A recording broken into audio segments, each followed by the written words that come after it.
Thursday. Oh, Todd. Hi. Good afternoon, Todd. Welcome to the first day of the City of Bend and Bend Urban Renewal Agency Budget Committee deliberations.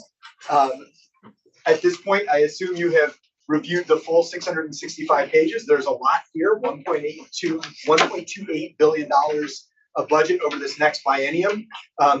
Whereas there's an awful lot of content, much of which comports with council goals.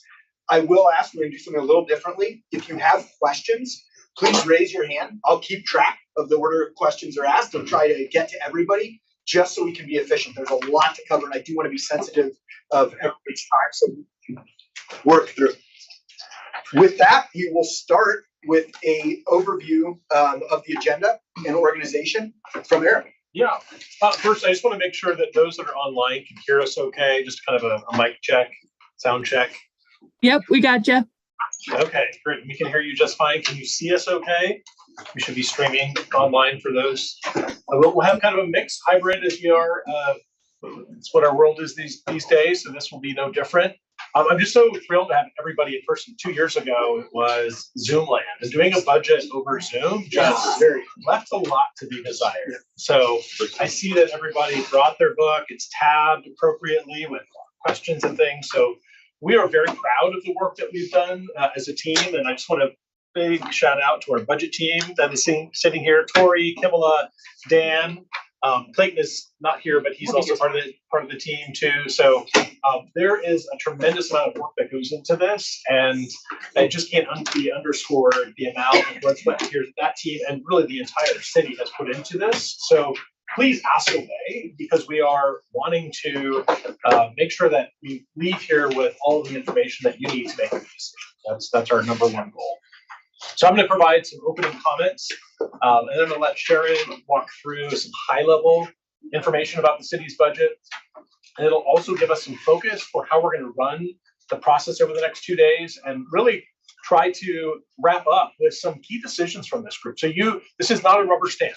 We don't expect you to go through the budget and say, yep, looks good, keep going. We want you to dig in. And there's some areas of focus that we want to particularly get your feedback on. So we'll outline what that looks like here in a moment. So kind of my key message starting off is that we are well-versed as an organization at putting together council goals, developing performance metrics to ensure accountability for those goals, and then, of course, developing resources in the biennial budget that meets those goals. So this is no different than the previous cycles, and I think we've got a lot to be proud of over the last 2 years with the current biennium, how we've managed the resources.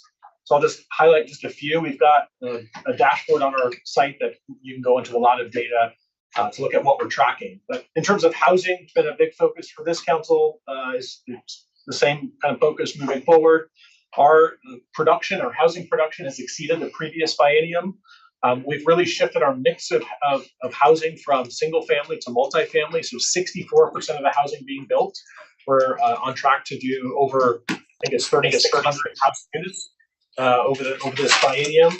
64% of them have been multifamily. So you're seeing a lot more, again, affordable product that comes with not just the detached single family home, but cottage homes, detached townhomes, more of that middle housing.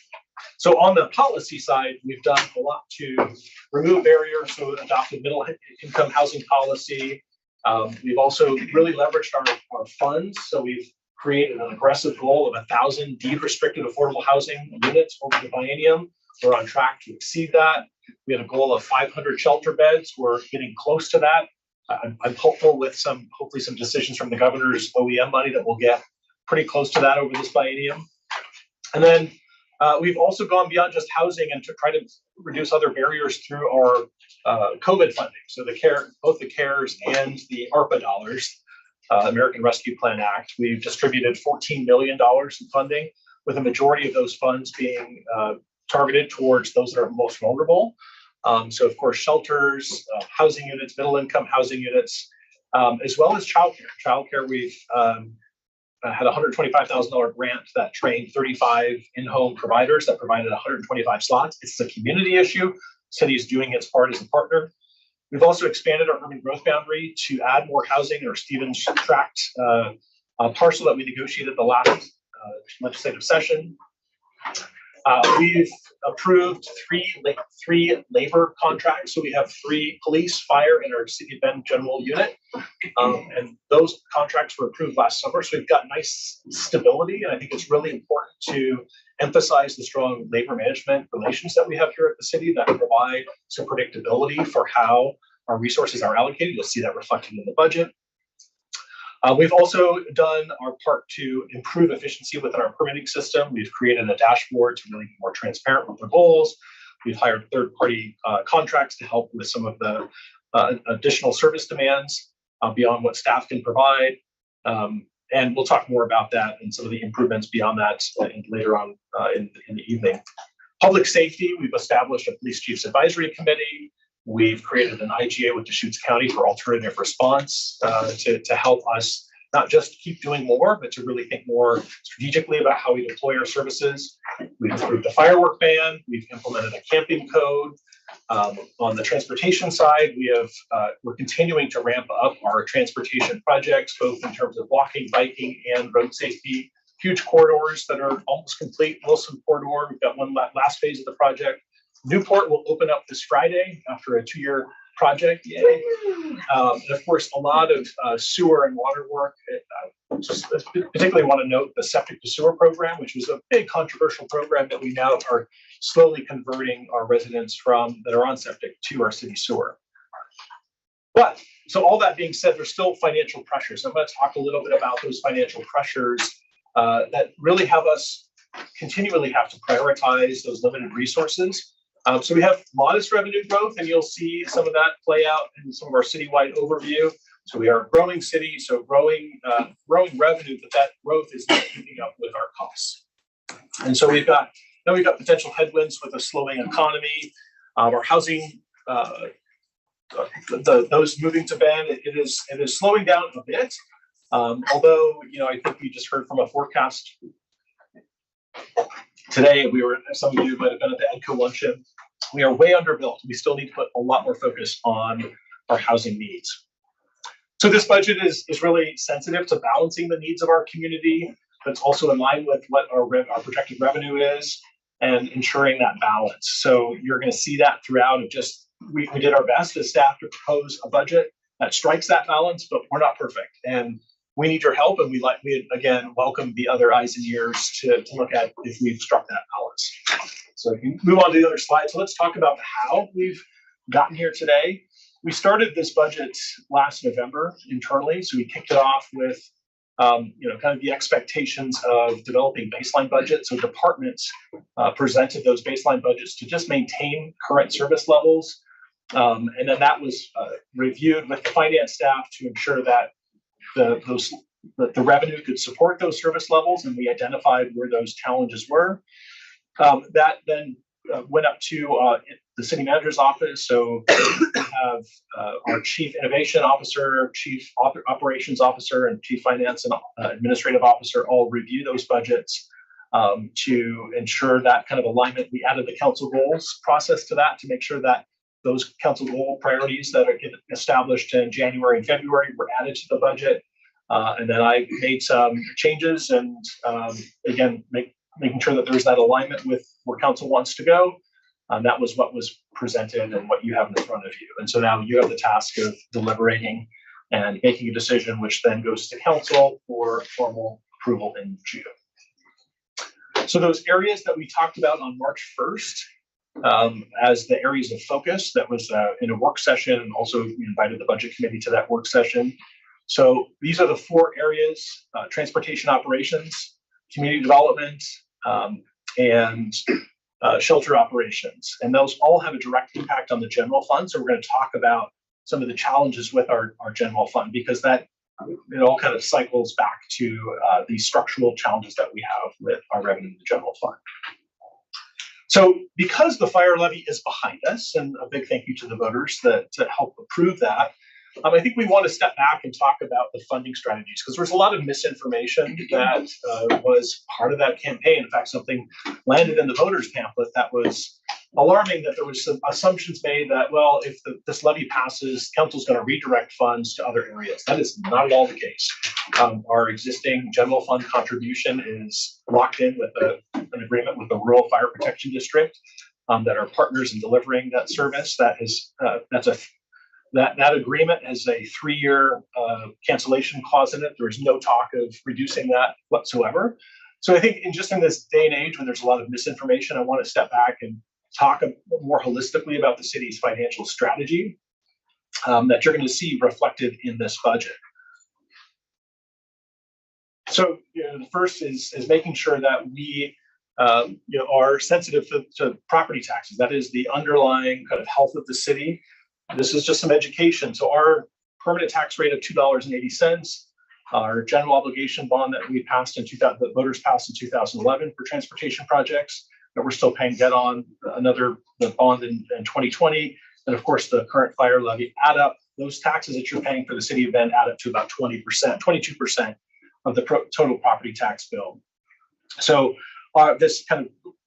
we quickly flashed the previous slide. So our costs, our revenue has been going up in our general fund by about 5% a year. And that's despite all this growth that we've seen in our community. That 5% is not keeping pace with the costs. Costs are going up much higher than that. Inflation alone last year was, or our CPI was, upwards of 9%. So we have these structural problems, and we are capped at that low permanent tax rate. So if you go back to that, or go to the next slide. So a big misconception is our market value and assessed value. So right now our assessed value is running 30 to 40% of what a property is valued at. So that tax assessed value, that purple line, is what our revenue is growing. It's the 3% a year that is allowed by the state constitution, plus 2% that we've been seeing on average of new growth. Again, that equals that 5%, way beyond or way below what our property values are actually increasing. Another way to look at this is our tax rate comparison. So if we look at the top 10 cities in Oregon, we take out Portland, and we also add Redmond just as a local comparison. You can see Bend has the lowest tax rate of any comparable city our size. We are the, I believe, 5th largest city now in Oregon. And we've shared this. If we had Redmond's tax rate, we would be getting about $12 million more in revenue per year into the city's general fund as we normalize the tax, the rate times the population, or divided by the population. I'm sorry, the rate times the total TAD of that community divided by the population.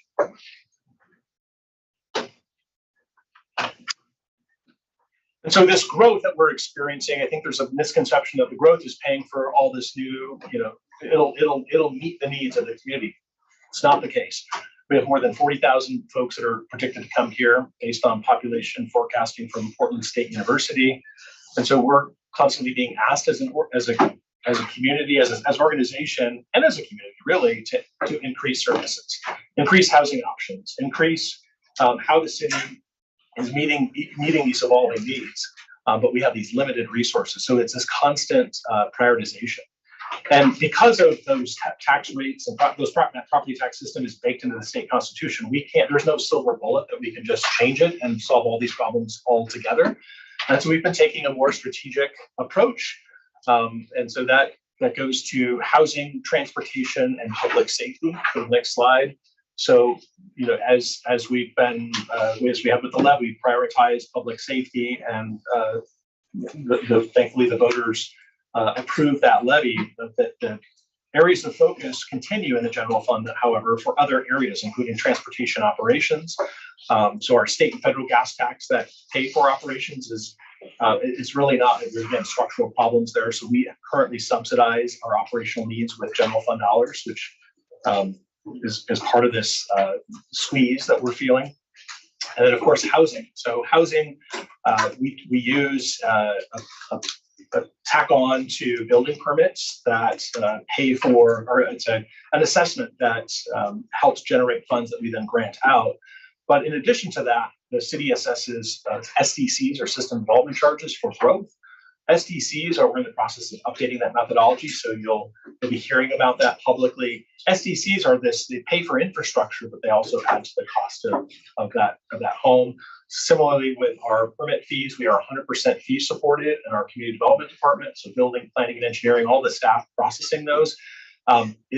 We've had increases in our costs, and we also have had issues with providing that service in a timely manner. So we want to make sure that we balance the service demands and our costs with the fees needed to recover and pay for those, to pay for that service level. So you're going to continue to see those issues sort of play out. But again, the root of them is the general fund.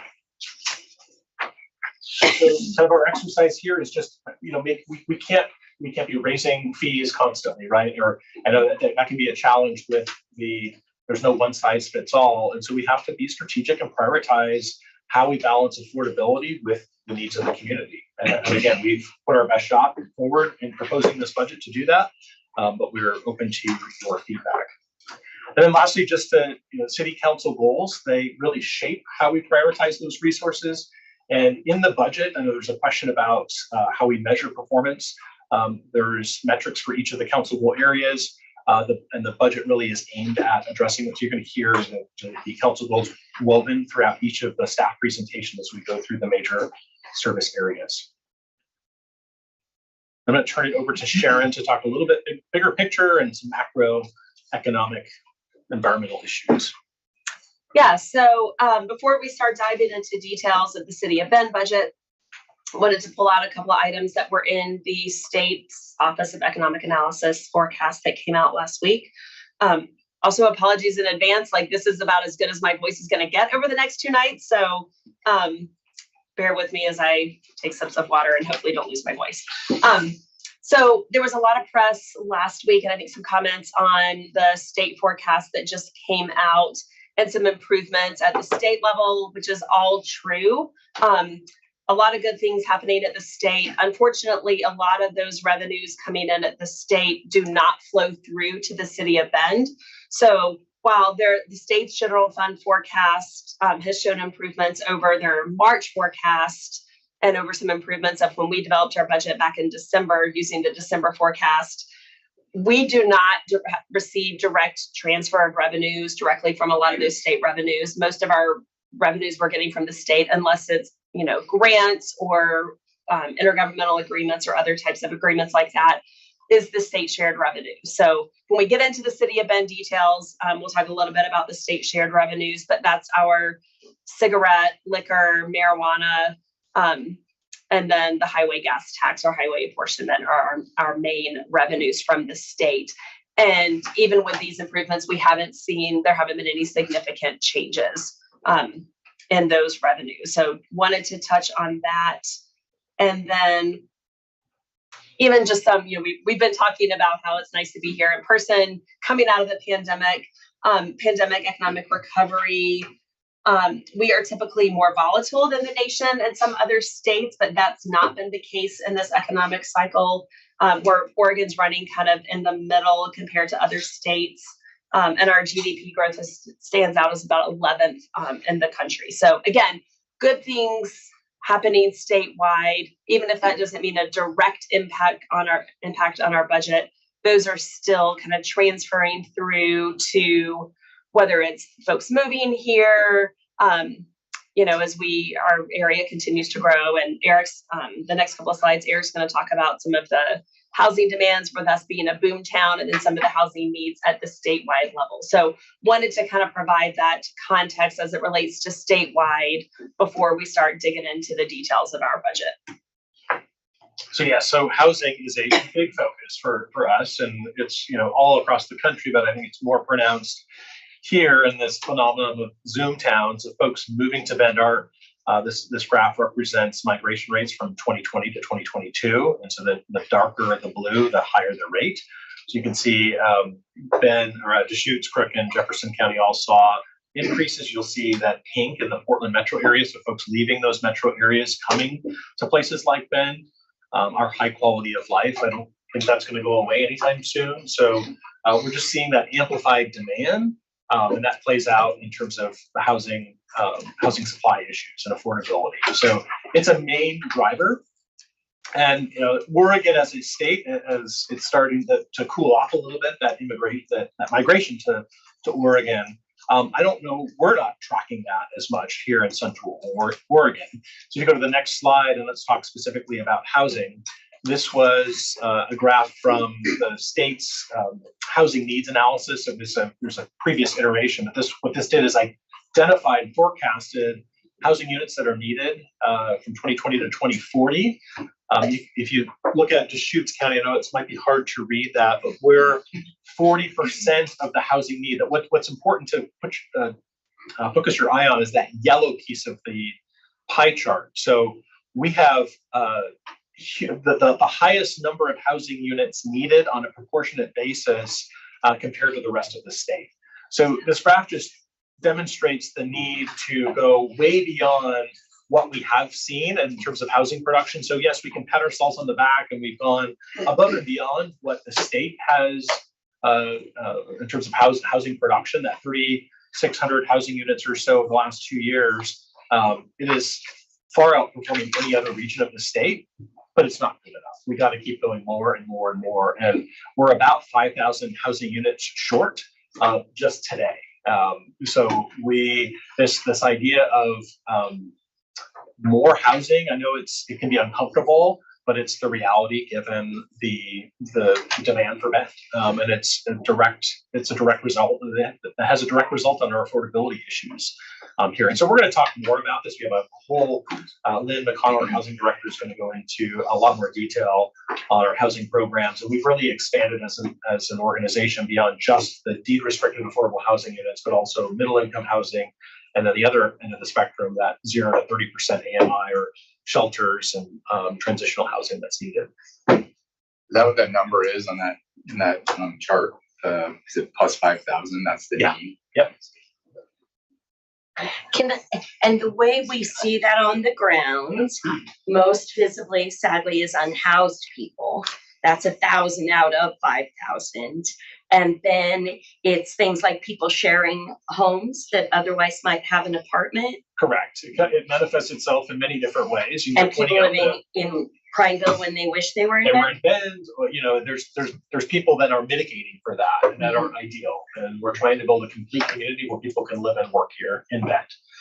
So we have a ways. I think my point here is we have a ways to go.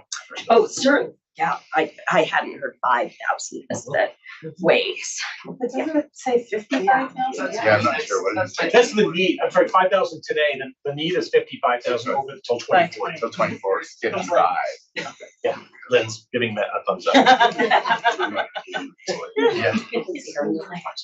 I can see that. All right, I'm going to turn it back over to Sharon to now go through a high-level kind of budget overview. So taking all the 600 or so pages and giving you some top-line information, that'll help set the context as we do the more specific departmental reviews. Yeah, so next steps for now through the end of the next 2 nights. I'm going to start on page 55. We're not going to go through every page, don't worry. So starting with page 55, which is the first, if you have your binder, the first page right behind financial section. That first page is overview of total resources, and we'll go through detail and talk about some of the assumptions for all the major revenue sources. Then we'll do requirements, which is on page 56. I'll give you some high-level overview of some of the assumptions and trends on each of the major expenditures, as well as contingency and reserves. And then, so that kind of gets you through this, everything I'll cover in the next hour will get you through this financial section. And then the rest of the meetings we'll hear from the main operating departments that will talk through kind of the key drivers and key inputs of their operating budget, which is like all those red tabs. So that's kind of the outline of what we're going to be covering. And one other housekeeping for those online, we don't have the slides on the website yet, but we will get them, if not tonight. We'll get tonight's slides out there tomorrow morning, and then tomorrow night get or Wednesday morning, get tomorrow night's slides. And we also did our best. Those of you that submitted questions ahead of time, we're integrating the responses to those questions. A lot of them are going to be in Sharon's presentation, so we'll go through and kind of highlight those. Yeah. All right. So To start off, total resources. So as Peter said, we have a rounded up to about a $1.3 billion budget. I did get a question from someone if this is the first time we've hit $1 billion. Actually, our adjusted budget for this biennium was a little over $1 billion. So, but it's been through budget adjustments, so it hasn't been like, oh, it's another big $1 billion. Total resources. So when we talk about resources, that includes beginning working capital. So beginning working capital, kind of think of that as the savings from the prior year or the prior biennium that then kind of rolls into the 23-25 biennium. So when we talk total resources, that includes beginning working capital, and then everything else is revenues. So those main categories being taxes and franchise fees. Intergovernmental is like government speak for money we get from other government entities, whether it's someone locally like COIC, Central Oregon Intergovernmental Council. It could be money from the state. It could be grant funding from the feds. The agreement we have with the Rural Fire Protection District here locally, that comes into intergovernmental. So that's what that is. Charges and services and license for permits. I think that's kind of self-explanatory. That is charges that people are paying to receive a specific service. Interfund transfers, that is also kind of government accounting speak for money that we transfer between each of our funds. So we have over 50 different funds. So for example, we'll get into more detail, like city manager's office, finance, there's no fee that the public pays to cover our services. That's coming from those operating departments. So that comes through interfund transfers. SDCs are system development charges. Those are, in some states, they're called impact fees. Those are paid at the time of new development for the impact on the system. Skipping over other for a second to go up to debt proceeds. The debt proceeds, so again, that's when if we're doing capital projects, facility acquisition or construction, et cetera, that is the debt that we're issuing to get that cash that comes in to pay for those projects. And then other is kind of everything else. It's 2% of the total, everything that kind of doesn't fall neatly into one of those categories. So kind of with that context of the total resources, the total budget may be 1.3 billion, but on the next slide, if we drive into total operating revenues, this is what, once we adopt the budget and we get into kind of like our real life, the annual operating revenues, that's really what we spend our time talking about. This number is for the biennium, 480 million, but that's the money coming in that really is running the day-to-day operations. So the difference in that 1.3 billion of total resources versus the operating revenues, this excludes that beginning working capital, the savings from the prior year. It excludes debt proceeds. It excludes the interfund transfers. So that's kind of the difference if you're trying to reconcile between the two. With the largest piece of those operating revenues being utility revenue. So you'll hear from Mike Bittner, our utility director. He's the first operating department that will present later on tonight. The development revenues, kind of going around the pie that way, that is the community and economic development. That also includes the SDC. So in this piece of the pie, we do have SDCs and development revenues, even though those are not funding development programs. And you'll hear from Colin. I think I saw Colin come in somewhere. Yeah, Colin Stevens, our community and economic development director. He's also presenting tonight. And then you can see as we just get into more detail on the intergovernmental, that federal, state, other local, you can see on room tax revenues, those are the revenues that we're receiving from whether it's tourists and hotels, short-term rentals, franchise fees. Those are the fees that utility companies are paying to operate in the city right of way, property taxes, and then again, that kind of other. And we will go into more detail on each of those major categories and the assumptions in the budget. So property tax revenue assumptions, and the layout of these next slides, These are gonna kind of follow in your book, starting on page 64. We have these 10-year summaries of these major operating revenues. So the order of these slides will kind of follow along on these 10-year summaries in the book. So we are assuming 5% increases in taxable assessed value each year of the biennium. We developed those assumptions for the first year of the biennium with Scott Langton, our county assessor. He doesn't help project out for the second year of the biennium, but this is kind of based on his best, most available information at the time we're developing the budget. So 5% per year in taxable assessed value. We're levying our full permanent rate of which is $2.80 per thousand of assessed value. So for the community members on the budget committee, when we talk about property taxes, a lot of times like we'll just say, oh, it's $2.80 or $2.80. You know, the fire levy that the voters approved was 76 cents. When we say that, that's 76 cents or whatever that rate is per thousand of assessed value. And then the fire levy. So the budget was developed assuming that the fire levy passed. So you'll see references in the document, just we made that assumption that the levy passed when we had to put the budget together, obviously before the vote last week. So fire levy, 20-cent levy for the first year, 76 cents for the second year. The only difference in property taxes when we talk about general obligation bonds, so unlike our permanent rate and our local option levies that are a rate per thousand of assessed value, general obligation or GO bonds, those are levied as a dollar amount. So take the most recent GO that was approved for 190 million. When we issue debt, and we're planning to issue debt, it's probably going to take us like 10 years to really get those projects complete, issue that debt. We issue the debt in series. And so that's why you see that first year, the levy for the 2020 bond is like 2.5 million. And then it jumps to 7.7 million in the second year.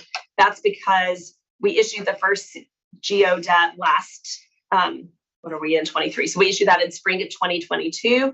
We're anticipating that second issuance in spring of 2024. So then with GO bonds, since we're issuing the debt, the voters have already approved that overall project amount. The levy is the dollar amount of the debt service. So that way, like on the back end, the assessor is calculating it and levies it as a rate, but that's kind of a calculation his office does on the back end. We're levying a dollar amount, and we have extra conservatism built in there to make sure with delinquencies, et cetera, we're collecting everything we need to cover our debt service. So the GO bonds are a little different in the tax levies in that regard. And then we also had a GO bond that the voters approved in 2011. It was much smaller, it was 30 million. We refinanced that debt last year to take advantage of debt savings, but we still have that levy as well. And then BURA, so the Bend Urban Renewal Agency, this committee is also the budget committee for BURA. The way the urban renewal property taxes work is we levy that as a full division of tax. We weren't going to get into a bunch of details of how urban renewal property taxes and those levies work. If you have questions, let me know. We can talk during a break. And if there's enough interest, we can talk about that later on tomorrow night. But that's just kind of how those tax levies work. On room tax, so I'm not going to call out the page numbers. That's on 65. As we move slides, we'll kind of keep advancing through the book. I kind of gave that overview on kind of how the room taxes are assessed. You'll see we have zero increase in room tax activity and revenues that first year of the biennium, with a 5% increase in the second year. We've talked with Kevney Dugan, the executive director of Visit Bend that we contract with for tourism promotion. And so we really work closely with him on developing those assumptions. So our budget assumptions are in line with the budget that he's presenting and preparing, and we'll come to council next month for approval of his business plan. That tourism activity has just slowed down in the current fiscal year. So we've left those assumptions kind of conservative for the first year. And and then expecting tourism activity to pick up in the second year. We talked to him just the other day, and he did say that, Bend has done well. I mean, I think we all kind of talked through the pandemic. Bend was in this unique situation where people weren't traveling. Internationally, they weren't getting on airplanes. So Bend was a great place to come, that they could get in their car, drive here. And obviously with all the outdoor activities, people felt safe coming here during the pandemic. So we're now kind of seeing that kind of level off into kind of more expected patterns, especially now as people are doing a lot more. They're making up for that international and that other travel that they didn't do during the pandemic. Franchise fees. So this slide shows the allocation of how our franchise fees are allocated to our various funds. So the telecommunications, gas, electric, and TDS and broadband cable, those revenues are all allocated in the general fund as discretionary revenues. The garbage or solid waste franchise fees, those are recorded directly into the streets and operations fund. And then water and sewer franchise fees. So we charge franchise fees to ourselves, as well as on the water side, the two private water providers. 75% of those revenues are allocated in the transportation construction fund, with the remaining 25% in the accessibility construction fund. And those allocations have been pretty consistent over the last several bienniums, so no significant changes there. State shared revenues. So I talked a little bit about just that we're not seeing a lot of significant changes in the state shared revenues forecast from the state. Those are allocated, with the exception, the gas tax is allocated directly into the streets and operations fund for street maintenance. Those are restricted uses. And then the other state shared cigarette, liquor, and marijuana tax are allocated in the general fund. I will point out, just to clarify, we have our own 3% local marijuana tax. So there's the local marijuana tax that's 3% of all sales here locally. And then there's the state's allocation, which is 75% of their marijuana taxes. Right now, 75% are based on population. And then the other 25% are based on the number of retailers in each community. And our 3% is going into the general fund. Yeah. Yep. And that is, we've seen a decrease. So it's last year we received about 1.5 million in that local tax, and our year-end projection for this year is about 1.1. I did that off memory. Let me make sure it's right. Yes, 1.1. And so the reason for that, there is the sales volume has been consistent, but there's been about a 54% decrease in retail prices. So even though the sales volume has been consistent, we're seeing that decrease in prices is obviously, it's a sales tax. So it's translating through to lower revenues for us. So Sharon, can I just ask you, Yeah. go back to franchise fees for a second? So it declined in 22-23 and 23-24. I'm just curious, with growth in the community, why did that go down? We will. Yeah, a lot of that I think is the telecom. So everybody was online, and so revenue was up on the TDS, and so that was just more revenue, and we got a percentage of that. There was also a lot of rate increases that we saw that are with natural gas and with power that aren't. So there was an increase, and now they're kind of stabilizing, I believe. But we'll dig into it a little bit. Yeah. Yeah, with rate increases, with utility rate increases, I would expect even for 23-24 that alone would help boost it. Anyway, yeah, if you could check into that. Yeah, we'll look into that. As a business owner, I've been seeing many internet television companies come into the area and offer me lower rates than TDS. So I'm seeing a lower rate, and I'm able to parlay myself into it. And it seems like they did work upgrading to 5G. Maybe that had something to do with more work a couple of years ago than is happening now. Yeah, we'll put it on a list. Thanks. And get back to you. Thanks. And then can I ask on the marijuana tax, isn't there a portion specific to safety, to law enforcement or fire? No, it just goes straight to general. It's all in the general fund. Thanks. And so one other thing that's important that I wanted to point out, on the state shared revenue portion, let's go see if I can find it it's probably not in the line item detail. So we saw about a 70%, 73% decrease in the state shared revenue portion of the marijuana after the passage of Measure 110, because 110 redirected revenues from the cities to go towards treatment and I think some other uses. So we saw a big decrease in those state shared revenues. I think it hit like in fiscal year 2020, 2021, when Measure 110 went into effect. Thanks. Can I do one final question on franchise fees? Just what's the basis? Some are 5%, 6%, 7%. Some of Yeah. So some of those are limited at the state. So the state limits the increase we can have in some of those franchise fees. And 2 years ago, or was it 4 years ago? It was during the budget. We went back and renegotiated to get those as high as we could. Yeah, so we really maxed out where we Okay, that's can. kind of where it's going. Yeah. Yeah, okay.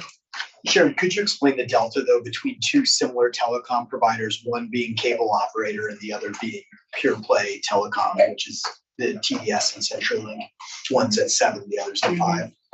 The CenturyLink is set by the state at 5, I believe. Yeah, so and there's actually There's a a litigation lawsuit, over this because there's a difference between just like what you pay for your internet service that cannot be taxed the same, or that franchise fee is looked at differently with the like voice, like just strict calling calling over the phone. So the like Ben Broadband or TDS, they offer a voice over VoIP, that's what it's called, voice over internet, that you can assess the franchise fee.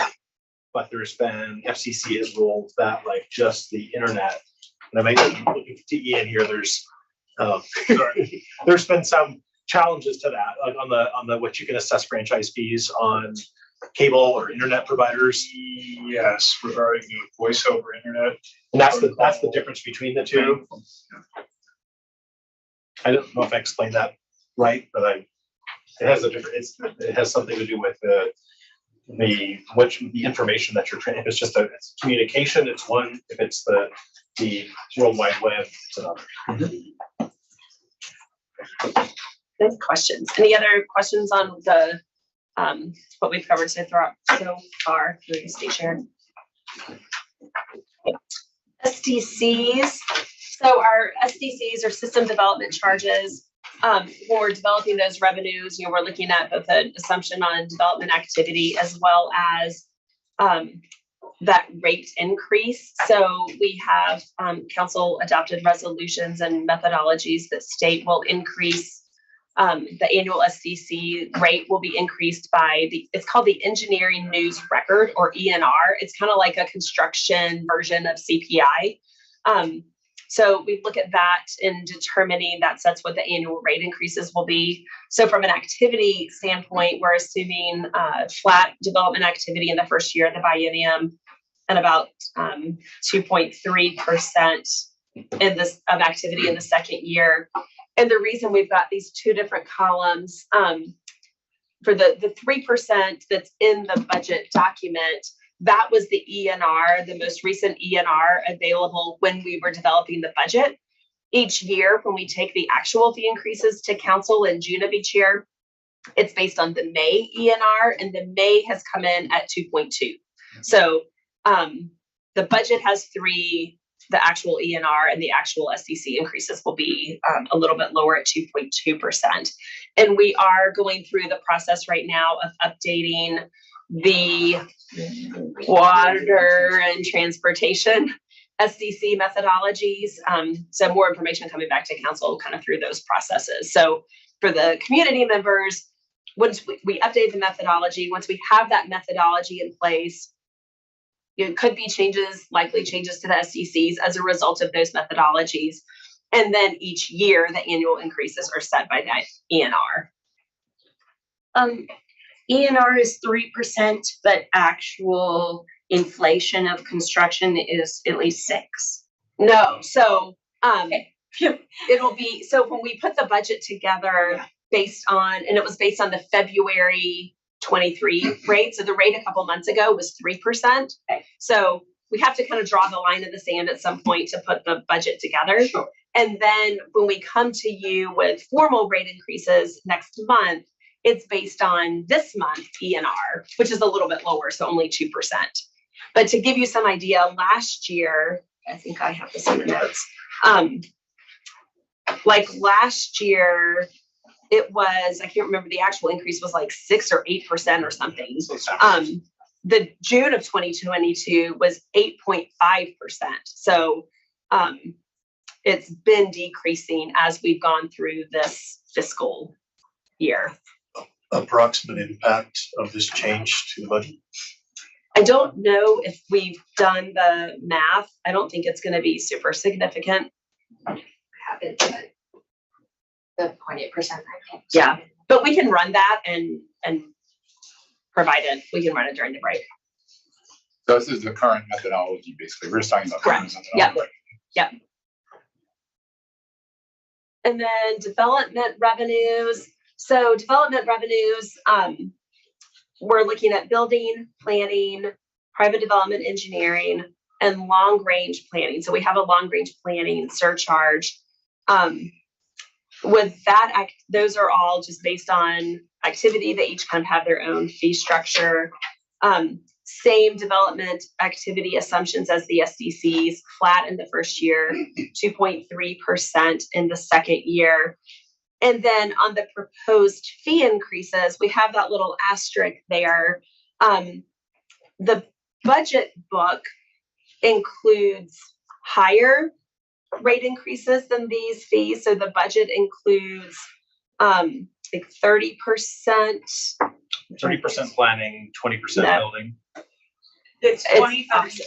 10. Yeah. So building is 20, planning is 30, and engineering is 10. So that's what, and that's each year of the biennium, correct? So that's what the budget document has.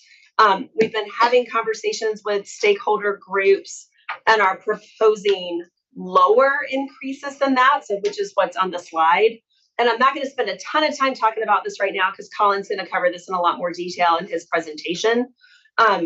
So we've been working with stakeholder groups. So again, rather than the 20% on building, 12%, instead of 30% planning, 20%, and then private development engineering, no changes there. And then on the long range planning surcharge, right now that fee is 4%, and it's 4% of planning and engineering fees. The budget book assumed that that fee also increased from 4% to 10%, and we're proposing to keep that flat with no change in that fee. The other fee that there's a proposed increase is the commercial industrial construction tax. So Lynn McConnell will talk about that. It's one of our housing programs. She'll talk about that program later on tonight in her presentation. And right now that fee is 1/3 of 1%, and it's proposed to increase to 1.2%. But the alternative is this other number here. So that one, I think 80, I think change. that's the change. Yeah. It's going from 0.3 to 1.1, and so that's the delta is 0.8. So, And yeah, but Colin we'll talk a lot more about this in Colin's presentation. So I would say if you have questions on this, let's just hold them until we get through Colin's presentation later on tonight. And then utility revenue assumptions. So if you are a utility rate customer of Bend, you may get one utility bill that has water, sewer, and stormwater charges, but we're tracking each of those separately. They're each accounted for in a separate fund, which means the water revenues have to support water operations, sewer just supports sewer, etc. So that's why you see some fluctuations in those rate increases. So we've got about a 2.1% increase in activity, and then fee and rate increases ranging from 2.5 to 7% per year. But like I'll point, like stormwater, it looks like a bigger increase, but that bill is like $6 a month or something like that. So 7% on a much smaller amount. So when we look at the overall bill impacts for an average customer, it works out to like 3.5% overall increase.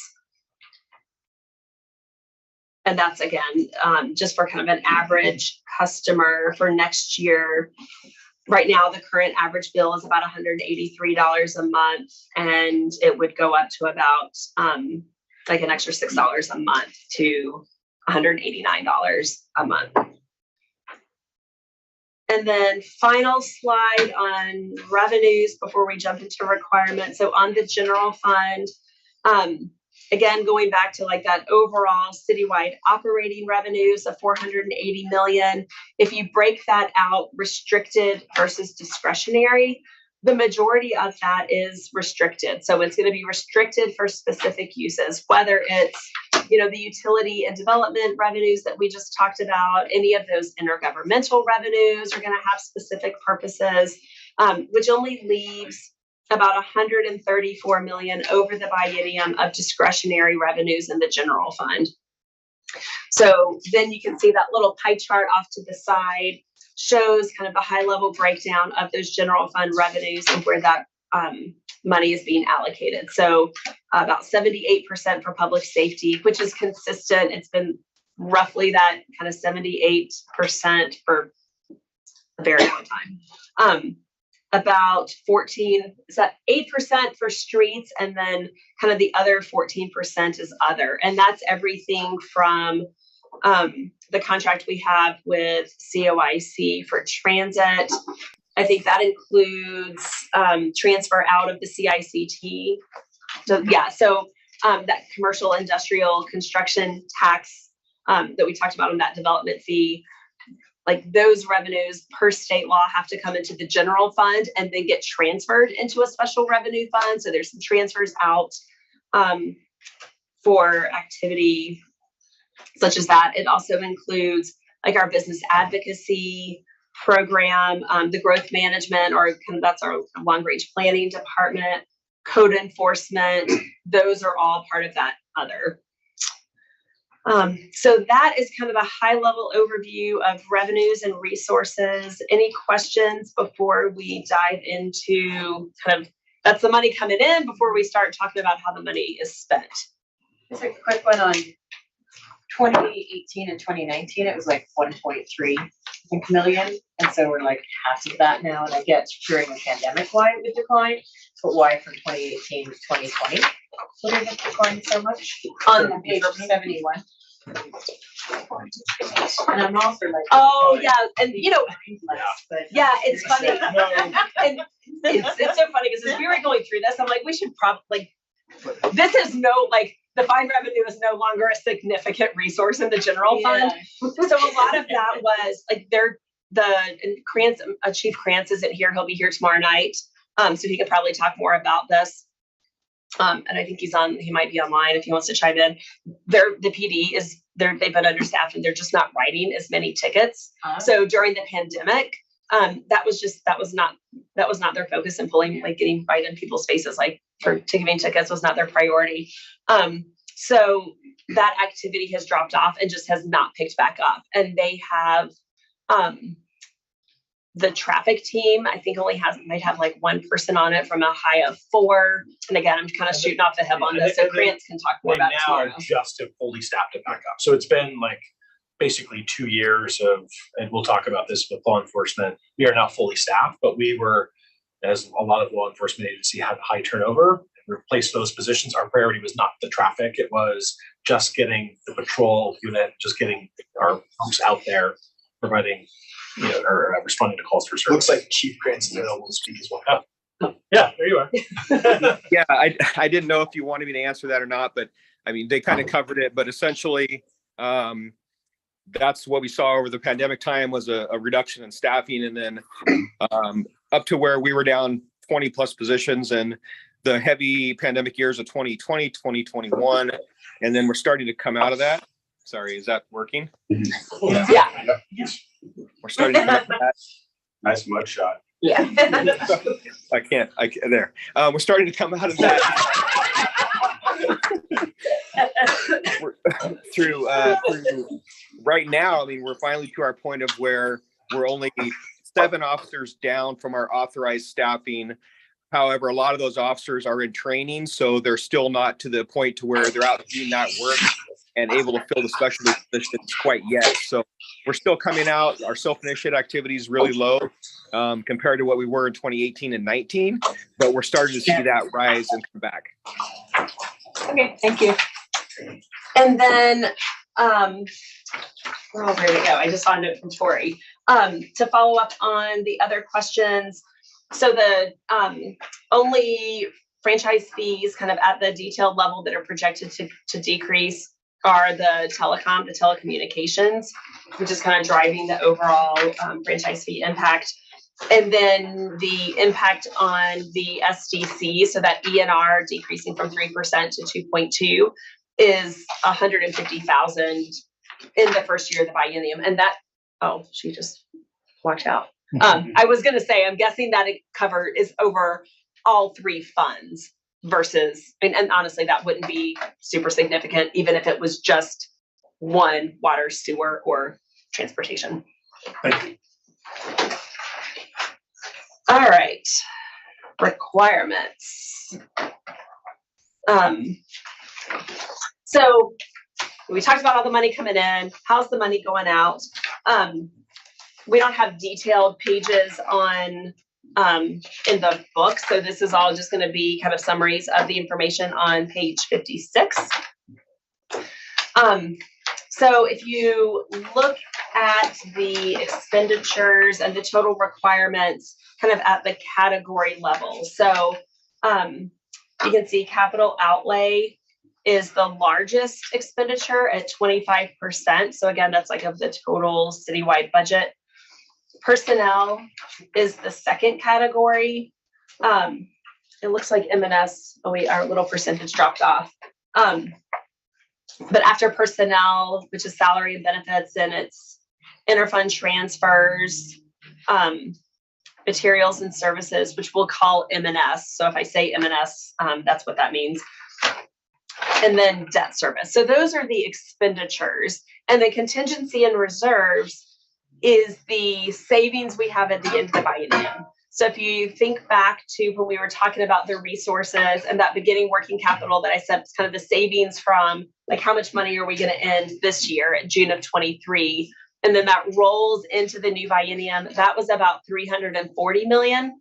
And then we're ending the biennium with 273 million. So dipping into some of those contingency and reserves, but we'll go into more detail to kind of talk about where that is and why. Sharon, high level, can you share with everybody the reserve policy? Yes, and we will get into that because it's different for every fund type. So we have fiscal policies that are adopted by council. We take those to you all so you'll see them in June, on June 21st, for any amendments that are necessary. So the overall kind of policy is 2 months of operating expenditure. So holding in reserves 2 months of operating expenditures, which is 16%.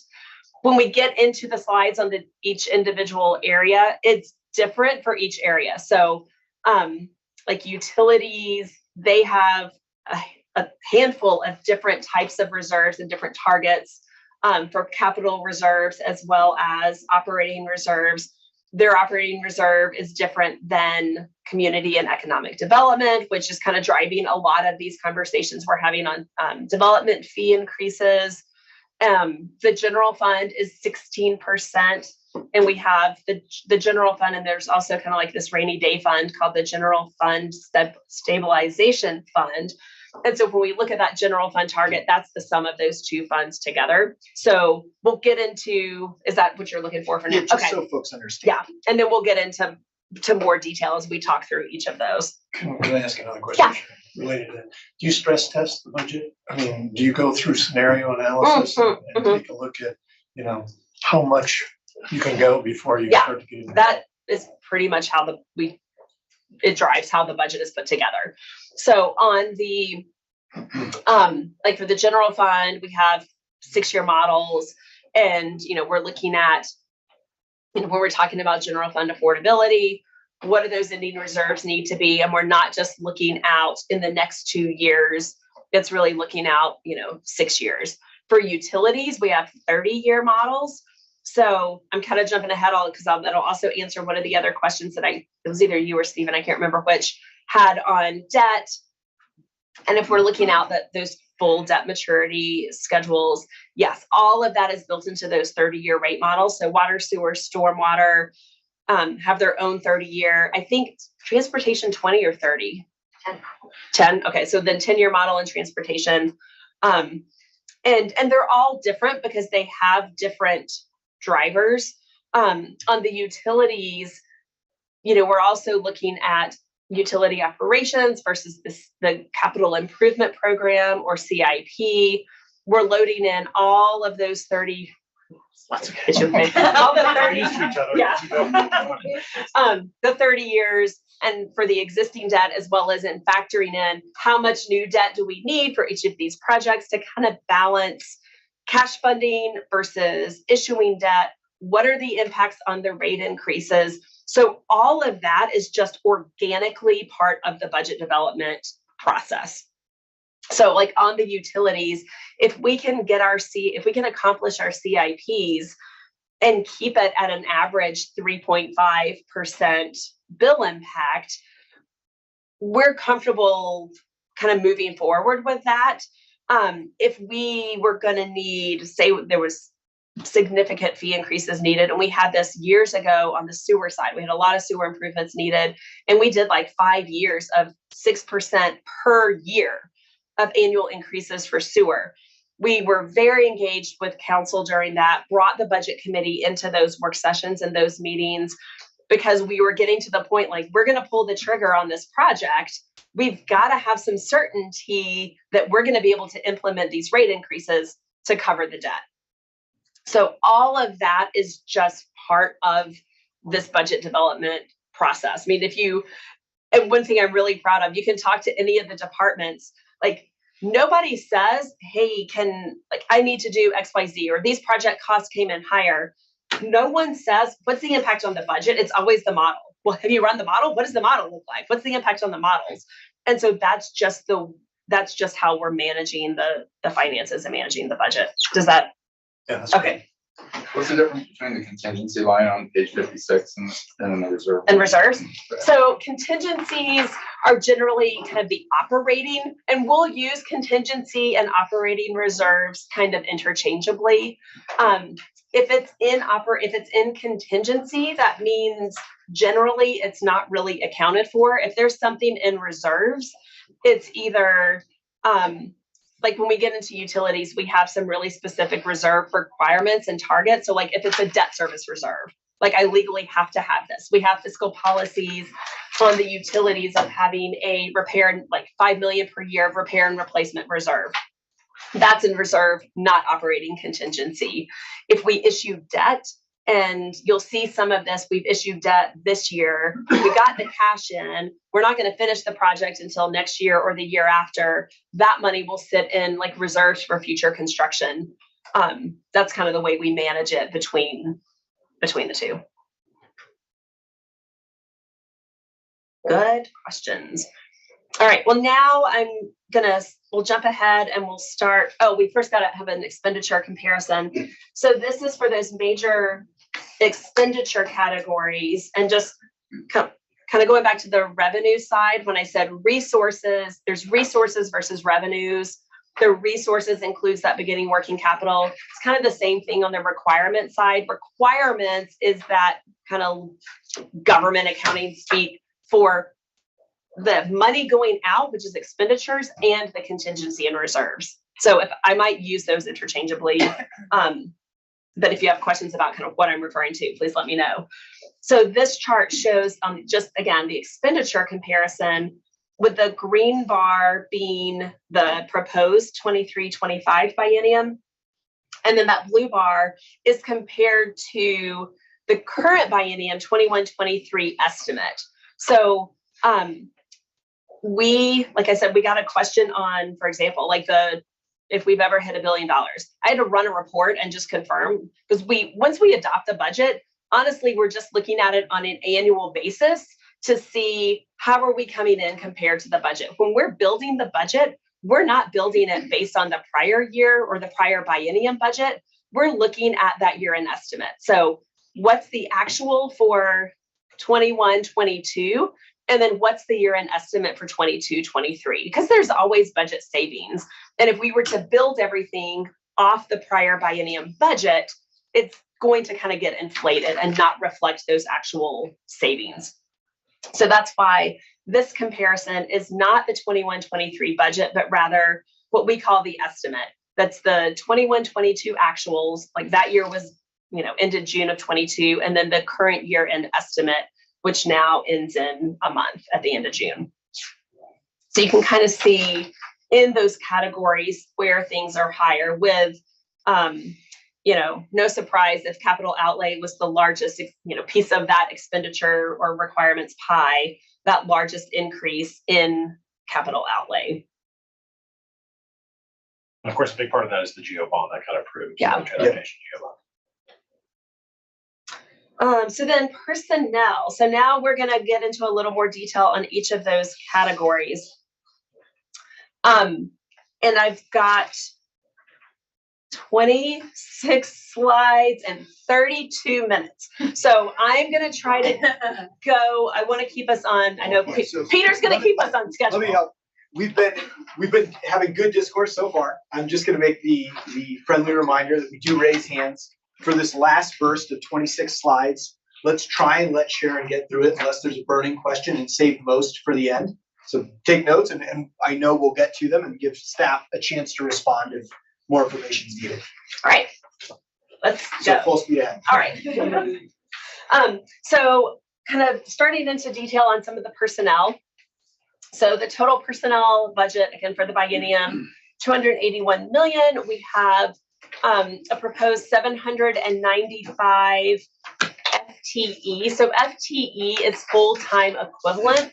And so the reason that's 795.62, you can have, a part-time employee. We have some groups of employees that work unique schedules, so it works out to kind of a funky number. And as the departments are presenting, they will get into more detail. But if you wanted a summary, the very, very, very last page of your book, page 665, is the FTE or staffing schedule. So that shows you the number, just a summary of the number of new FTE. And if there's transfers between departments, that's shown on that page.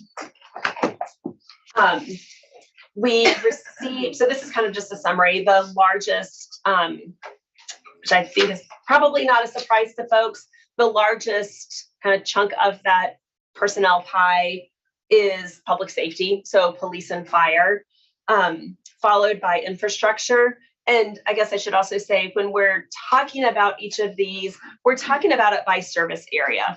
So when we talk about the budget, it's not so much individual departments necessarily, not the way we're organized internally, but rather these kind of overall service areas, which coincide to those, the red tabs in the binder.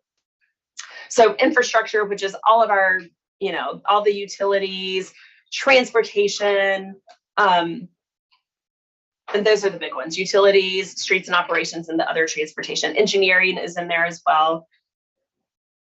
Community and economic development has about 126 employees. They're about 16% of the workforce. And then admin and central services. And admin and central services is, again, if you look on that last page, you can see the detailed breakout. It's everything from what we call like second floor city hall, admin, city attorney's office, finance, HR. It also includes fleet management, facilities. I'm forgetting some big ones. We have slides later. Yeah, there's slides later on. We received a question from someone in advance about how, so kind of related to personnel and if we outsource any of our functions. And so we've got a bunch of different contracts that we outsource. Everything from printing and mailing our utility bills, ambulance bills, CD, community and economic development. They have a lot of notices. They outsource the mailing of that. Our courier that's taking, our bank deposit and interoffice mail. Like we have couriers that do that. Janitorial services, so we don't hire our own janitorial staff. We contract that out. Community development has some third-party plan reviews that they outsource. Insurance brokers, uniform cleaning, HVAC maintenance, snow removal, landscaping. Like there's a long list. Diamond parking. Yeah, and parking. Yes, I did not read all the way through. Yeah, so the parking enforcement. So wanted to touch on that initially here on this personnel slide. And then when we get to there's another slide that'll show the breakout of different materials and services. I'll kind of show you where those costs get captured in materials and services. So new staff in the budget. So we have a total of 28 positions proposed in the budget. You can see that breakout between years. The largest category is public safety, and the largest percentage of those, or the largest number, are those 9 firefighters in the second year of the biennium, which were contingent on passage of the levy. Police has 4 new positions. Chief Krantz will talk about that tomorrow night at his presentation. Infrastructure, so there's 7 new positions in infrastructure, 4 in utilities spread across all 3, water, sewer, stormwater. Engineering has 2 that are both focused on the GEO bond. And then parking and mobility. So tomorrow night, David Abbas will be here to talk about all things transportation and mobility. And there is a program technician in that parking budget to work closely with Toby Marks. Community and economic development, they have 2 new positions. One will be in community development admin that's going to focus on kind of short-term rental and home energy score compliance. And then in the housing department, we have a new compliance coordinator. And then in admin central services, there's a total of 6. 1 person in what we call our Office of Performance Management. That's the group that does like all of our data analytics and reporting. There's a position in that group that's going to work closely with utility billing. They also do a lot of process improvement. So there's a position in that group.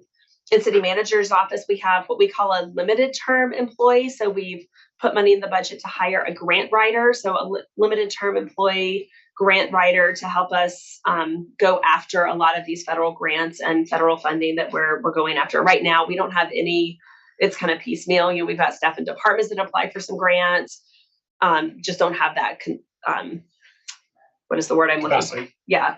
And don't have that centralized right now. In HR and payroll, there's also a shared limited term employee for a leave administrator to work on kind of support the new Oregon paid leave program. IT has a new limited term application analyst.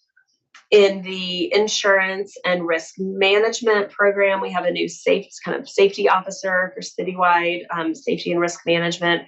And then in the fleet management, we have a program coordinator. So out of those 28, there's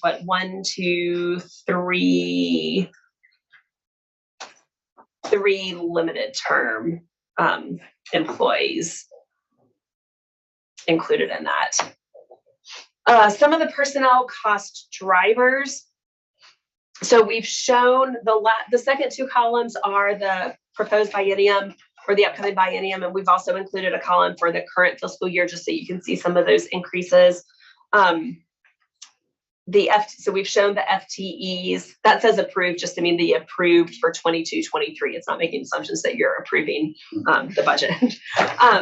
We've also included our COLA, or cost of living adjustment. So in the current 22-23, that's the year we're in right now is our first year of 3-year contracts we have with our labor associations. So those contracts included a 5% COLA this year, 4% each of the subsequent years. So that's all been negotiated through our labor contracts. Our health insurance premium. So we have two different plans for single versus family coverage. This is just showing the portion for family. The city pays 90% of the premium. So you can see the amounts we're currently paying. And then right now in the budget, it assumes a 10% increase in premium per year. We're in the process of negotiating those premiums right now. So we may end up with some savings. We just don't have those finalized yet. PERS, so we participate in the state PERS retirement system. Those percentages are the combined percent of payroll. And I think that's the average, including the IAP, right? Okay, so we have, there's a 6%, it's called IAP, individual account program or something like that. There's a 6% for every employee that the city pays. And then we have the other contribution rates, that there are 3 different employee groups with different rates, depending on how long you've been here. The really great thing is that you can see that rate is pretty flat from this year to next year. I'm not going to go into a bunch of details. Those of you that were on the budget committee like 4 years ago, we were able to participate in a one-time state program that allowed us to buy down our future liability and take part in some matching funds that the state had. So we were able to use some of our existing reserves, buy down that liability, which the state at that time, they haven't updated their methodology, but they estimated that would save us about 24 million in PERS contributions over the next 10 years. So we've been really, really lucky to have been able to participate in that program and see those PERS rates stay flat, versus in the past, it would be at least a 3% and not like a increase of 3 percentage points. So from 21 to 24% of total wages. And so that's everything. It's total wages, regular salaries, overtime, if someone had vacation payout, sick leave, vacation, everything. So we've been really fortunate to have those costs remain flat. Those percentages, obviously the costs increase as wages increase. And then OPEB, which is other post-employment benefits, that is a program that we have negotiated in contracts, and it's actually been kind of negotiated out of contracts, where the city will pay health insurance. It's a program where the city pays health insurance for retired employees. We stopped providing that for our non-represented employees in 2010. And then each of the 3, it's kind of different for each of the other employee associations, police, fire, and the City of Bend Employee Association, or COBIA. It was phased out of those contracts from 2011 to 2013. So it's on a we right now are funding that on a pay-as-you-go basis, because we still have a lot of employees that are eligible for that program that we're paying those health insurance costs. So we're funding that on a pay-as-you-go basis. And the reason that this year is a little lower is we just had quite a bit of vacancy savings this year, and we're calculating that on based on active employees, which is the way we're funding that liability. So that's personnel. Materials and services. So there's a bunch of information on this slide. I'm not going to go into details, but this shows out of the total 119 million of materials and services, this shows each slice of that pie is everything that's more than 5% of the total in these different types of categories. And then that bar chart off to the side is the detail of everything that kind of makes up the other, which is everything that's less than 5% of the total. So that question on the work that we're contracting out, most of that is going to be in other contractual services. So even another big one I didn't think about is transit. We don't provide transit services. We're contracting with COIC.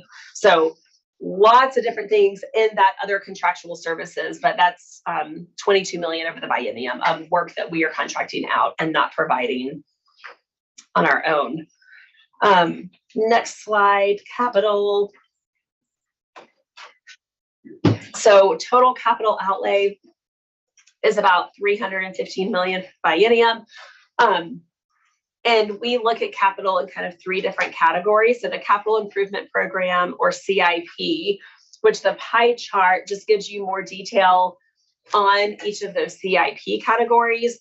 And if you are interested in the CIP detail, there's a whole section. If you look, like, there's the gray supplemental information tab. The first tab after that is capital improvement program. And for every single project, I mean, there is what we call, I'm just trying to find a good one on the map, like we'll call them a cut sheet. So there's a 1-page summary of every project.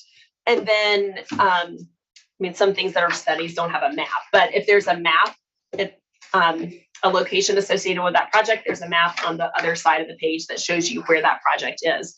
So there's the start of that section has just background information on our CIP program. And then on page 407, there is a summary of each of those projects, kind of a summary of the funding source, the impact on the annual operating budgets, the total project estimate, and then it will also cross-reference to the index of what page number you can find the detail of that project. So tons of information on the CIP if you're interested. Back in that section, I would say kind of starting on page 407. So that's the CIP. Repair and replacement.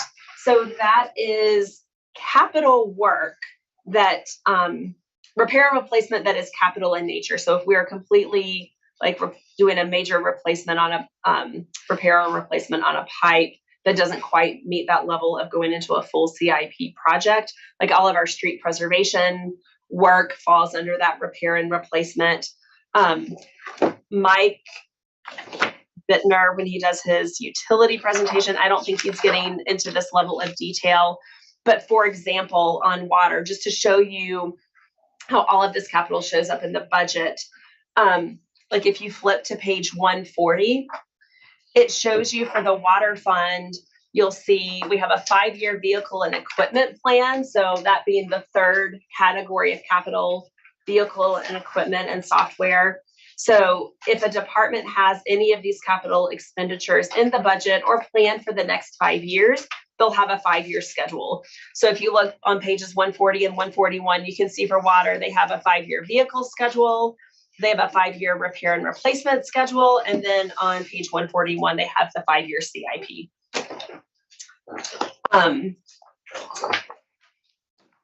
And then next slide on debt. So the majority of the debt, we have 87 million in annual debt service. So that's going to be our annual principal and interest payments planned in the budget. The majority of that is infrastructure. And I would say within the infrastructure, the majority of that is sewer, which we'll see on the next 2 slides. The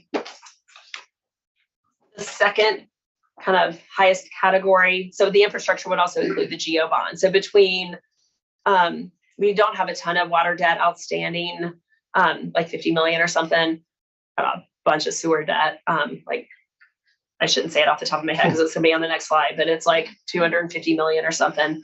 And then the GO are kind of the big ones. Admin and central services, most of that is facilities. So I mentioned we account for facilities, management and admin and central services. So that's going to be debt for, we have some debt for the police station building, but the majority of that is going to be the new public works campus that we're building out at Juniper Ridge. We just, like last week, closed on the first debt issuance for that project. As we do another debt issuance, we'll have annual debt service for that project. Community and economic development, most of that debt is, if not probably all of it, is urban renewal. So again, since this is by what we call the service area in the budget versus a department, you know, we don't have debt for building, planning, engineering, operations. All of that debt is going to be urban renewal. And then public safety is fire. So debt that we have for their big equipment, engines and other apparatus. Then the next couple of slides, and I'm not going to go into a ton of detail on this, but it shows like, oh, sorry, you can go to the next slide. Okay. So this is broken out, the total infrastructure. So you can see right now, we have 365 million of infrastructure debt outstanding. So 200, the majority of this, so it's 206, is sewer, and then transportation. That's gonna be mostly the transportation construction fund. So Empire and Murphy, we also have some debt for street equipment. Like I said, water, most of that, if not, I think all of that is the surface water project that we issued debt for in 2016. And then the 2 GO bonds, so the 2011 and the 2020. And you can see that second column, new debt proposed.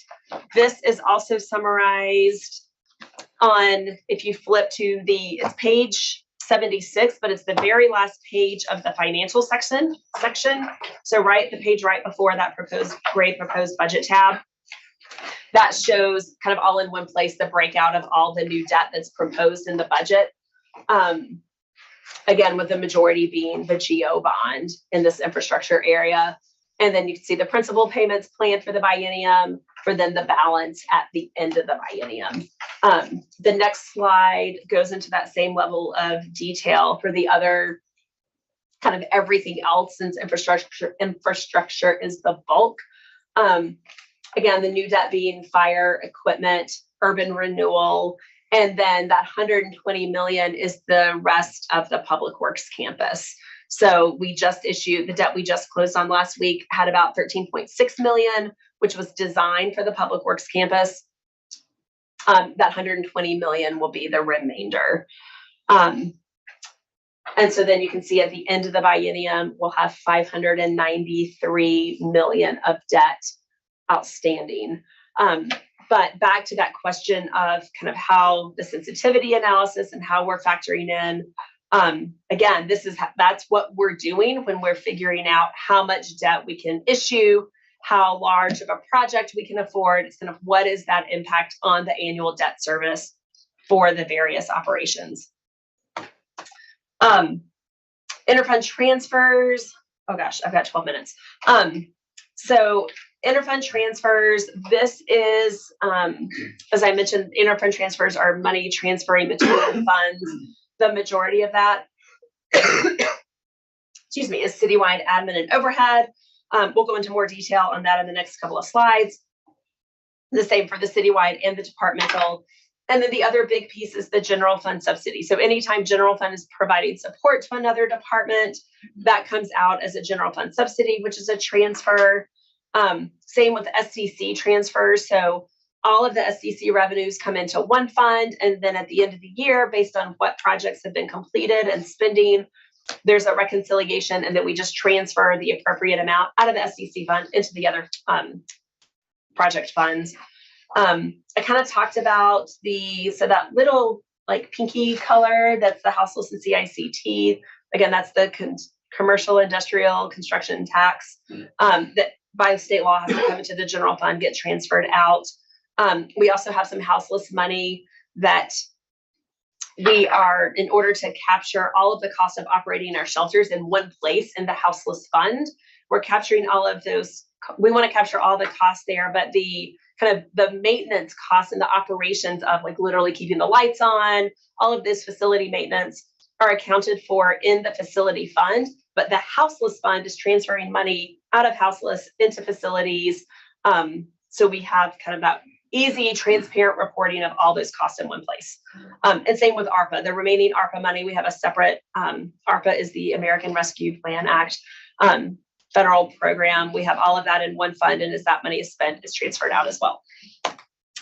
Cost allocation and central services. So we've had a lot of questions and conversation lately on this like overhead and our indirect costs. Why do we have centralized service? You know, it's more efficient. We can have consistent and reliable services across the city. So for example, rather than having like a bunch of like random IT people across the city, we have one IT department, and they may have liaison staff, and there may be some IT type staff in the departments that work closely with Juan and his team, but same with finance. Like we have centralized budgets, centralized finance and reporting. There are staff in the departments that have key budget and finance roles and kind of those points of contact, but it's just more efficient and consistent to have all those experts kind of in one place. So then, not going to go into a bunch of detail on the next two slides, but again, it will be in your materials and we'll have them on the website for full transparency. So in central services, this first slide is what we call our citywide. So these are departments, central services that everybody citywide is paying transfers into these departments. Every department has a different kind of allocation driver based on what makes sense for that department. So for HR, it's primarily based on the number of FTE. There can be some kind of multiple allocations, but at the end of the day, it's all based on FTE. Facilities is based on square footage. So how much square footage of that building or that campus is each department using? So we go through that we update we call it a cost allocation plan. We update that every biennium, working really closely with those departments. Do those drivers still make sense? And we have a consistent methodology. So everyone is paying not the same amount because it varies, obviously, but it's based on a consistent methodology. So there's not a lot of subjective, like, that person, like this department doesn't like it or their funding's a little tight, let's not charge it here. We always say that we know it's fair because no one likes it. No one thinks they're getting a screaming deal on overhead. Sure, just a little budget user perspective on this one. Since everybody is paying their equal share of the pro rata driver, whatever it is, discrete and different for each area, basically ignore it when you see individual budgets and look at it in aggregate. That will help comprehend what's going on. Yeah, thank you. Point of use. And then the next slide, these are so they're still part of the kind of overhead, but these are the departmental overhead that only the specific users of these departments are paying in. So for example, engineering and infrastructure planning, like finance doesn't have any capital projects. So finance doesn't pay into any of these departments because they don't have projects that need to be engineered. They don't own any vehicles, so they're not paying into fleet. The utility lab is specific to just those water, sewer, stormwater programs that the lab is providing services for. And then CEDD is the acronym for Community and Economic Development Department. So again, only building, planning, private development, engineering, code enforcement, like those are the departments paying into CDD admin. So there's kind of the citywide central services and then departmental central services. We also have on the next slide, kind of the percent of our total FTEs in each of these main service areas. So working from, the colors are kind of hard to tell. So if you just work from the top bar is the admin and central services. So over the last couple of years and then the biennium, relatively consistent as a percent of total FTE. Infrastructure is the next color on the chart. Then you get into community and economic development and public safety. So over the last 2 years of actuals, the proposed budget, not a lot of significant changes in our overall employees kind of by service area. And then final slide before we get into contingencies, kind of comparison to peer cities. So we've also done a quick analysis of central services as a percent of the total FTE for the current fiscal year, because those were the budgets we could find for some of those comparable cities. I will caveat this, we put this together pretty quickly, that to dive into the details to compare apples to apples is going to take a lot of time. Because, for example, I mentioned we have fleet and facilities in central services. A lot of cities, that's part of their public works department. So it might be part of that infrastructure service area. We also don't know in these cities, we centralize all of these functions. There could be a city that has a lot of those functions, decentralized. And so we don't know if they're kind of buried in some of their departmental FTE count. So just want to provide that caveat. But based on what we could find in those other city departments over the last couple of days trying to put this together, this is kind of that percentage. So again, we're like literally right in the middle in terms of our essential services compared to everyone else. All right. Not going to make 540. So contingencies and reserves. This first slide, I'm not going to spend a bunch of time on. This is just a summary of the total and contingencies and reserves. It's on page like 56, 57. And then we'll have a slide and talk in more detail on each of those reserve areas. So starting with public safety, the police department is accounted for in the general fund. So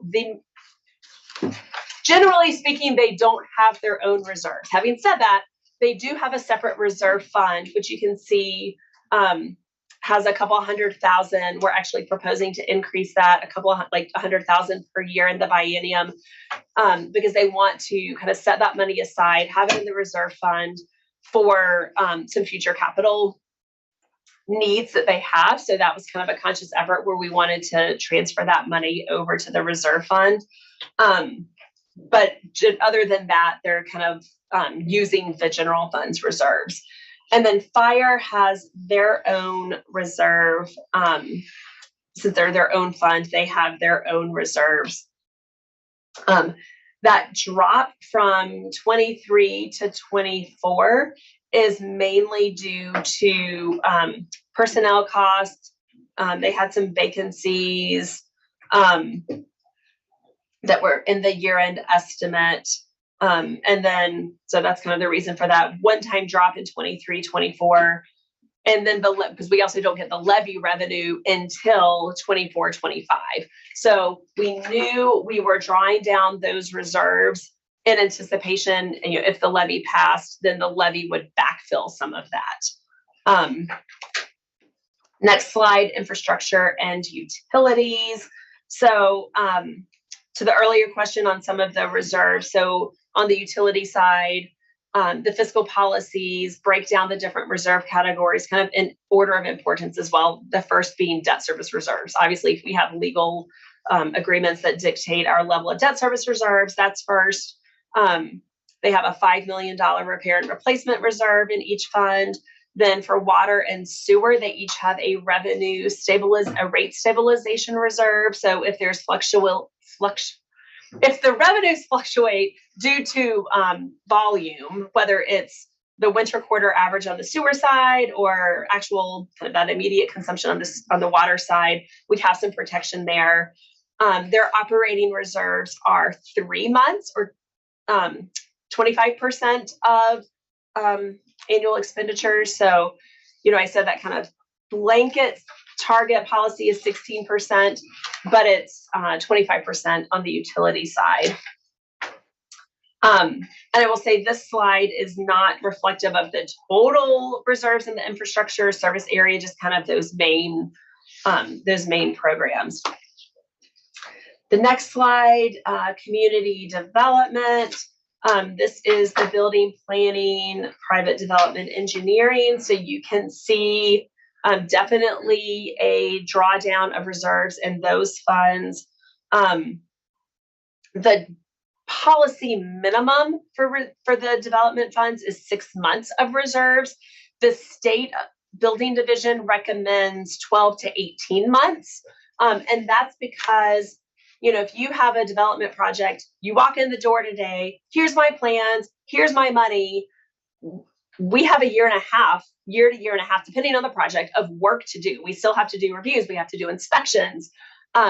So the policy minimum is 6 months, but the state recommendation and their best practice is 12 to 18 months. So as we get to Colin's presentation, one of the things we're going to be looking to you all for would like your kind of recommendation on those target reserve levels and what we feel comfortable with, because that will directly influence the rate and the fee increases in the fee amount. So again, we'll see a lot more of that in Colin's slides, because you'll be able to see expenses, here's the revenues, here's the reserves.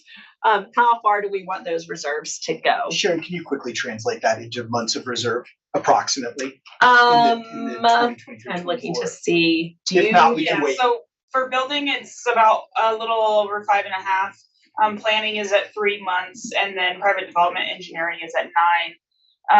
I think he means The end of 20, the biennium. 22 and 23. Oh, at 22 and 23. I don't have No, that. Or is that No, on yeah, this? You got my question. Okay. right? I get Yep. it, okay. Okay, Below the state recommendation. yes. And we'll tell you what the rate increases need to be at that 6 Yeah. months for our college presentation. Admin and central services.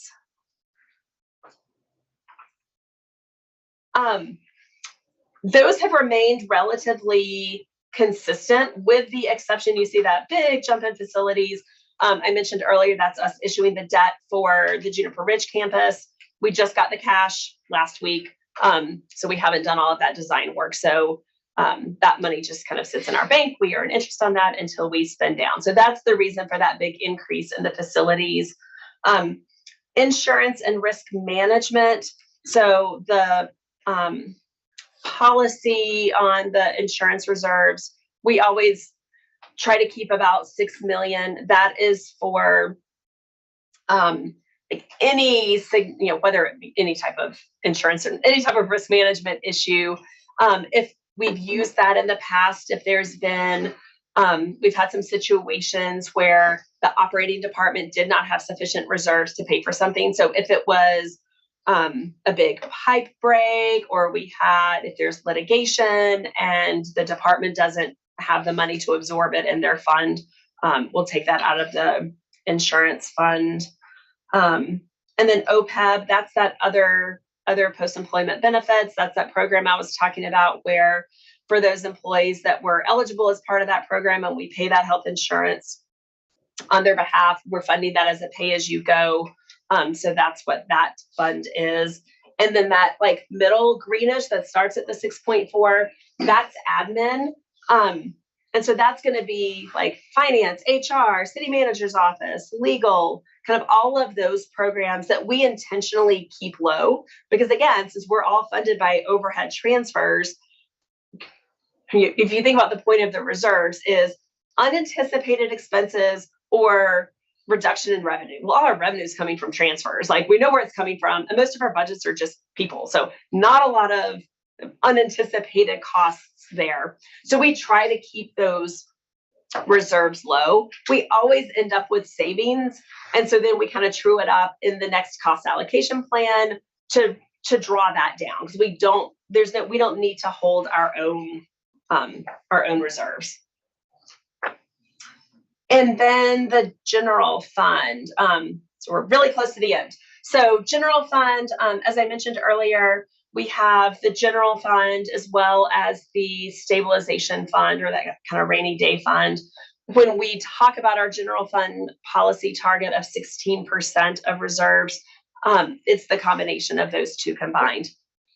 We have shown, you'll see in 23-24, that top bar is kind of like a lighter color, that 10 million and 14.3. Those are Juniper Ridge land sales that are in the general fund, but we kind of called them out separately. So the city of Bend owns the land up at Juniper Ridge. So when we sell property up there, that revenue comes into the general fund.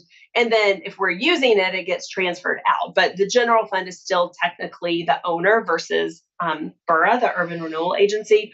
So we've called those out separately. We'll see tomorrow night. So on the agenda tomorrow night, we'll kind of wrap up our department presentation, then get into a general fund overview before going into deliberations. So we have a little bit of room in the general fund that we may have some flexibility to work with. So want to spend some time talking with you all to kind of get your prioritization. Oh, sorry. Go ahead. And if you want to go to the last slide, and get into these the areas of focus during deliberation. So as you hear from everyone, These are also consistent with the areas of focus that we presented on March 1, with the exception we took off public safety that said it was reliant on the levy. So transportation operations, so that's kind of area focus, the need for a transportation fee or other revenue sources to kind of maintain that current service level in streets. Community development, we keep talking about it, like we're really setting you up for a great presentation, Colin. The development, the flat development activity with the fee increases needed to ensure we have adequate reserves. Houseless operations, so there's no general fund revenue in the budget to support houseless operations. We're relying on state and federal dollars, which are not coming through as anticipated. So have a need there. And then just the general fund in general, we went through all of those assumptions. There was no area where it was like, oh, we're golden here, like tons of money coming in. Not the case. It's pretty flat. So as we're going through and as you're hearing from departments, kind of keeping these focus areas in mind, and then knowing when we get to the general fund at the end of the night tomorrow, moving into deliberations, kind of as you're hearing from folks over the rest of tonight and tomorrow, any areas where you would want to prioritize, where we may have some flexibility with additional general fund. Anything you want to add? No, it kind of ties back to the initial message that I said, this kind of, the root of a lot of this goes back to that general fund and those structural challenges that we have. So as Sharon said, we've got a little bit of room. We're running reserves around 21%. Our policy is 16%. So as you're going through these budgets, you'll see at the end, there might be some desire to prioritize or just leave the money in reserves. We're also going through some economic uncertain times. So this is kind of the task before you. We are presenting a very conservative budget.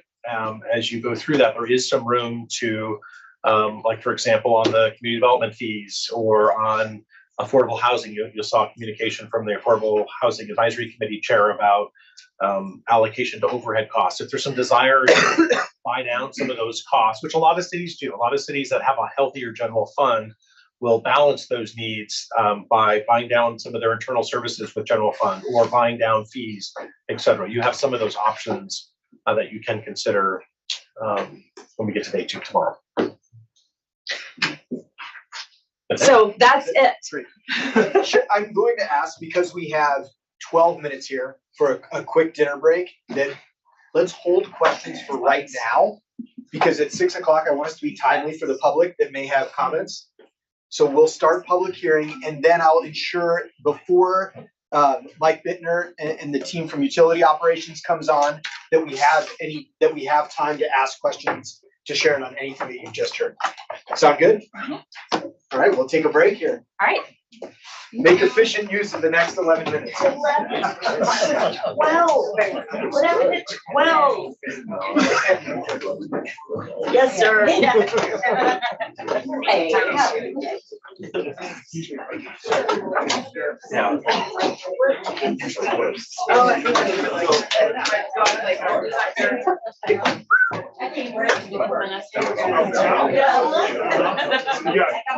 got your work. Sorry.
still? I don't see anyone online with their hand raised. It's just staff that are, They just staff it's online. that's online, so I'm not So- seeing anybody. Do we have any members of the public here in person that would like to provide comment or ask questions?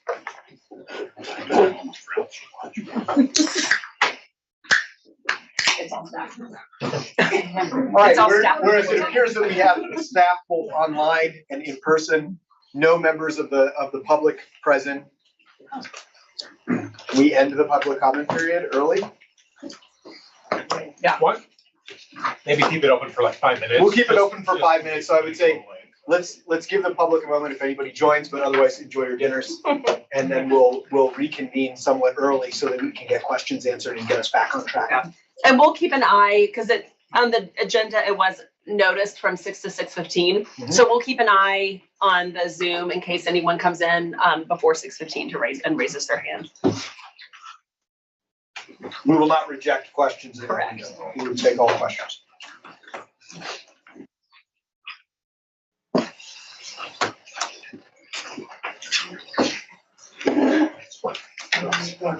I know. We're on. It's my day. I was just saying how Yeah, happy I was. so we're gonna- We're gonna But if take a break so we can keep eating for a little bit. So I think we're gonna mute and put that slide back up.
to ensure any questions from the public so far online? All right, well, that will give us at least 5 minutes for everybody to ask questions on Sharon's last presentation before we get started on the next part here, which is utility operations. Sure. So I'm just trying to get my head around a little bit the increase in personnel, because I didn't write down the number, but going from whatever it was to 281 is about a 30% increase, but the FTEs are about a 3.6% increase. And then the COLAs were 4%. I think I saw in your talk a few weeks ago, raises were 10%. And then that personnel cost, what was it called? Direct costs or whatever that slide helped, but still, I just totally don't get my head around like the 30%. At a high level, a lot of that was just vacancies that we had. So for this biennium, there's a huge amount of vacancies. So what's assumed in the budget is fully staffed. So that's a big part of that increase is that. There were, so the cost of living increases were 5, 4, and 4. But there are step increases that folks have, so they can earn up to, it's not an automatic, we hire folks within a salary range. And so I wouldn't say that's there's definitely kind of a correction that we had to make as an organization, as a lot of folks did within high inflation costs. So fairly aggressive with our labor contracts. But you've accounted for what those increases. There's a modest increase in staffing. It's like 2.5% year one, and a little over 1% increase in staff year two. It's really the overall kind of personnel costs going up, and I would say the bigger factor is just the vacancies. That makes sense. Okay. And it was, I'm looking at that email you sent me today, Dan, that 16 million was that So that's the wages and benefits, or just the salary wages savings? and benefits. Okay, so about 16 million in savings for the biennium.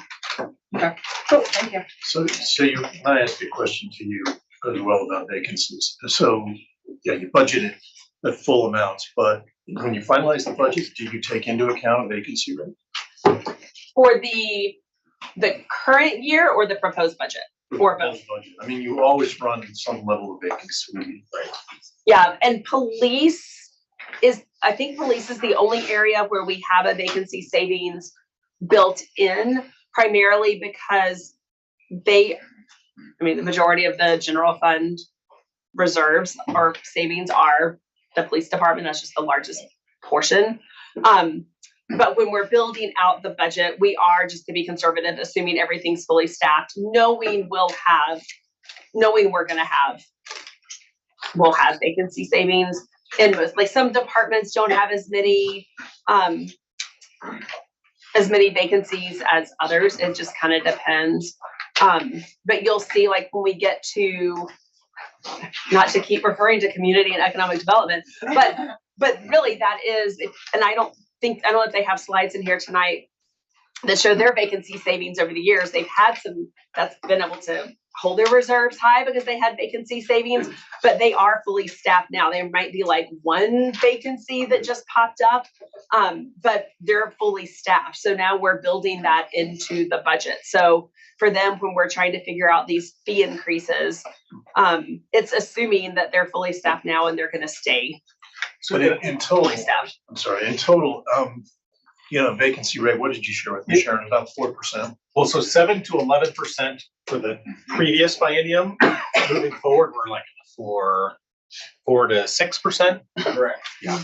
4% of 1.25 billion is a big number. Yeah. Is, I guess, the point. Well, the 1.25 is not staff. That's a very small amount of that. Fair enough. Yeah. 281. 281.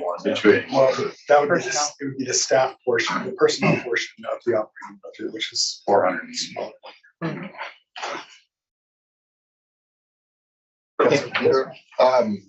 So as I understand it, part of the proposal around trying to phase in the fee increases relies on spending down some of the contingency and reserve funds. But on the chart on page 57, the contingencies and reserves goes from positive 350 million to minus 50 million. I assume this is like all of the contingency and reserve funds across all of the funds. But what else is going? I mean, you went through, and I was trying to keep track of okay, where's the really big one that explains such a big difference here? Is it? I mean, it must be much more than just phasing in of fee increases. So I'm glad you asked that. So on page 57, those are annual. How do I say this? Annual amounts. So for the contingency and reserves, it's just showing the use of reserves. We still have positive contingency and reserves at the end of the biennium. So I do want to clarify if someone's looking at that slide, we're not in negative reserves the second year, but that's showing the use. So, and again, a lot of that is going to be in community and economic development. Or do you guys have in your slides in a bit that those slides we were doing during deliberations where it's during budget prep, where it's here's where we were last year, this year, where it was 20 months or whatever, and then it's the decrease. No, we were asked to pull those out. We just focused on 23, 24, and 25 with one scenario, but we have about 30 slides. We have a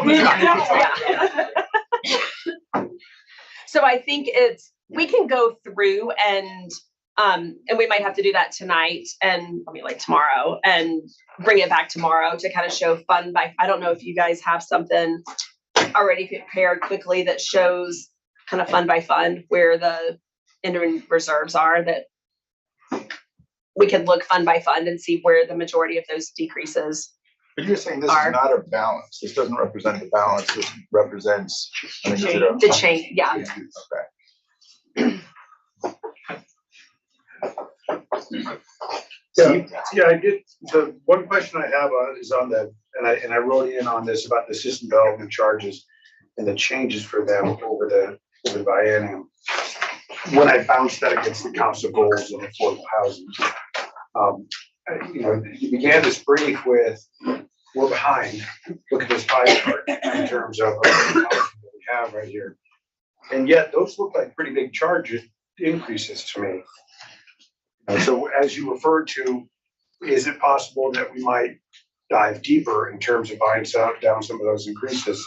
I don't know, is that a place? Yeah, so there's a methodology update that's happening right now that Sharon referred to for SDCs for transportation and water.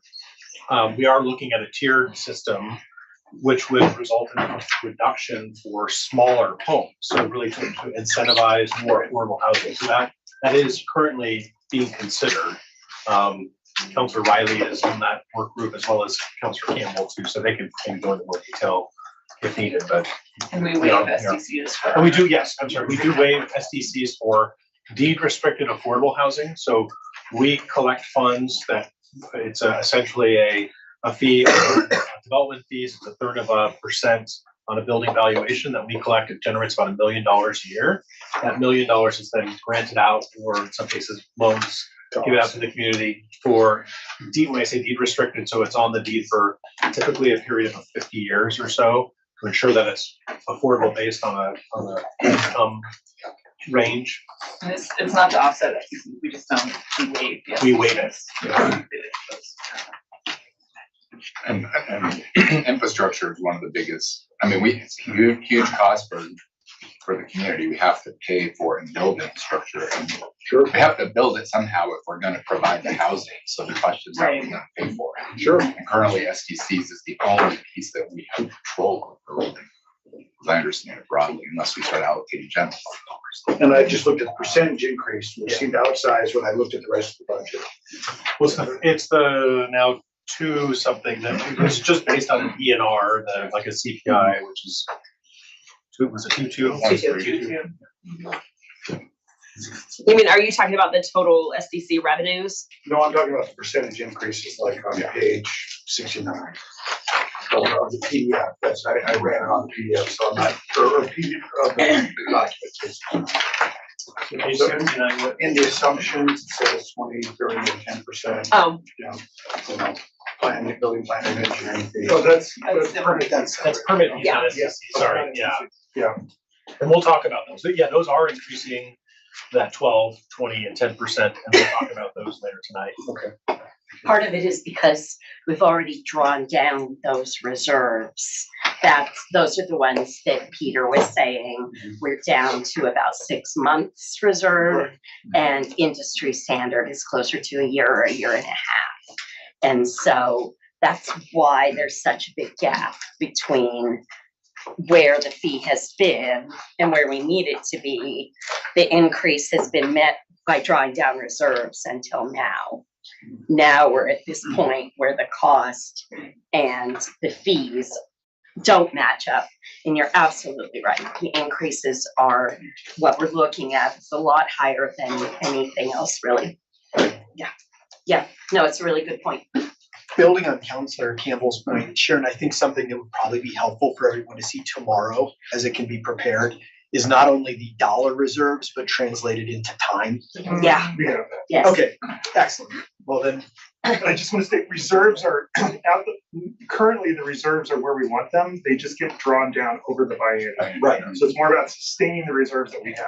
I think is a better way of putting it. Thanks. And can I clarify for tomorrow, because we've got some chats going back and forth. Do we want that citywide for every fund or focused on development? I think citywide Okay. as a snapshot, it Okay, doesn't yep. need to be over engineered to the last decimal point, but order of magnitude, Yep. so everybody has understanding where all reserves stand and we can make informed Okay. decisions and conversation around it. Perfect. Yep. And where they'll be at the end of the biennium. Exactly, yeah, Yes. great point, Councilor. So we Where were they'll gonna be, not do just where they are today. Kind of 4-year. I was gonna do last year, 21, 22, Snapshot. this year, first year of the biennium, second year of the biennium, the total dollars and then percent of operating exposures. That's perfect. Is that clear? Yep. Perfect. Any other questions for Sharon before we turn it over to Mike?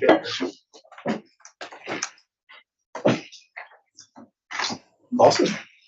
All right, we will move into utility operations. And now we're where the rubber meets the road. We did the high level and we're getting into the budget stuff. This is great. Sorry. Yeah, full stomachs. All right. Good evening, everyone. Chair Skirvin, Mayor Pro Tem, bunch of committee members, good to see you all, good to be in front of you. I think we're ready to dive in. I think we're a few minutes behind, so Chair, I'll try and make a few up here for you, okay? Appreciate that. All right. So who's got my slides? Maria? Okay, perfect. Welcome, everybody. Mike Fittner, Utility Department Director here for the City of Bend. Our department provides the operations, maintenance, and stewardship over the city's water, wastewater, and stormwater utilities. Sharon stole a bunch of my thunder earlier when she talked about the big team approach and all of the central services and all of the other core departments that are really critical to our success. I'm going to focus 100% on our utility department here, but please understand there's a lot more to the story here. We really rely closely on Ryan and his engineering team, David Abbas and the transportation group, and then all of those core services that really are a part of our team. We don't provide these services for very long without the legal folks, without the procurement folks, without communications, finance, and so on. So with that, we'll go ahead and dive right in. First slide, please. So I'll focus your attention towards the left hand side of your screen on this slide, towards the top. We'll talk a little bit about the utility department, and then I'll dive in. I've got 5 slides here total, should be about 15 minutes, okay? So a little about the utility department first. We're 120 full-time staff. We are a relatively flat organizational structure. I have 7 direct reports, but across our department, we actually have 17 different programs. Those are different budget programs, small groups of people between 5 and 10 that go off and do different things every single day. So water production, water conservation, water quality, wastewater collection. We go a lot of different directions and work with a lot of different groups over the course of a year. Working our way downward here, the water fund, the reclamation fund, stormwater fund, those are the primary funds that we are funded out of. As Sharon alluded to, those 3 contribute to the laboratory fund, which funds our water quality laboratory. Quick question, has anybody here been to our water quality laboratory? Is it at the wastewater treatment? It is, great, perfect answer.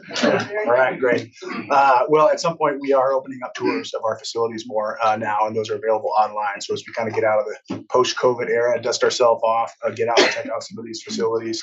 But yes, Councilor Campbell, the laboratory is located out at the water reclamation facility, and that's part of our new Juniper Ridge expansion or growth effort as well. A couple other things that just stick out to me here. On the left-hand side, the water fund and the reclamation fund continue to be the lion's share, the largest utilities here. These are our biggest, most complicated utilities. The stormwater fund will always be a distant third here, just because of its level of complexity. It's also only a couple decades old in terms of utility age.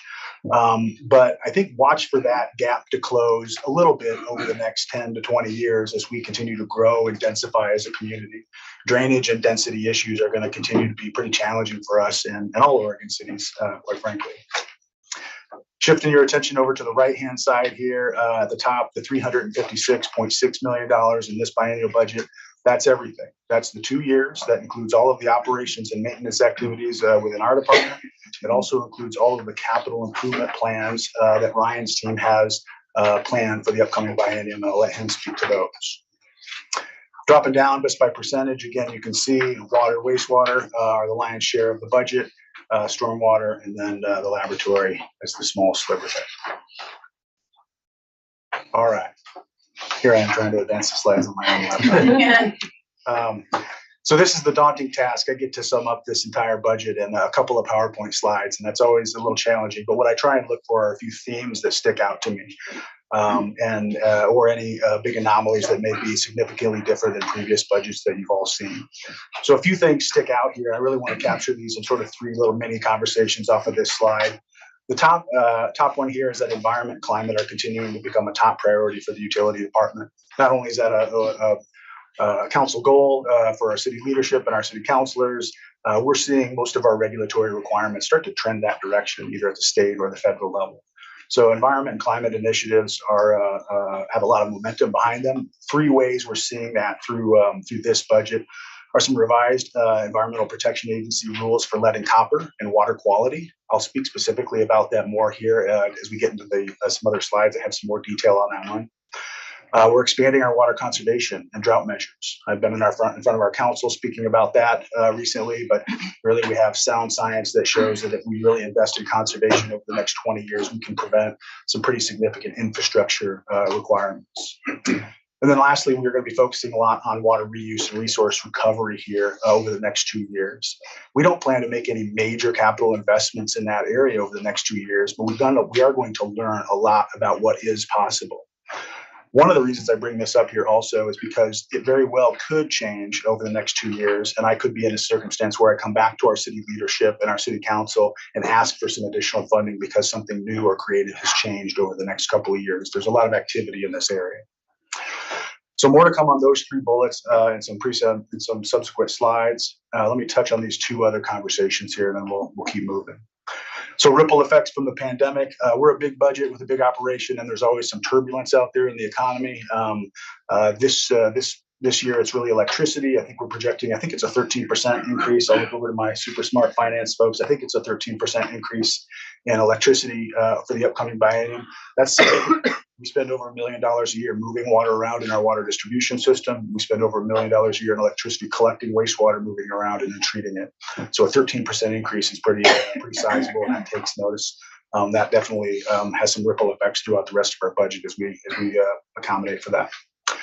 Other consumables, things like UV light bulbs are starting to need to be replacement in our water reuse system. Some of those larger maintenance items that are above sort of just normal maintenance items, but typically $50,000 or more. We're seeing more of those start to creep into our maintenance activities. Chemicals, things like compressed chlorine gas, cleaning products, dewatering chemical for our water reclamation facility. There are lots of volatility in that market. We don't really have much choice other than to watch it, manage it, optimize our systems to reduce the amount of chemicals that we need in certain areas. But again, we're continuing to track that. As a big department, inflation and supply chain issues, we're not immune to either of those. It really impacts our projects, how we have to stage them to meet procurement deadlines, to get on a council schedule, and then actually have all the parts here to actually go do that project within the budget window. That's all becoming more challenging for us across the board. And then lastly here, Sharon mentioned a little bit on keeping utility rates low. We're at the 3.5%. I know she went through the rationale behind that 3.5%, so I won't go into it anymore. But I just wanted to tip my hat to the finance group and the engineering teams that really work closely to look close at the capital improvement project, to move projects and planning efforts around so we can get rates down to where they can actually be tolerable for the community, depending on given what's happening across the community and the inflationary pressures. But it also allows us enough funding to keep moving forward. Okay, we have a backlog of maintenance issues across water, wastewater, and stormwater. At 3.5%, we can legitimately move forward and make progress in all of those areas. We can also tell our regulators, DEQ, or the Water Resource Department, and OHA, yes, look, we are continuing to invest in these systems. We own them. Okay. All right. Next slide, please. So I've got 3 slides left here, folks. This one's just focusing on the environment and climate goal, and then the last 2 are on water quality specifically. So we have a council goal for environment and climate. One of the strategies there is in bold here, watershed protection through conservation and stewardship. We're going to spend a lot of time on these 3 bullets here over the next 2 years. Not a significant amount of capital in terms of when you compare it to, say, projects or hard infrastructure, but this is where the utility department will be out in the media, will be out in the public, and will be actually making a little bit of noise here over the next 2 years. So implementing the water conservation goals that were in the Water Management Conservation Plan, again, 2 years ago with the Integrated Water System Master Plan. That said, if you really double down and invest in conservation, you can beat the peak. You can get your peak seasonal water use June, July, August down to a level where you won't have to build that additional well in those 3 reservoirs on the east side of town. That's a real win for us and a real smart investment for us over the next 20 years. Continued participation in the Deschutes Basin Water Collaborative. This is a large group that's ongoing. It's a 40-member plus group that meets monthly, but our goal is to create a plan that outlines all of the mechanisms we have to manage water effectively in the Deschutes Basin. This is a big project. It's kind of messy. It's 40 people trying to come to a group project, and a plan exercise. And so it's not perfect, but this is also looked at as one of the first place-based planning efforts across the state that's focusing specifically on water resource and drought management. This isn't happening everywhere across the state. And so it's being perceived or viewed from Salem and other places with great interest as really a success story, a way to get a lot of people in a room to create a plan to move forward in a manageable way. Mayor Keebler, I think you and I are the liaisons for the Deschutes Basin Water Collaborative, so we'll keep tracking that one and keep reporting back on it. Those top 2 goals there, those 2 bullets are assigned directly to me, so you'll see me reporting on those on a regular basis to Russ and Stephanie and to our leadership teams. The last one here, promote long-term water supply resiliency through water reuse and resource recovery. There's a lot in this bullet here. A lot of this is going to be done through the engineering group and our water reclamation facility plan. That's when we hire all the super smart engineers to do a deep dive on this facility, one of the city's most complex assets, and look at when we're going to need to make that next expansion. That's the primary goal of that facility, to treat our wastewater. But above and beyond that expansion, we know that there's a lot of positives that could come from that facility. And as we start to switch our thinking from sort of wastewater collection and treatment to wastewater collection recovery, right, resource recovery, we'll start to understand what other opportunities we have there. 3 things that we think we may be able to explore are greater water reuse. We have about 6 million gallons of water ending up there every single day that we can treat and use to use for a beneficial use, in addition to the current use that we have, offsetting groundwater use at Pronghorn Golf Course. But we have other uses we can use above and beyond that. We have biosolids out there that we can use on agricultural properties, but we can actually use them in a more beneficial way in the future. So that's something that we want to take a close look at. And then lastly, we produce plenty of methane gas at that facility. So better capture of that gas, better reuse of it in the future. Those are all 3 things that Ryan and his team are going to be looking at over that the water reclamation facility plan exercise over the next 2 years. The utility department teams will be plugged into that exercise every step of the way, and we may even jump on something or move ahead in some area to further those initiatives or to learn more in the next 2 years through a consulting exercise.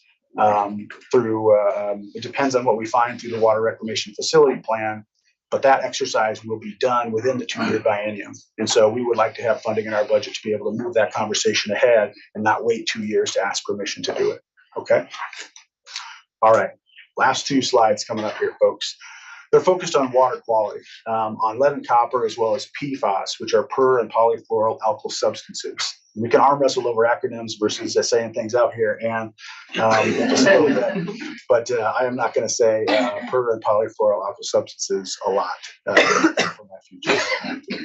But two quick slides here that I wanted to make sure we included in here in budget deliberations, because these are showing up in our budget in a small way, but also could potentially have a pretty big effect on us, and if depending on what we find in the next 2 years. So real quickly, the lead and copper rules are established at the federal level. The EPA, under the Safe Drinking Water Act, sets those rules. They're distributed down to the states. The states interpret those rules. In Oregon, that's the Oregon Health Authority that interprets those rules and then sends them to us. Okay, so we as a city, literally over the last month or so, are just figuring out what those rules are going to be for us. We're formulating our work plan, and we're going to put that back in front of OHA to make sure everybody's okay before we move forward. But in a nutshell, the rules are this. We have to develop a service line inventory of all of our water service connections that we have. That's about 30,000 water service connections. Now, obviously, we can't go out there and get eyes on every single one of those. So we have some approved methods from OHA, Oregon Health Authority, to be able to simplify this exercise. The city of Bend doesn't have a long history of using lead in its system. And in fact, we usually test at 0 parts per billion. When we test our water, there is 15 parts per billion allowed. And so we usually test right at 0. So we have ridiculously high quality of water here. That continues to be the case with lead. So we don't anticipate finding a lot in our system as we dive into these rules. The graphic on your screen here, I think, is important because there's one caveat here that's really concerning for this regulation, and it's really the service line that runs from the water meter to either the house or the business property, or the business foundation. Typically, in a water utility, the city owns, or the water utility owns the service line from the water meter to the from the water main to the water meter. Historically, anything on the other side of that has been the responsibility of the property owner or the business owner. And that's still the case. But with this rule, in terms of developing pipe service line inventory, we have to know what type of material was used in that private application. So you can just imagine how daunting that might be. We have virtually none of that information as far as what material was used. But we have a lot of statistical methods to eliminate big chunks of users. Tens of thousands of homes will not be part of this exercise because they were constructed after lead was eliminated from plumbing supplies. So the actual number of physical investigations that we're going to have to do in the city of Bend are roughly about 400 to 500. Now that'll still be significant. So you do see increases in our budget and consulting, some of our landscape maintenance, as well as some of our temporary help, where we feel like we're probably going to pull on some temporary help to help go do some of this field investigation. Okay. Last slide.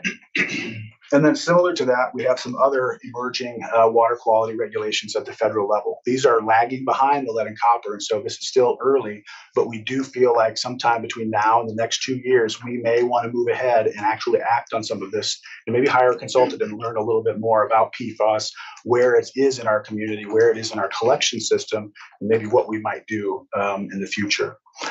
But a couple of things that I would like this group to know. What we know today, PFAS can be highly toxic. This is bad stuff. Cancer, birth rates, all of the nasty stuff.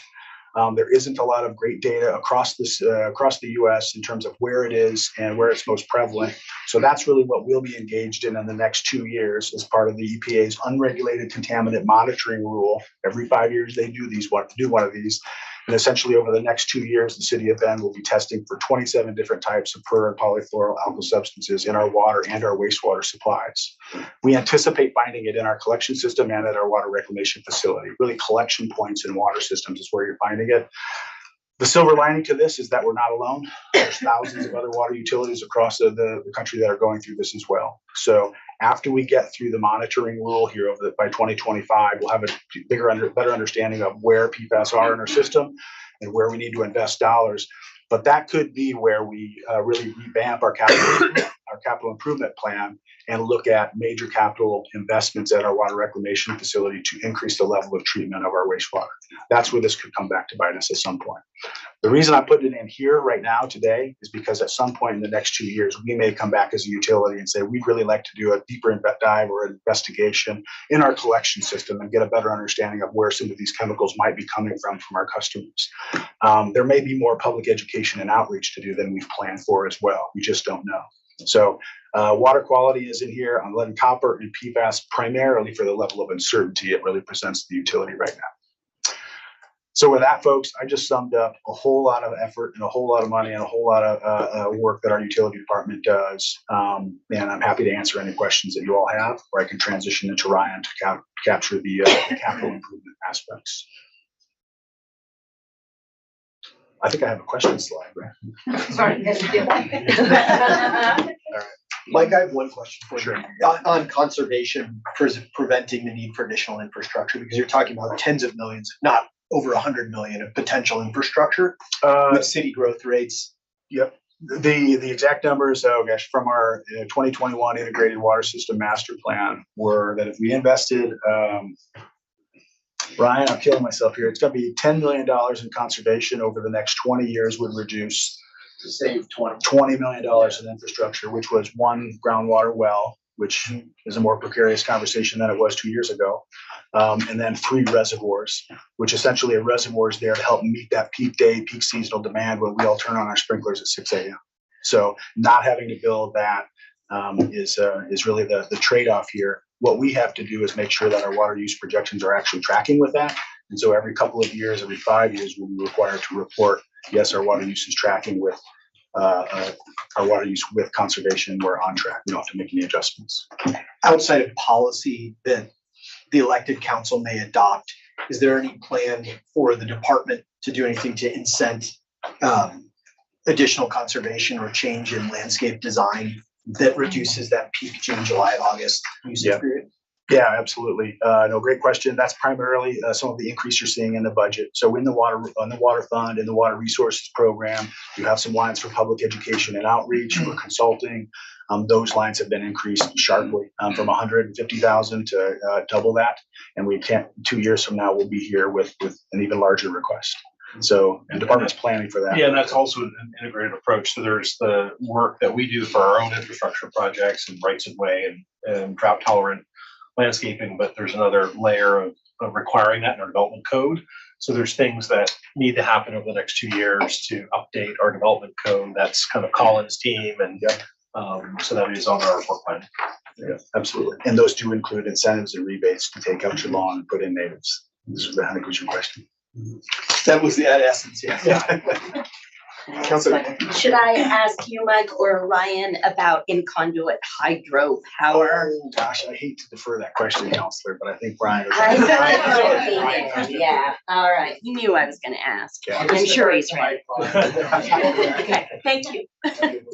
Councilor Riley. So in the rate model that we have now for at least sewer and water, I'm assuming there's some sort of reserve building target in there. I mean, I'm kind of going back in time for some other things I've been part of, but is that happening now, sort of capital replacement programs? And are we going to hear more about that as part of this discussion on reserves tomorrow? We're gonna dive more into the capital improvement planning right now with Ryan as far as the reserves and how we're structurally sort of building that back. I'm not sure exactly what your question was. Well, I guess I'm just getting at, thinking back to the sewer discussion I was part of like a decade ago. Yeah. Part of the reason we were in that discussion is because inadequate reserves have been built over the years, and that was sort of seen to be an issue across the whole country. And people buying down rate structures, councils in particular, tried to keep rates low, but part of what they were doing was sacrificing how much money they were setting aside for future capital replacement. And I know we have a little different system here with SDCs to pay for some of the new stuff, but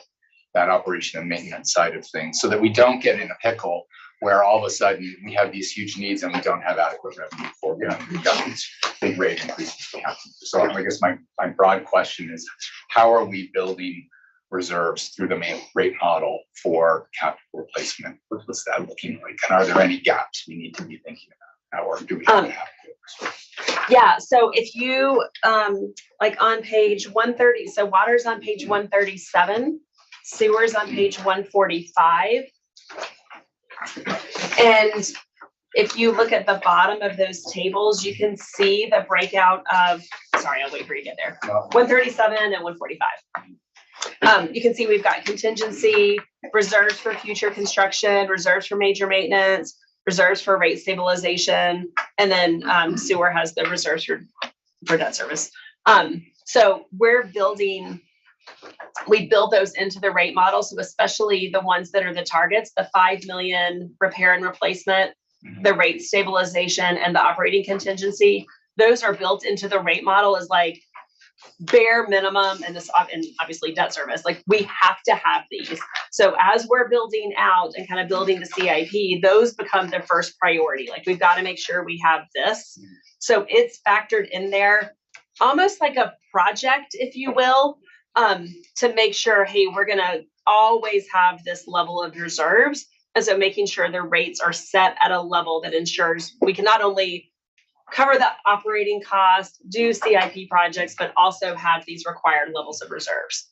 So like if you rewind like 10 years ago, we didn't have, so probably when you're on SIAG, we didn't have that 5 million repair and replacement in the policy. We changed those policies like 2015-ish to really lay those out in the policy and say, no, we're recommended to council. Council adopted those policies in resolution to have those minimums. Because before that, it was more like informal. Or reserves required as part of issuing debt. Yeah. And so we're the keep rates low is not sacrificing those reserve targets in some way or that reserve planning. Okay. Yeah. So Councilor Riley, just to add to that, I think one of the things you'll see in the capital improvement plan is a line for repair and replacement. One of those, a recognition that there's got to be a programmatic approach, sort of investing resources in these utilities all the time. So I think that gets to the spirit of your question as well. Yeah. Sorry, Kevin, I cut you off. Kevin, is this a build on that question? I think it was just so that I'd raise my hand this time. Yeah, it is. Go, please, 'cause I know Steve's also bending here. So those reserve totals, are they based on some type of a reserve study? Is, that estimates the maintenance or the time, the useful life of some of these facilities and so forth and so on? Or what does the model assume when it's saying you need this level of reserve? The 5 million repair and replacement, I'll be honest, that was before Mike and Ryan were utility directors. Yeah. And I don't remember that recommendation came from our utility and engineering directors at the time, that they just based on the age of the system and the projects that they felt comfortable with. But I will say, if you look on, so kind of sticking with water, if you look on page 140, so we're keeping that 5 million reserve, but we're building out and budgeting for specific repair and replacement projects. So we're not sacrificing that reserve. We haven't been in a situation where, oh my gosh, like something happened, we have to draw down on that reserve. So they're kind of doing both. They're holding that 5 million for truly something that is unanticipated, but then also programming out at and I don't know, you can speak to the line item, not line item, but like the project level line replacement detail when you're building these out, but they're kind of doing both. They're saying, okay, what are the quote real needs in the upcoming biennium, but then also keeping that 5 million in case there is some type of emergency or something comes up. And then does that answer your question? Yeah, I think so. Okay. So it sounds like it's a hybrid model, useful life is part of the calculation, and then there's just some that's being held in reserve. Yeah. For a rainy day. Kevin, you piqued my curiosity. I'll look into that a little bit. I'm pretty sure that the American Water Works Association and some of our trade associations that produce standards for our water utilities produce some of the recommendations. So we probably built off of some of those recommendations, or certainly didn't conflict with them, or you either use above and beyond, something like that. But we can get some better information there for you. Steve, you had a question. Sorry, this is weeds, the base of the trees inside the forest. So you've got a question. Tell me if I shouldn't ask this, but I'll ask it now. All right. 137, you have, for instance, 6 more allocated than authorized full-time equivalents. And I noticed that kind of, this is abnormal in this section. of the Yeah, Great good question. question. Good attention to detail. Yeah. Yes. Well, so why? So great question. So what he's talking about, if you look on page 137, so this is the water fund. And at the bottom, you see authorized full-time equivalents and then allocated. So you'll really notice this. Again, if you flip back and forth and look over on sewer on page 145. Yeah, so in the utilities, and Mike kind of talked about this, I mean, he's worked really hard to get staff cross-trained as much as possible. So we have these authorized positions, and that just means kind of like where they live on a schedule in our system. We got to put them somewhere. But then the allocated is going through person by person, and we do this across the organization, but it really gets highlighted in utilities.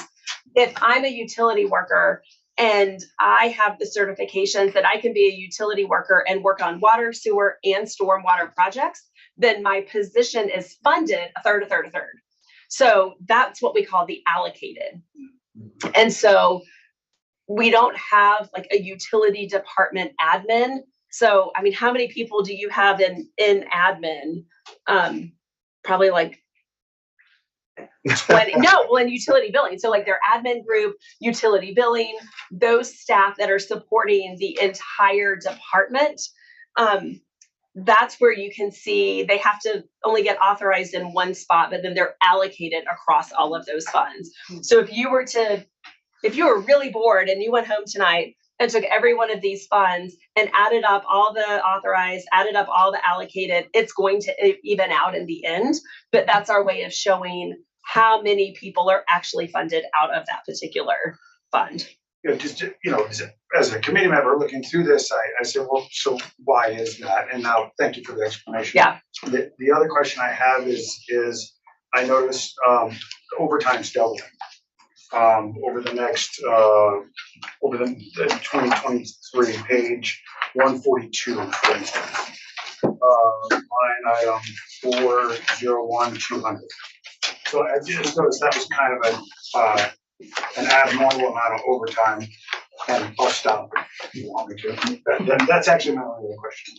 Yeah, and I don't know, Mike or Dana, if you know on the overtime. I mean, I saw overtime increase, but it was more of a normal progression. The quick answer, I guess, for the response for the proposed budget is because it's based on the historicals. So when we look back, we've seen pretty significant increases in overtime over the last 2-year biennium. And so we're projecting those forward. I hope we don't get there and we don't utilize all those, but I think it would be irresponsible for us not to. We went through a lot of transit, a lot of turbulence here over the last few years. Sure. So we think that that's going to be less than historical, but that's why it's so high right now. Just step functions in my old budgeting past or something that you notice. Yeah. When it's something a change. Yeah. Okay. Good catch. Thanks. Other questions for Mike before we bring Ryan Oster to continue the conversation? I have a question. Yeah. So two questions actually. So one is on the conservation piece and this Deschutes River group that you're working with. Are all the other communities working equally hard to do the conservation, or are we going to end up holding the bag for a lot of that conservation? Good question. I would say Central Oregon cities are working together to promote conservation. Central Oregon cities, we connect through COCO. That's a regular group that I chair, a water subcommittee that I chair, where we work closely with public works directors from Sisters, Madras, Prineville, from all of our cities to make sure that that's one comment there that we have is groundwater, right? To make sure that we're all moving forward in some way on conservation. And it's pretty impressive when you hear the different things that are happening in Redmond versus that are happening in Prineville versus Sisters. Every utility is moving conservation forward. You have a regulatory requirement to do so. It's not our job to enforce it, it's the state's, the Oregon Water Resource Department, the same group that looks at what we're doing and says, thumbs up.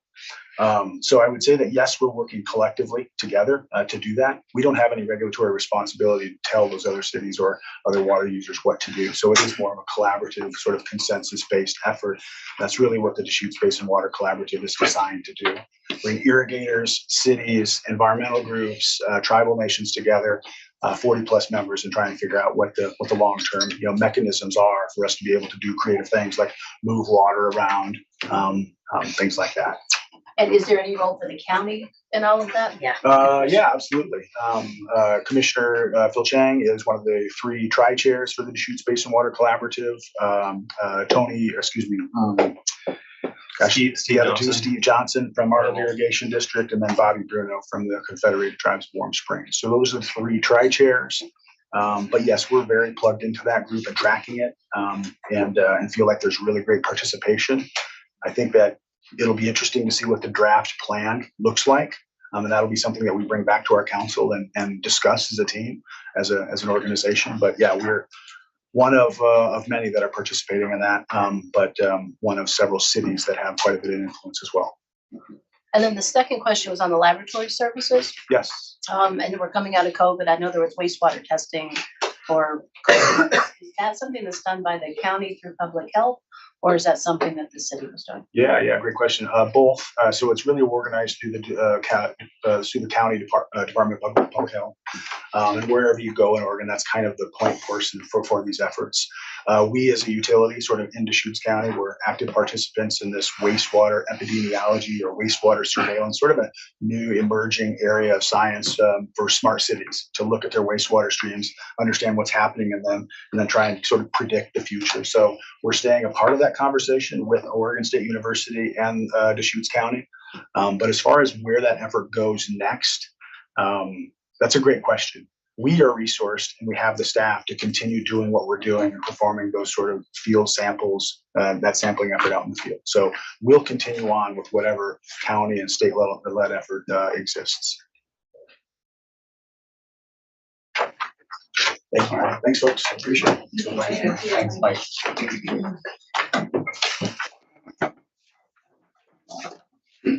Well, Mike won the bet. He defined PFAS 3 times, so now I gotta buy him a beer.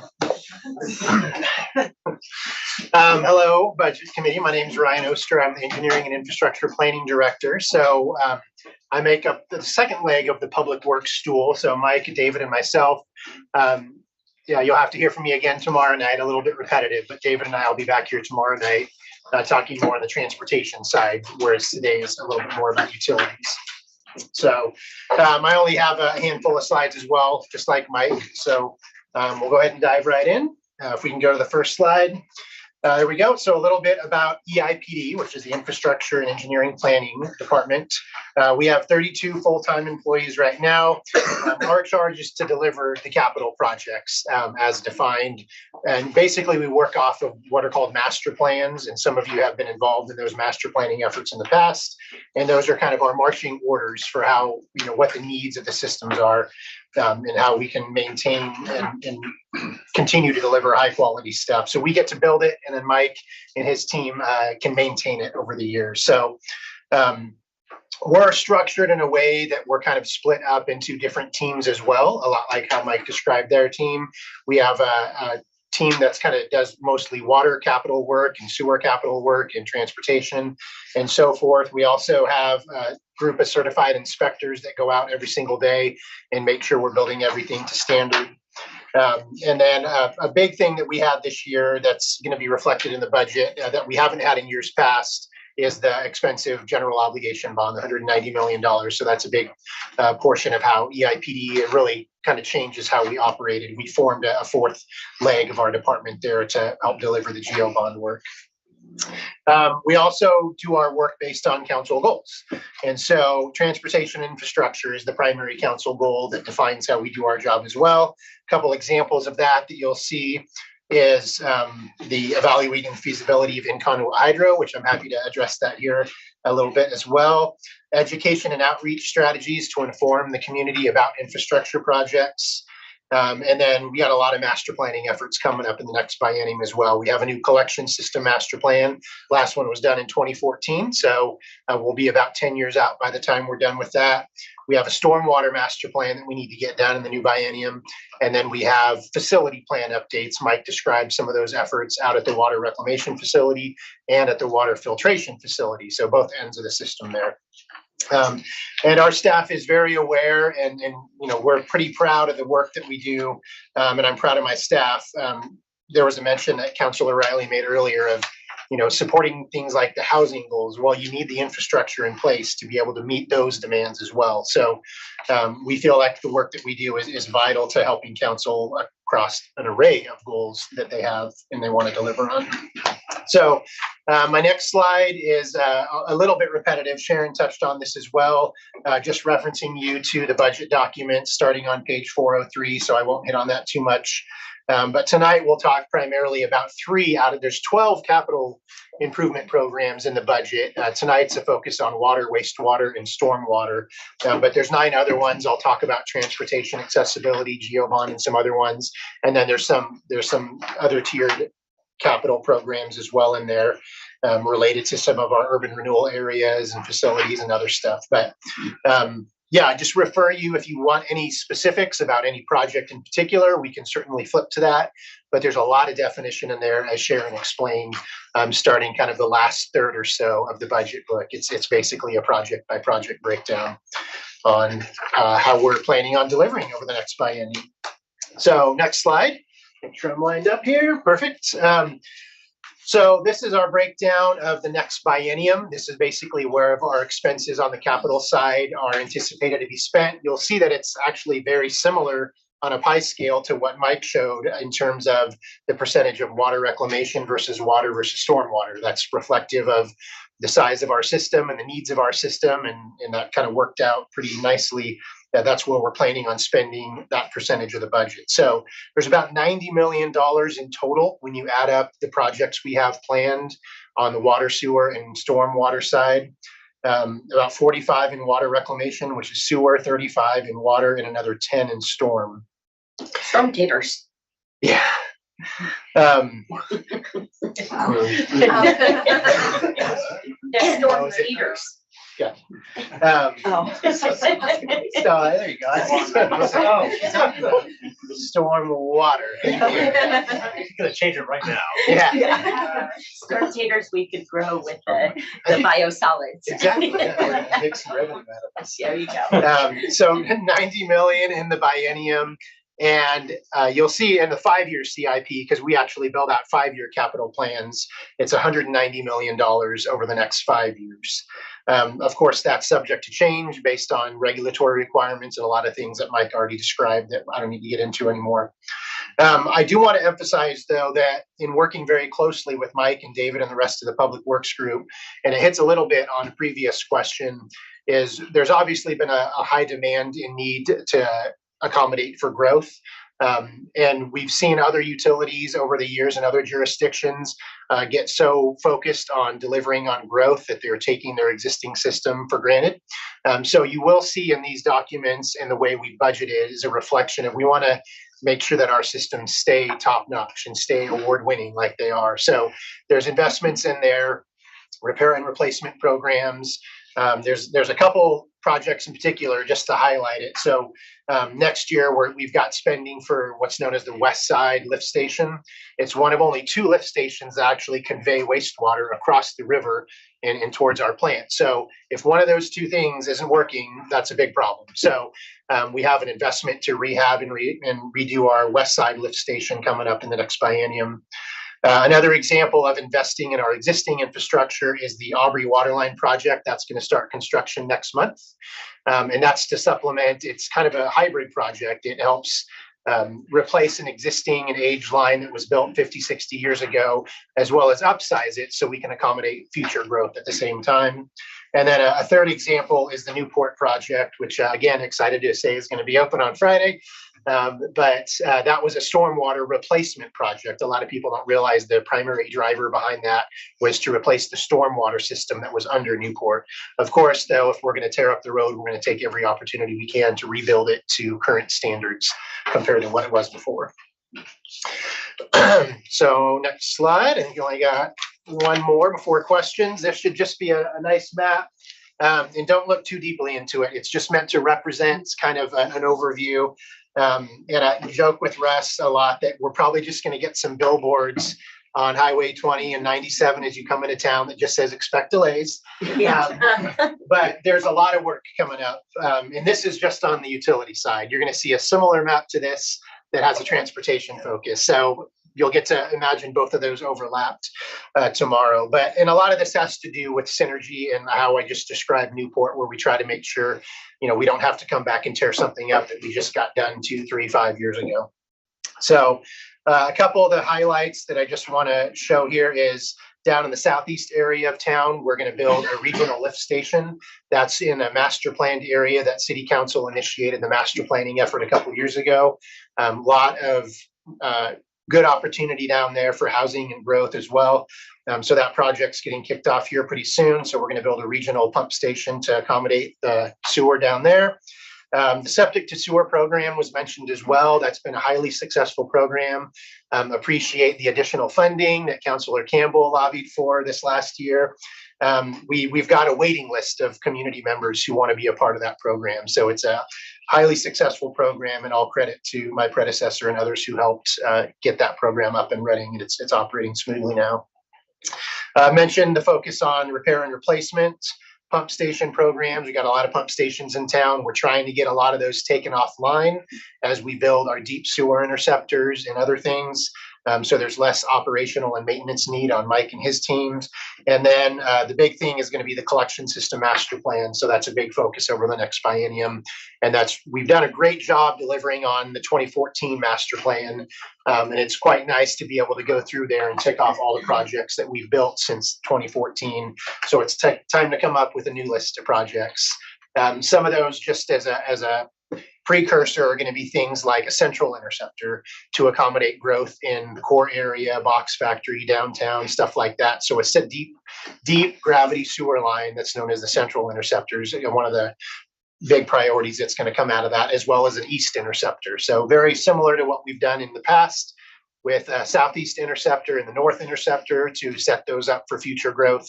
There's going to be some big projects that are going to help do that on the sewer side.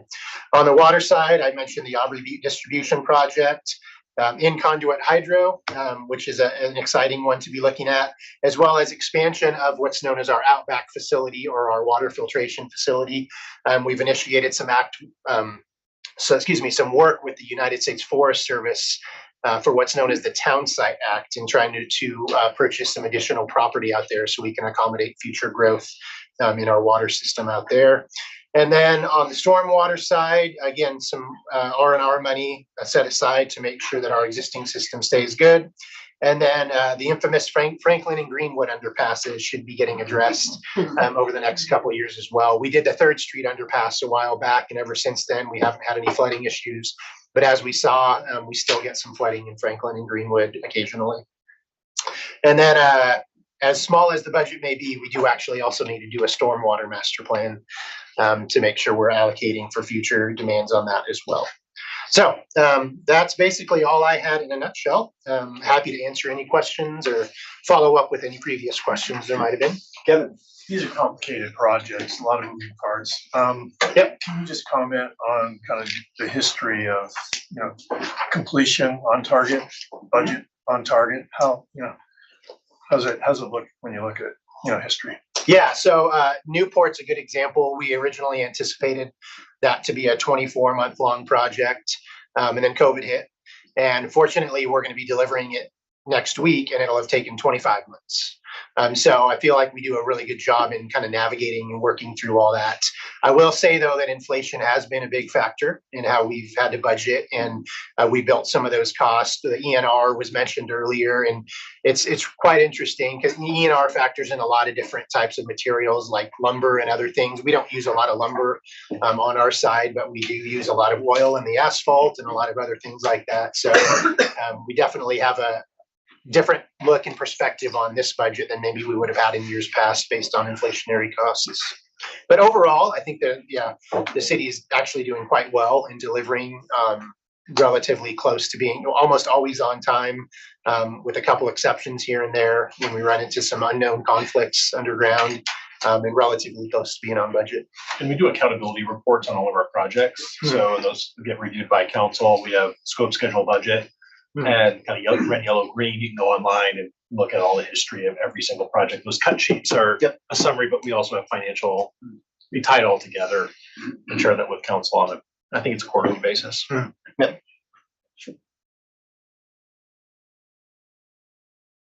How long? How long? So the last I heard is Aubrey Butte is the best opportunity for in-conduit hydro. We are building some new something, and in there will be room for in-conduit hydro. Yes. We've got consultants, any estimate. I mean, this is how we pay money for electricity. Yeah. If we actually start generating some of our own, we could perhaps hold costs, you know, be using that fund for all of these things where we're worried about the costs. Yeah. So, So that's a great project. We've worked very closely with Energy Trust of Oregon, and they've actually helped fund most of the study. We're just about finalizing that study now, and as you've gotten a sneak peek of it, Aubrey is the most exciting spot that we could go to now. So yes, I mentioned the Aubrey Waterline project. That's going to start construction next month. One of the components that we've already built into that is the ability to install a generator or not generator, but a turbine in there to help generate some electricity in conduit. So we're planning for it. There's some financial decisions to be made on whether or not how quickly that revenue may come back, but there's a good opportunity there in Aubrey. There's a couple other spots around town. And then the primary spot that we think would be the most productive would be out at our Outback facility, our water filtration facility, where we have a lot of water screaming down the hill that right now just slams into a concrete wall to get an energy dissipation. And this council will make decisions in this biennium about what you want, how fast you want. Oh, good. Yeah. Okay, great. Yeah, so I know it's not fast enough, but it's coming soon. It's coming. Things take time. Yeah. So this is an extension to Councilor Campbell's question, because we heard from Mike earlier about electricity price, at least intertemporally, up 11% at the waste treatment facility, and at least some degree of methane generation, knowing that we also sought Energy Trust grants for inline hydro. Is there potential for cogen at that facility and boosting methane? And obviously you're close to the point of electrical usage as well. That's not coming up high on the list of potential sites that we could generate from. There's for methane cogen. Yeah, well, so we're going to be doing a whole another study out at our water reclamation facility. It's called a facility plan update. That's also programmed in the biennium. And as Mike mentioned, that's one of the things we're going to evaluate with a perspective that we haven't really had before. We haven't really looked at this in terms of generating any type of energy or anything from there. So that's going to be part of our study over the next couple of years. Yeah. Steve, you get 2 more people during the proposed budget? Yes, to support the general obligation bond. I'm surprised on page 173, 413,040, you don't have any insurance premium increase in the first year. Okay, so I'm sorry, what page were you on? 173, 41, 413,040. It's one of the few times I didn't see the shared insurance premium go up, and you've got more people coming in. Maybe I just misunderstood. Oh, so It's generally shared across everybody's pro rata, right? yeah, so this is one, again, back to your earlier question on authorized versus allocated. Those staff are authorized in engineering, but funded out of the GO. Yeah, the general, when I say GO, I mean the 2020 General Obligation Construction Fund, which would be on page. So that pays their life insurance then? Yeah, it would be everything. So let me, fingers crossed, this is gonna work out. And I can't, my vision is terrible. Let's look on page 199. God, I can't read the small font. And yes, so then you see that health insurance premium. I think they've also, so that's on the line 413040 on page 199, and you can see that increase. And I think they must have some other funding, other staff that are getting funded there, because that health insurance is It was just one of the few times I didn't see increasing health significantly. insurance go up. Yeah. Thank you. Other questions for Ryan? Thank you, Ryan. Of course. Thank you. Thank you. Thanks.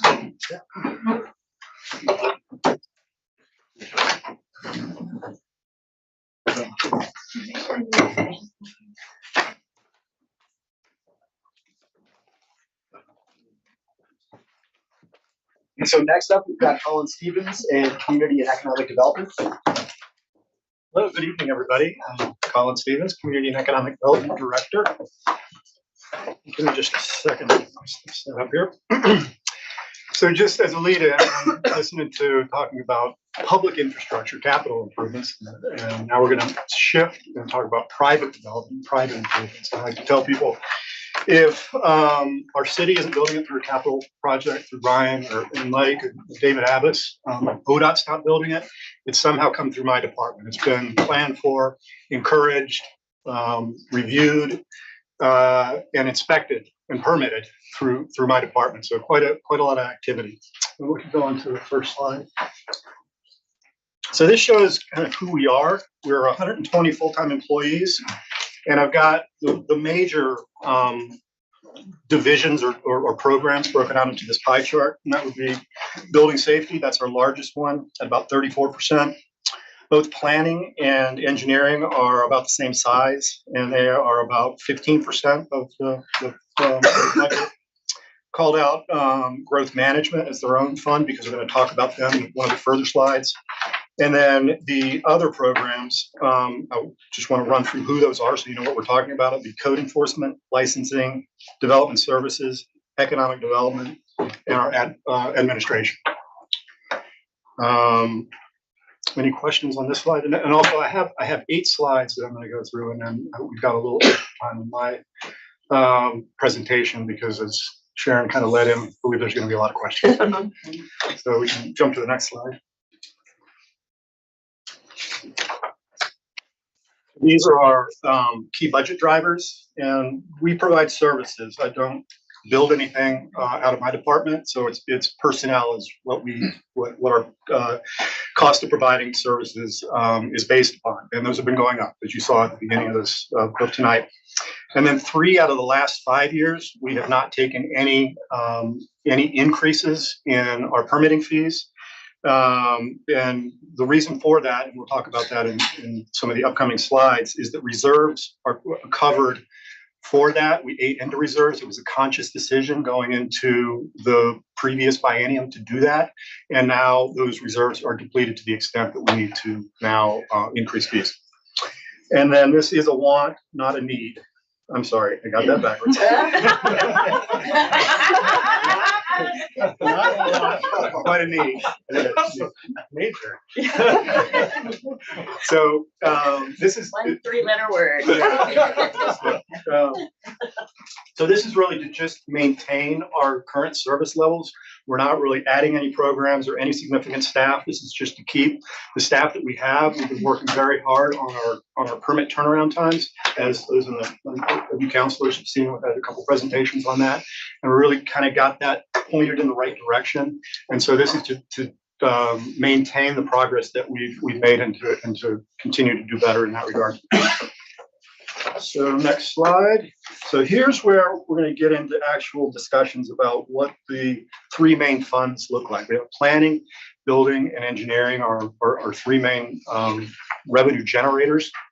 And for those of you who had the opportunity to see a longer presentation, during the month of March and April, I went around to several commissions and committees and other groups within the city and gave a fairly long, like an hour-long presentation that really drilled down into this. This shows a little bit of that same information. It's more of a cliff notes. It tells the same story, but not quite as long. So here's what this is showing. So on the very left-hand side, it shows, this is for building safety. I'm going to do one for building, one for planning, one for engineering. So this is for building safety. And what it's showing on the left is this fiscal year. And so in the next a little over 5 weeks from now, we're going to end fiscal year 2023. The line that is, mine's black and white. What colors? Okay, the purple is our reserves. And as you can see, they're going downward And the green line is the revenue, and that is going slightly up. And the reason that it's going up is because we are proposing, as shown at the beginning, a 12% increase in the building permit fees. So that's lifting that line up a little bit. But as you can see, we're still not above the expense line. So as every time that our revenue is below the top of that bar, it means that we're eating into reserves. So what this means is going with that 12% increase for this next fiscal year, we're still going to eat into reserves. We're going to go from 13 months down to 8 months. And then in order, just to show you the magnitude of the situation that we're talking about, in order to maintain that 6-month reserve, we would have to come back for the second year in the biennium with a 20% increase. And that's still eating into reserves, but it keeps us at 6 months by the end of the biennium.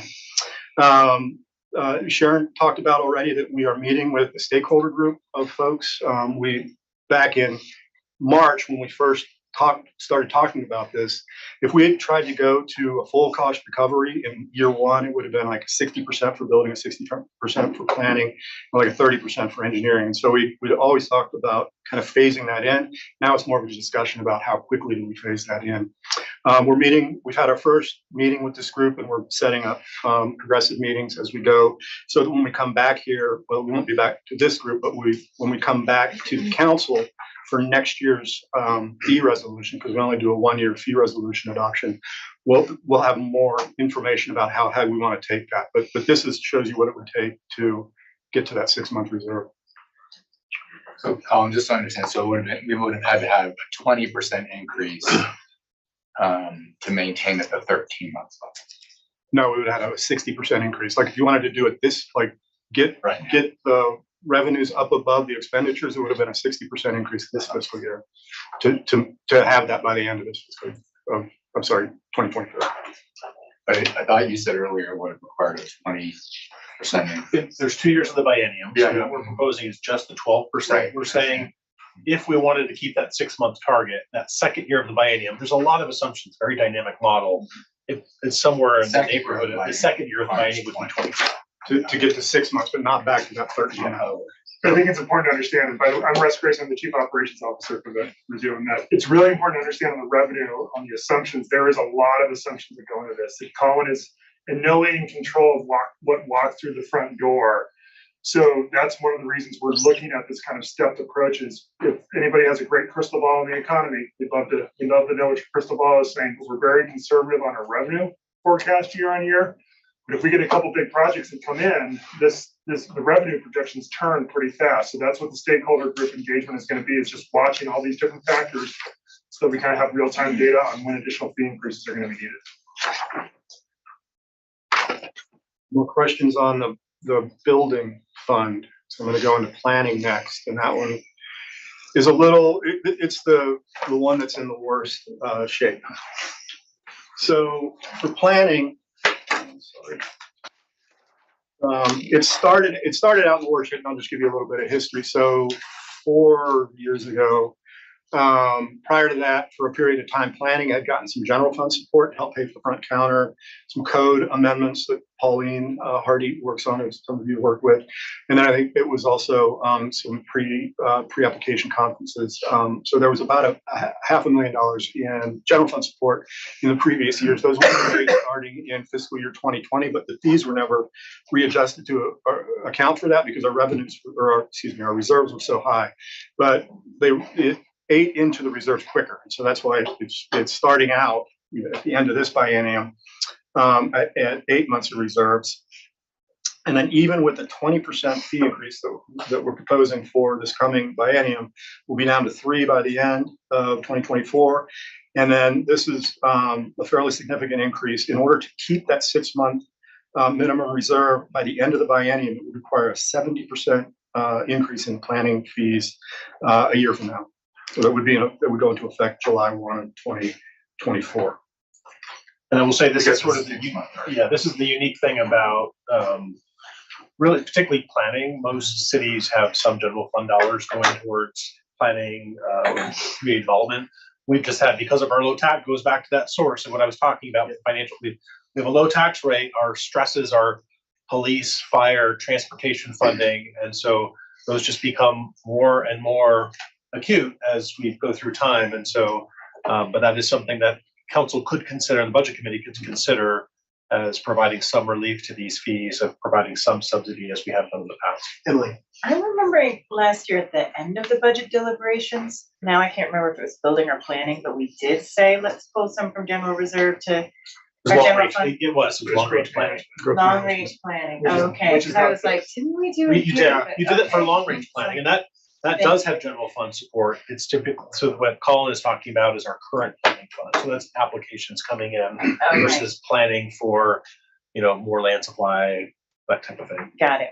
And it's also important for the budget committee to know that, and also, I was the CDD director for Colin, so I a know, lot of I these, remember this is, that's what you- I don't want to call out, Colin's trying to fix stuff, right? We, over the past couple of years, we had a significant savings, unfortunately, in personnel. We had 20 to 30% turnover in the last biennium of the CDD staff, which is why the revenue, like our actual revenue and our actual expenditures were lower than what the budget was. We didn't have these structural problems are showing up now because kind of all the lines are crossing up. We're finally fully staffed. We've had big fee increases, flat revenue, but we know that the staffing numbers are correct for the volumes that we're projecting. So we got out of bounds at COVID, and as Colin alluded to, we did not want to increase fees during COVID because we were trying to keep everything moving. Plus, we were sitting on very high reserves. So unfortunately, it got upside down over the past couple of years when everything came back and decided to kind of roost. But this is a good point, because only now are service levels really where everybody wants them to be, as it's fully staffed. And likewise, while pursuing council goals of affordable housing, there's affordable housing to be brought to market for the below median income family groups, but there's also the median income family groups where affordability still really matters.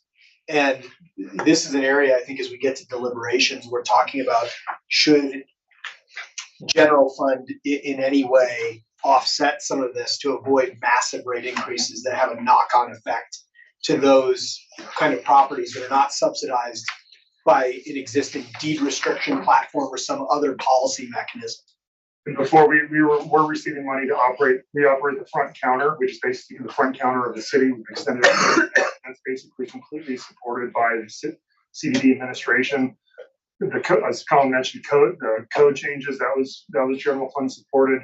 We had some other small services as well. So that's, as we had really high reserves, those got stripped away over past budget cycles.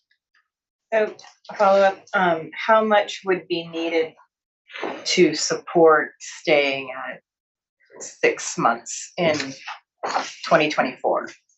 In From terms, the general fund, like in terms of dollars, what would be needed theoretically to pull from general fund for support? I don't know if we run that number. We can get that to you. Yeah. Well, why don't we get, if the committee, we can talk about like for deliberations for like tomorrow. Yeah, just thinking like, if we did, how much would it be, and we start to balance things, To Emily's point there, what might be helpful is just a simple grid that outlines reserve versus funding from the general fund at different levels, so that we have a couple areas to talk through that are quantified and then bring it out to different We levels. can also show you the relative fee increase too, if there wasn't. That'd be fantastic. I mean, that's what I would see as two axes: fee increase with a potential rerouting of funds from general fund that allows to, on a grid, see the impact.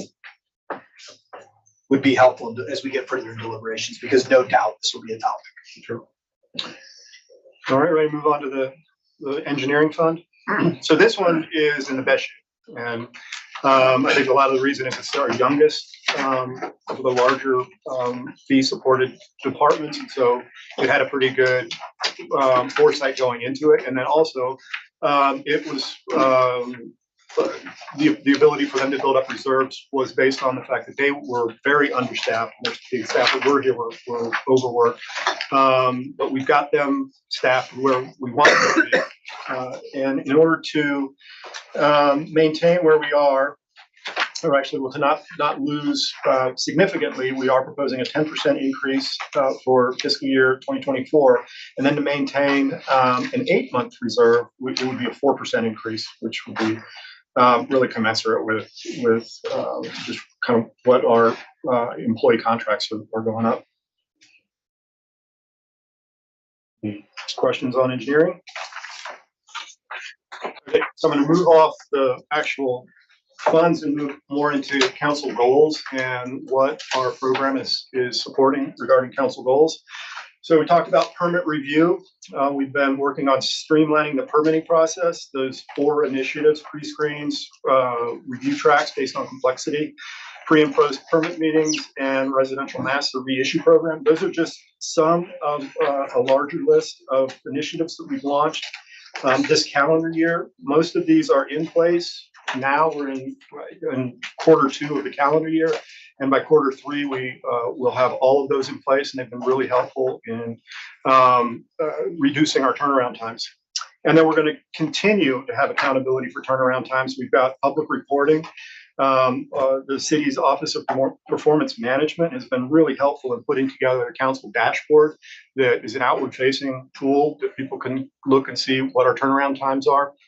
And we are working with my staff and with the OPM, or Office of Performance Management, on continuous improvements of the permitting process to meet or exceed our council goals for timeline expectations. Next slide. So this is growth management, which is really, like we just talked about, long range planning. So they are funded through the 4% surcharge that goes on all planning and engineering fees. So when the final fee on one of those permits is calculated, you add 4% to it, and that goes over to the growth management division. They also get general fund support and some support from the transportation construction fund for the work that they do in planning out the transportation infrastructure for the city. So their goals for this upcoming biennium are to finish off the Stevens Road tract urban growth boundary expansion. That's off 27th Street, just south of Cooley. And in fact, I think that's scheduled to be completed by the end of this calendar year, so fairly early in the biennium. Longer term projects during the biennium are to continue with the climate friendly and equitable community rules. Those are continuing to evolve, but we have got a work program and plan that's approved by the state. We'll move forward on that. Also, an economic opportunities analysis that will take a look at our employment lands, and then a housing capacity analysis to see how much land we're going to need for our housing needs moving forward. Next slide. Question here from Steve. Sure. Colin, your consulting fees are doubling in the first year right there. Is that kind of that housing capacity analysis? Is that kind of what we're getting done? Well, just in the growth fund? Yeah, that would be for this capacity. But they've got a significant amount of work to do for both of these, and then also for our climate friendly and equitable communities. There's 3 big inputs. There's the housing needs analysis, and then employment analysis as well. So, and then the kind of the overlay to all of that is the climate friendly and equitable communities rule making, which is designating kind of climate friendly areas and a lot of requirements from the state to densify certain areas in the state. It's also wrapped into the discussion of whether or not we expand on how big an expansion would be to the urban growth now, because that moves coming out again as well.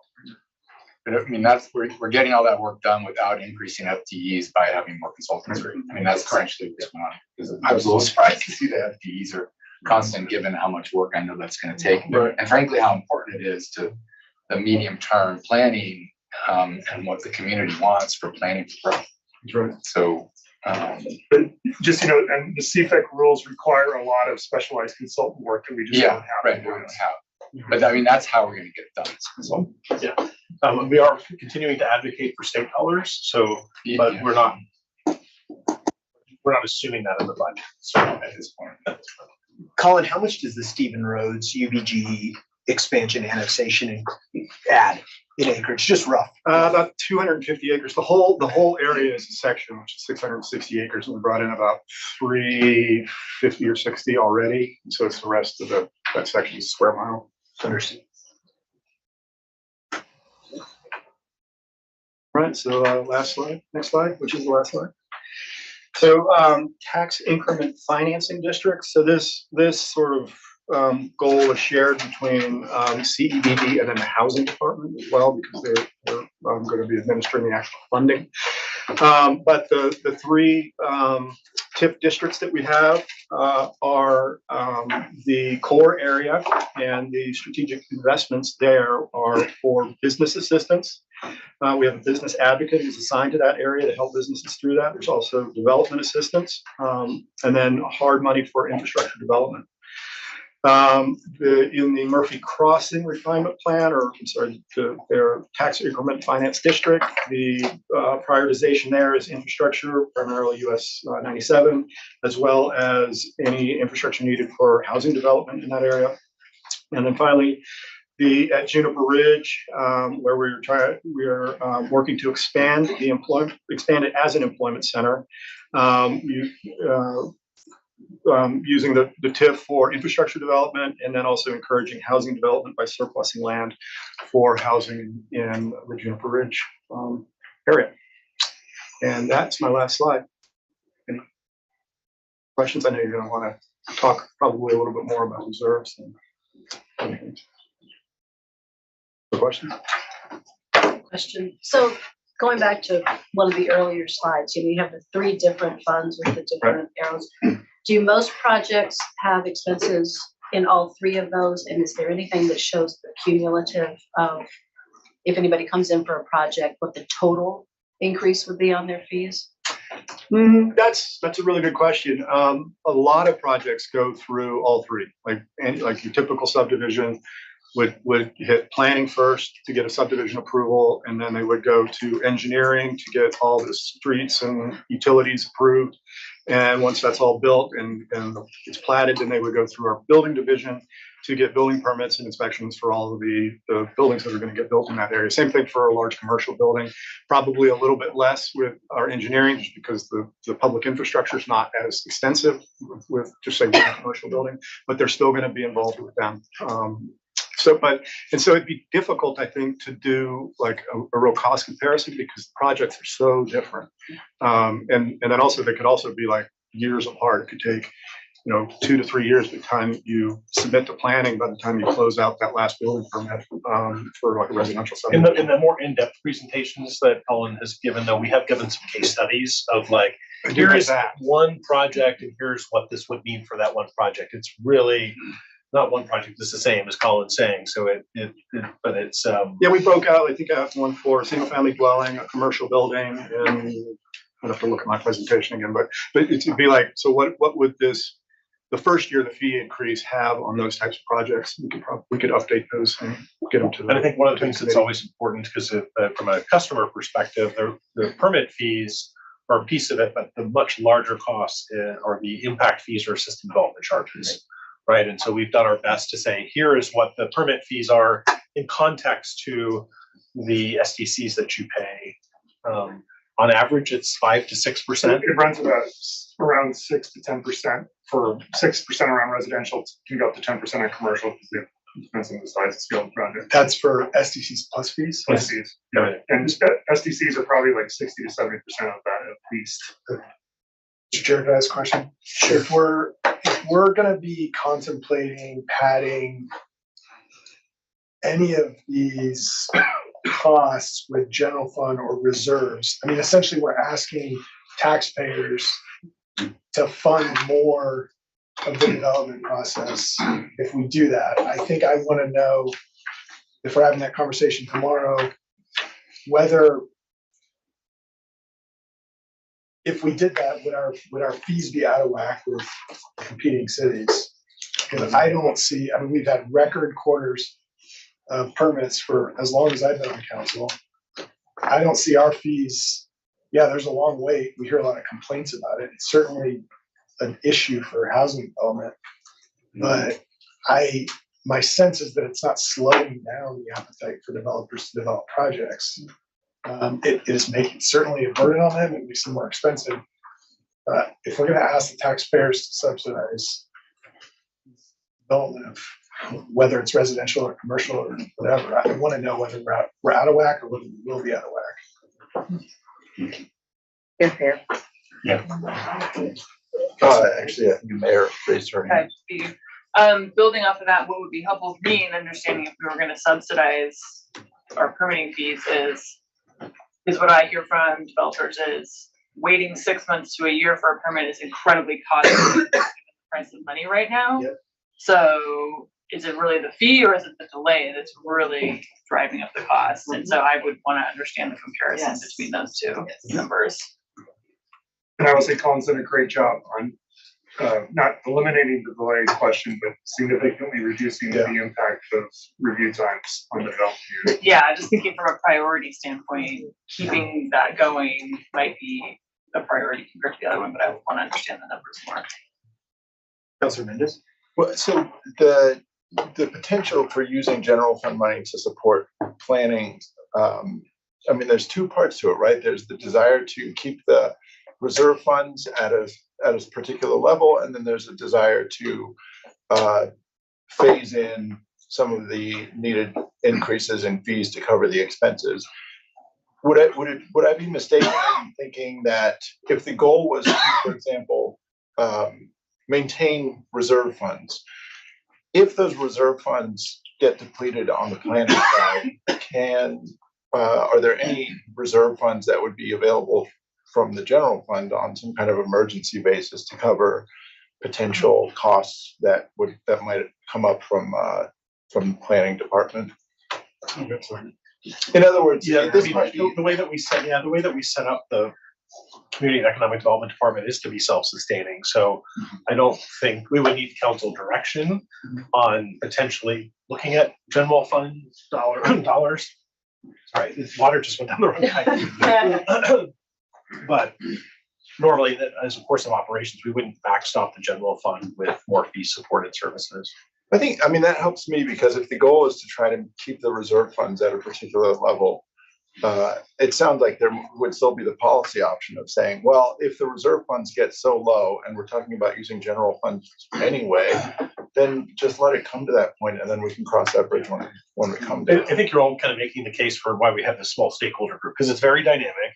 We've agreed to kind of this initial 12, 10, 20 kind of fee increase for this first year, but there's still a lot of questions that we want to walk through. I think some of the like comparable cities, Councilor Broadman asked, we have those same questions that we are meeting again in July. We don't have it like at the drop of a hat. So it's something we're working on for that small group. It'll take some time because it's not an apples to apples kind of, each city is very unique and how it both, where the funding are they cost recovery and then also how they charge. Some are more on a time cost basis. Ours is an average cost of service.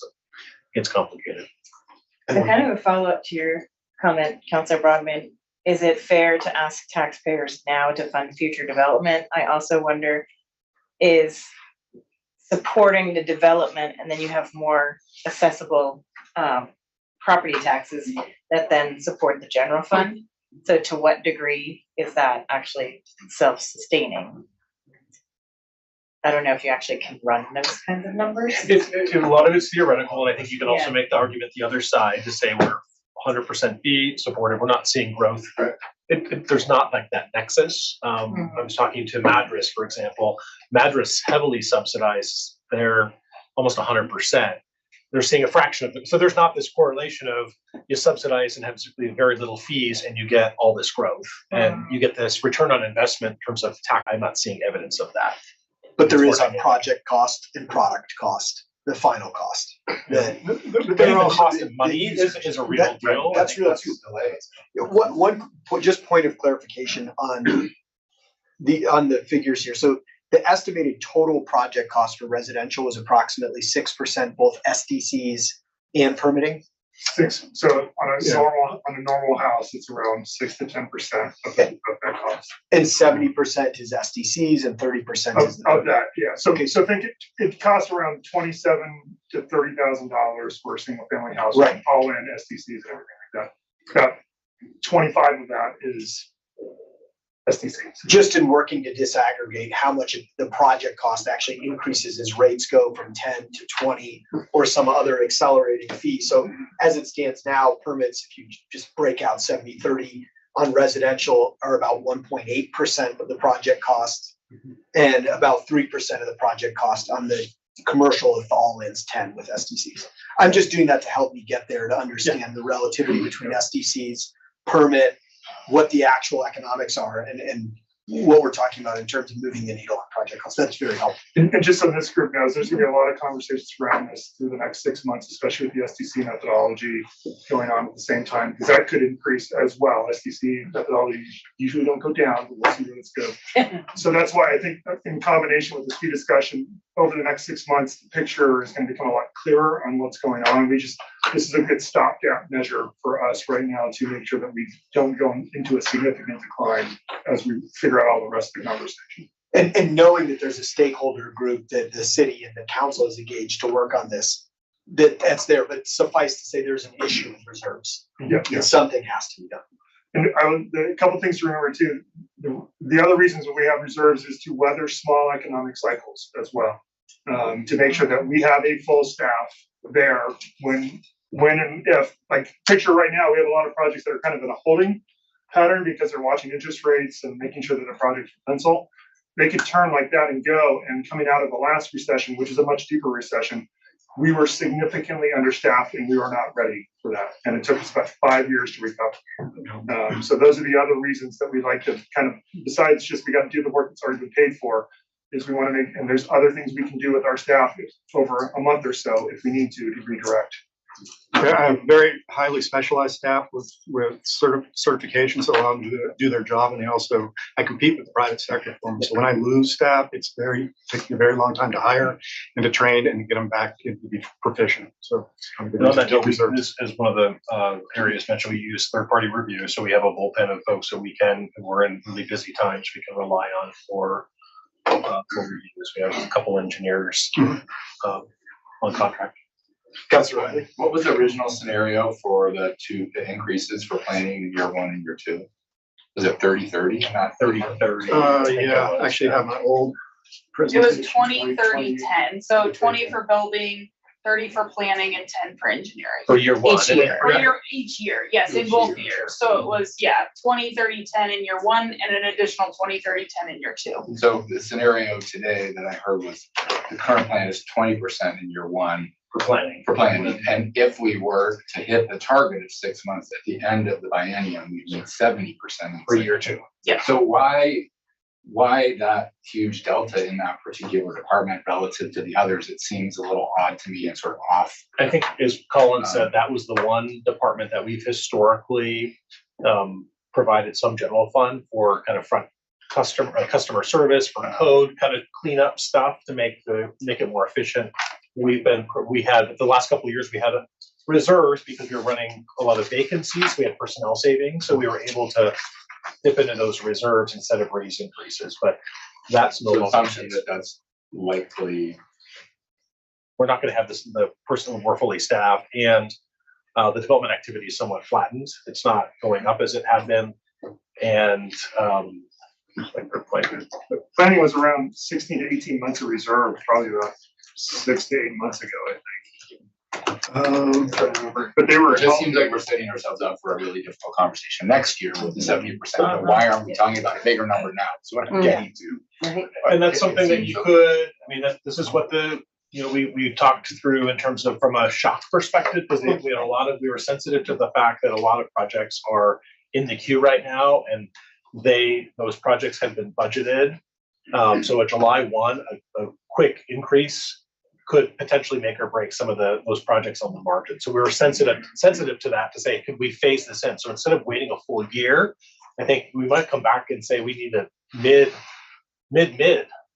adjustment, meaning like January. So in 6 months. So maybe not wait till a huge increase for the next fiscal year, but maybe raise fees in 6 months. But we want time so that we're on the same page and we're not seeing different things. And it's taking some time to dissect kind of what you're doing at a much more sort of micro level of looking at these budgets with that stakeholder group to come up with a plan that we all kind of agree on.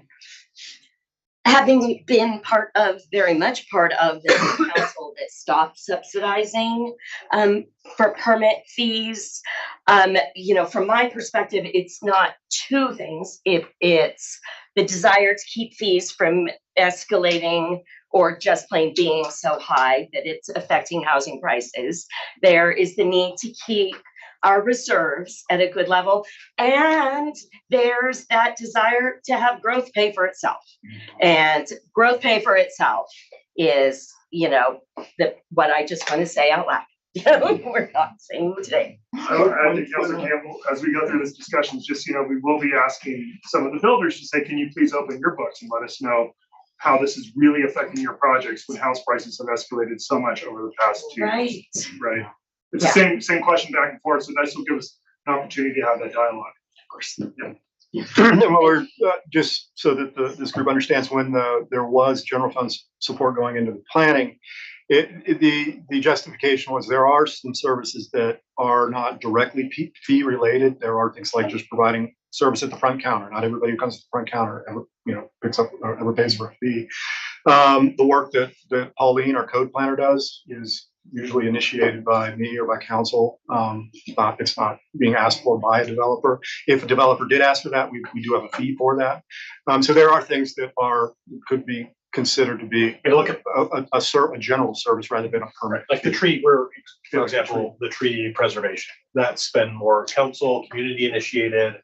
So you can make an argument. So some of those code are more of community interest than they are just about growth so planning, I think, is the one exception. So building and engineering more straightforward. The planning piece can get a little fuzzier. That's fair.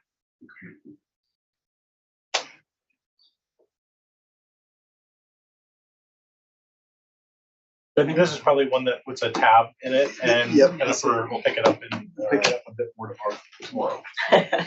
Good discourse. Thank you. Thank you. Good questions. Thanks. Thank you. We do have a scheduled break 20 minutes ago.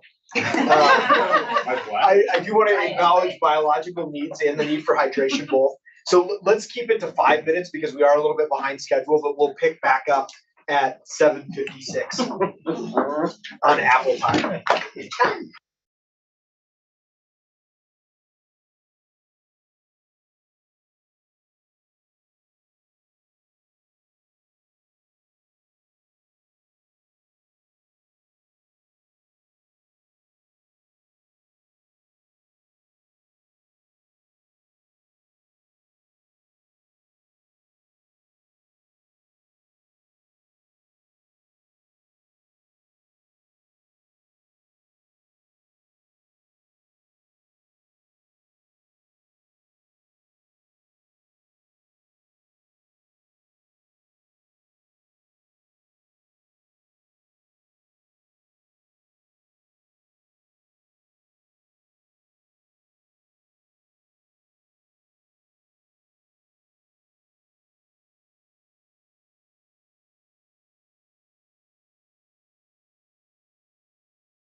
an aviation conversation.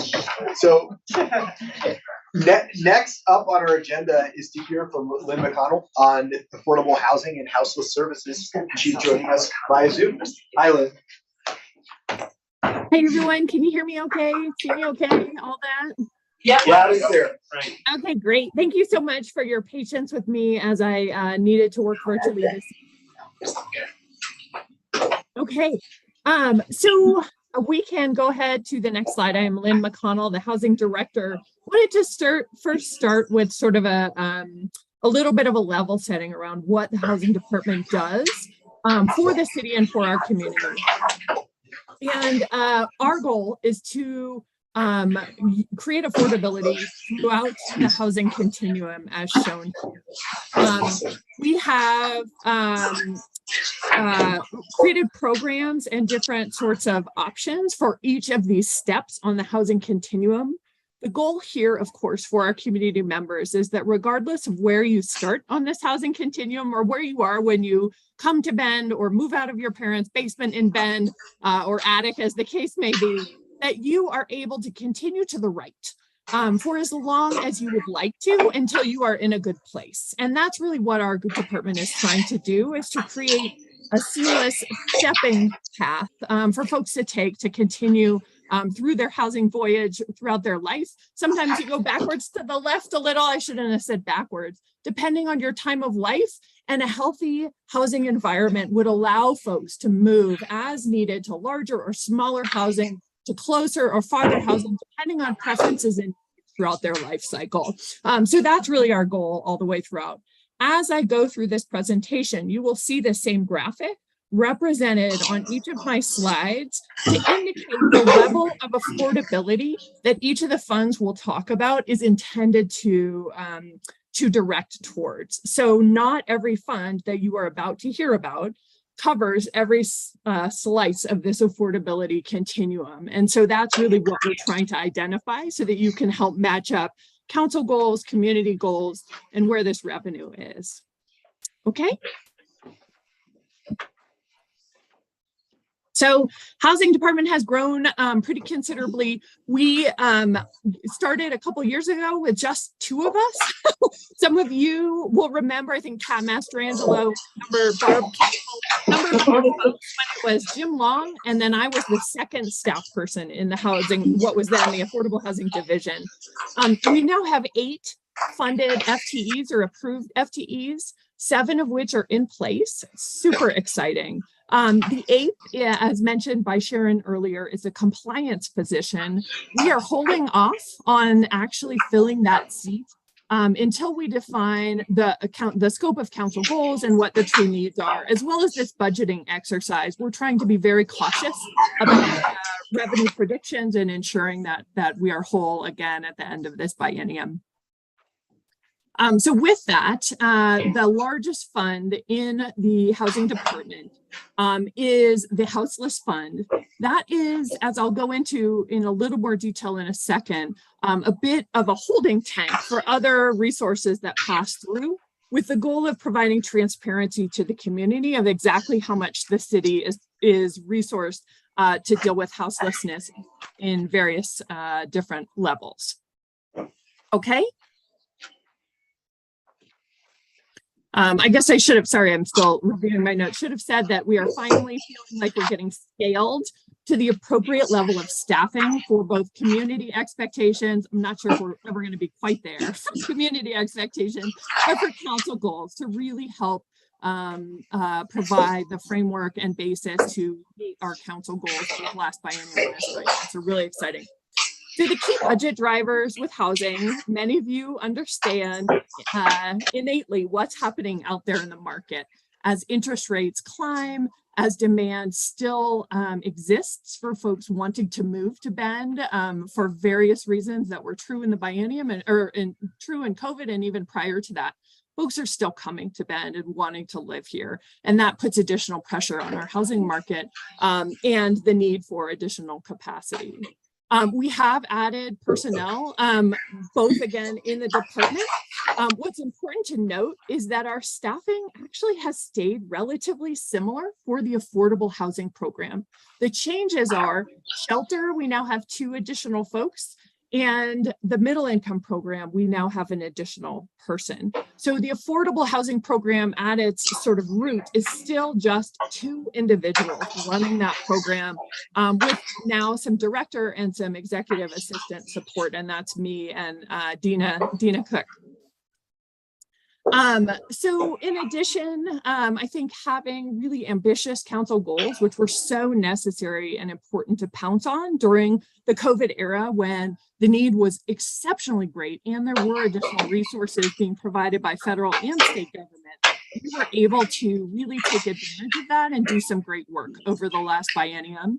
But we do not have sustainable and dedicated revenue for all of our services right now. And that is going to be a theme for my budget, particularly in the Houseless Fund. Again, just the exceptional need by the community. All of our council meetings seem to have at least some testimony on housing and houselessness. This continues to be a division that the community is prioritizing almost 2 to 1 over needs in other parts of the city, just because of what everyone is today with the scenario on the ground and with interest rates and climbing housing prices. Okay.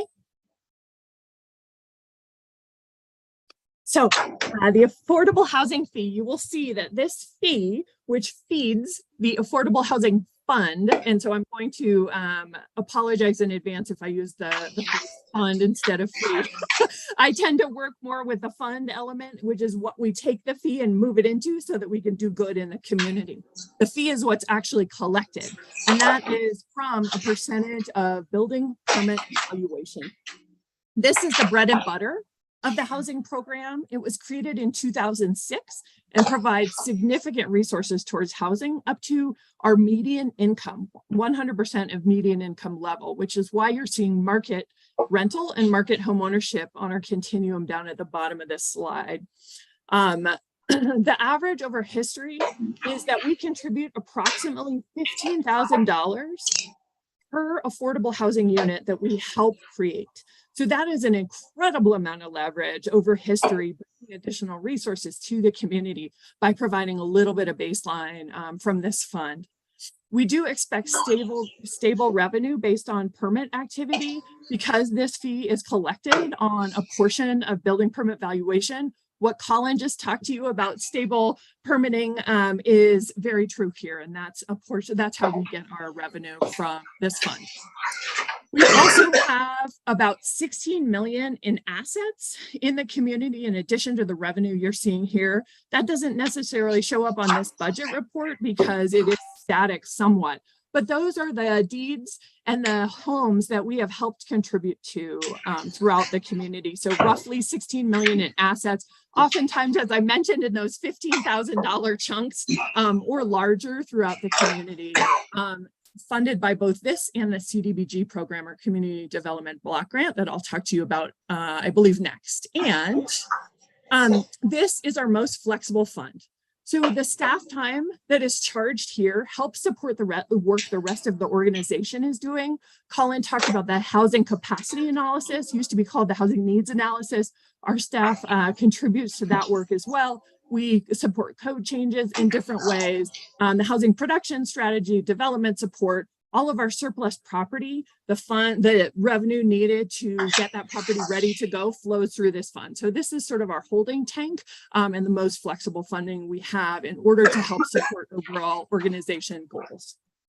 In addition, the revenue we've received in the past biennium, largely as a result of COVID recovery funding and other mechanisms, has directly correlated to our ambitious goals and production. So many of you know that we set a very ambitious council goal in this last biennium to create, fund, or complete 1,000 units of deed restricted affordable housing. Our average prior to that, or our goal, had been about 100 units a year. So this was a massive increase, and we are within spitting distance of that goal, in large part because of the additional revenue that we were able to receive during the COVID era. In addition, we had council set a goal of about 500 shelter beds being supported or created throughout the city of Bend, and we are right there as well. So really, really exciting work that we've been able to do with a little extra revenue. You will see the significant increase in administrative costs, and if there are questions I can talk through, there's a little detail there, and have a great team in the room as well. That will be presented to council as an increase to support the citywide administrative need. So while this does reduce the amount available for affordable housing and shelter construction and development, it's necessary to support the loss of potential general fund if that's what this group decides to do. That is proposed because of the tightness of this biennium's budget. So historically, the affordable housing fee overhead costs to the rest of the organization to support this program have been paid for or subsidized by general fund. That's proposed to change this year, which is why council will see a first reading of the affordable housing fee admin rate, not the rate we charge to development, but the admin rate, how much can be used for overhead, coming to council in early June. I do want to. Hey, Lynn. Sorry. Yeah. Sorry, this is Sharon. If I can interrupt for 1 second. Council received a copy of the letter from AHAC in an email today, and I just passed around a hard copy to the community members of the committee. So I should have done that during the public comment period, but pass that along. And if the counselors haven't seen that in your email, I can give that to you as well. So Lynn, just wanted to let you know they have the testimony that we received today. Thank you so much, Sharon. That was just what I was going to touch on. So really glad you said that in perfect timing. And please do feel free to kind of Muppet arms, as Russ calls it, if folks need to get my attention. It's a little hard to see the far end of the room. So we did strongly recommend that this group consider subsidizing the housing program overhead, as has been the case in past years, because of the strong need by the community and the strong council goals that we have going forward. Again, the need to keep every dollar possible flowing out to our community development programs, our community developers, I should say, to get this affordable housing constructed. I have a few more funds to go through. Am I okay to keep going? Or okay. Please do. Thank you. So I'm going to provide yet another apology here. The name of this fund in the budget is the Commercial and Industrial Construction Tax. I find that to be quite a mouthful. And so I call it by the state statutory name, which is the Construction Excise Tax. That's why you're seeing both up here. I will do my absolute best to call it the CICT, but please forgive me if I call it the CIT. I am an old dog and new tricks are sometimes challenging. So this fund was created in 2020, and it is significantly underperforming where we had expected it to perform in terms of revenue raised. About a fourth of the money is actually coming in the door. This is restricted to 30% area median income for both units and services. So in a perspective, that is a household of 4, where 1 worker is making minimum wage full-time. That's roughly what 30% AMI is as a ceiling to what this fund can do. Finance is recommending an increase in the need for additional overhead from 0.33% to 1.2% of permit valuation. So we intend to lead this change through the housing department, through some sort of stakeholder process. I believe probably tomorrow, Eric, if I've got that right, we'll talk a little bit about timing and get a sense from you all on the appetite for that change to bring forward to the community. So we will be looking, I think, tomorrow for direction from this group on that fee change, again, to raise the commercial and industrial construction tax 1.33% to 1.2%. That's a question, Peter. Sure. Mayor Keebler. Yeah, Lynn, did I hear you right? The reason to increase to 1.2%, is that just to get more money in the fund to go out, or is that solely to cover overhead costs? So, great question, Mayor. I think there is actually 2 reasons for that, without a doubt. So I'll start by saying this fund is bringing in roughly a little bit over $100,000 annually. When we put out our most recent RFP, request for proposals for funding, The services component that was requested was about $2.6 million. So there is a massive mismatch in terms of the interest and need from the community partners who do services for this population and what we're able to bring in revenue. However, this proposal for the fee increase was brought by the finance department in relation to increased overhead costs. I think the question that I will hope to answer with the community through a stakeholder process is what is the right amount? Maybe it's 1.2, maybe it's higher, maybe it's lower. Let's figure out sort of what that looks like, what the appetite is, considering the great needs of services in this area. Does that help? Yeah, I'm just thinking if we deliberate on using general fund money to pay for the overhead for the affordable housing fund, would that include paying the overhead for this fund or for this? Not necessarily. I think we could really look at those two independently. And potentially have a different process for the construction excise tax. That one applies to fewer properties, does not get paid by affordable housing developments, for instance, and certain other exceptions as governed by state law. And it's a newer fund. And so I think we're still trying to calibrate what is the right need in the community compared to resources. And that one makes a little more sense, at least from my perspective, to dive back in a little deeper. And I'm going to look to Teresa and Kimala to fill in the blanks and correct me when I get this wrong on this commercial and industrial construction tax. It's a mouthful. That's on page 281 or 281.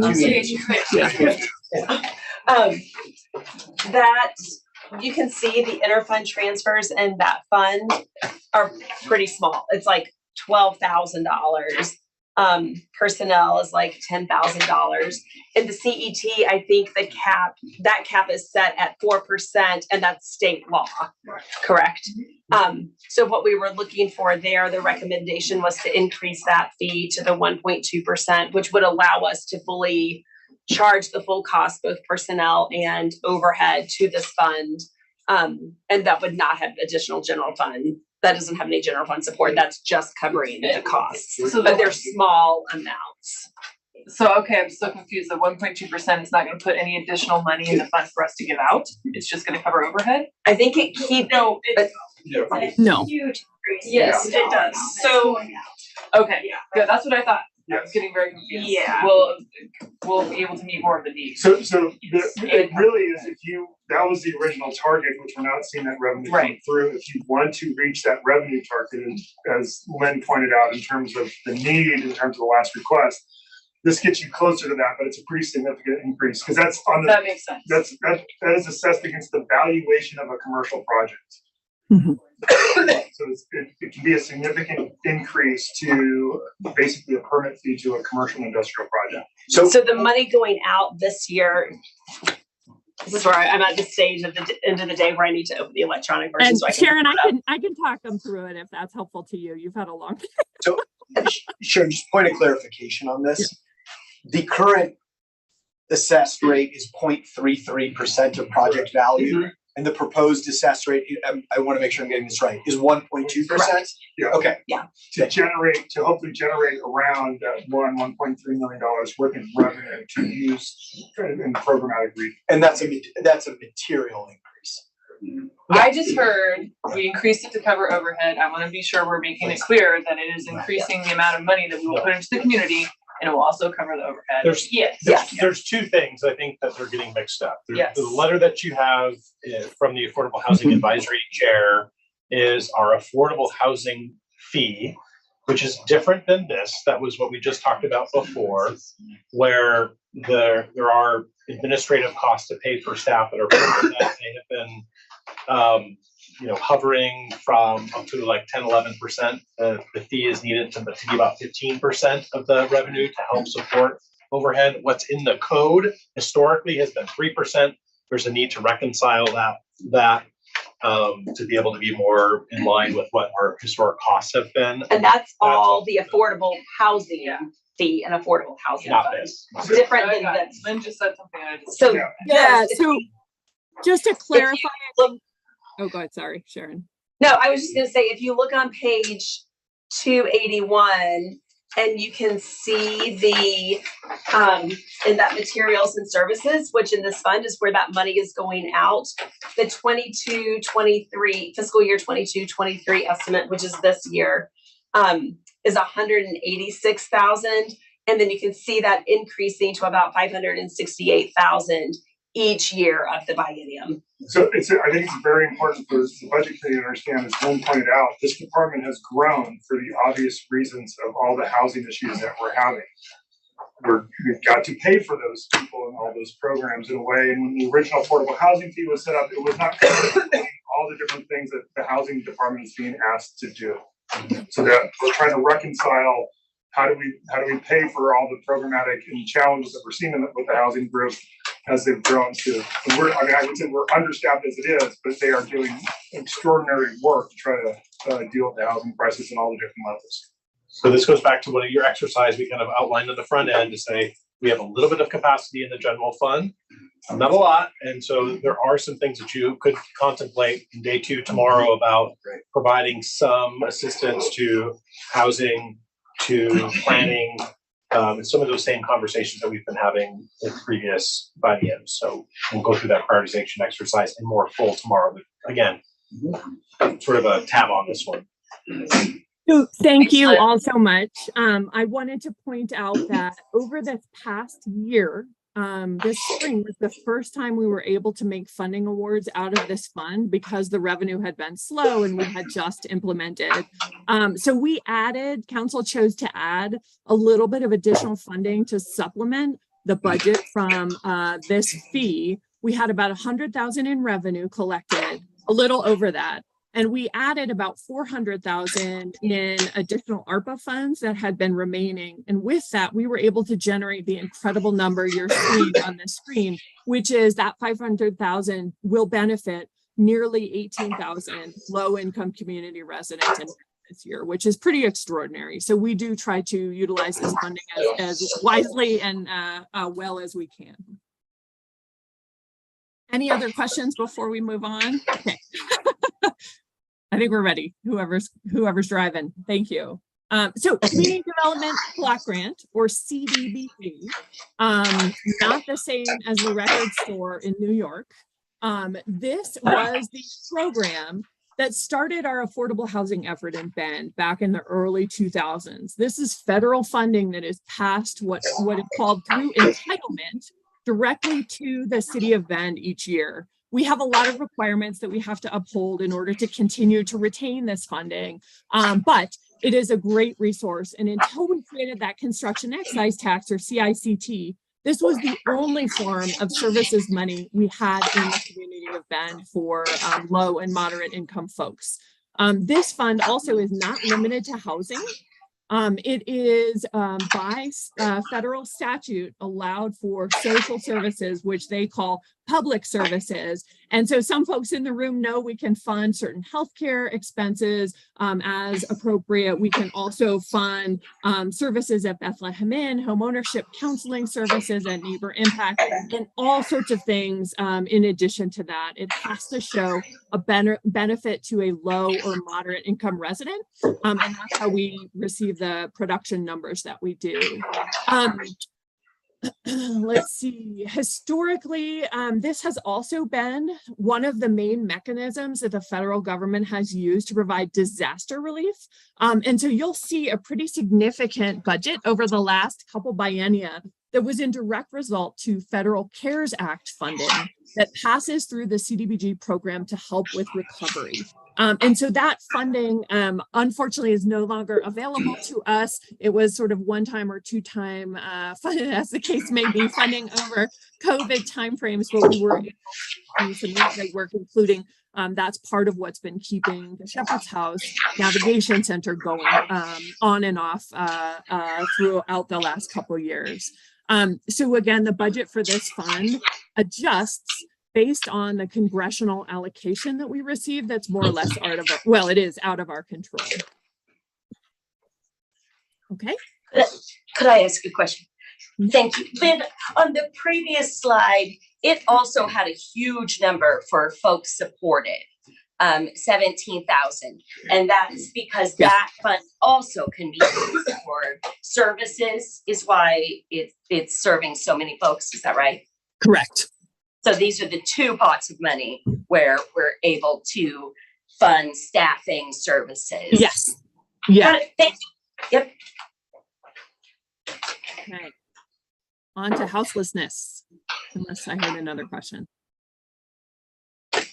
Okay. No, please. So this is our newest fund. It was created this year. And it focuses primarily on the operations and maintenance of our 3 shelter facilities. Good news in that we opened our 3rd shelter facility today. The Rainbow Motel is now occupied. We're very thrilled to have opened that facility on a temporary basis until it's needed for some future redevelopment.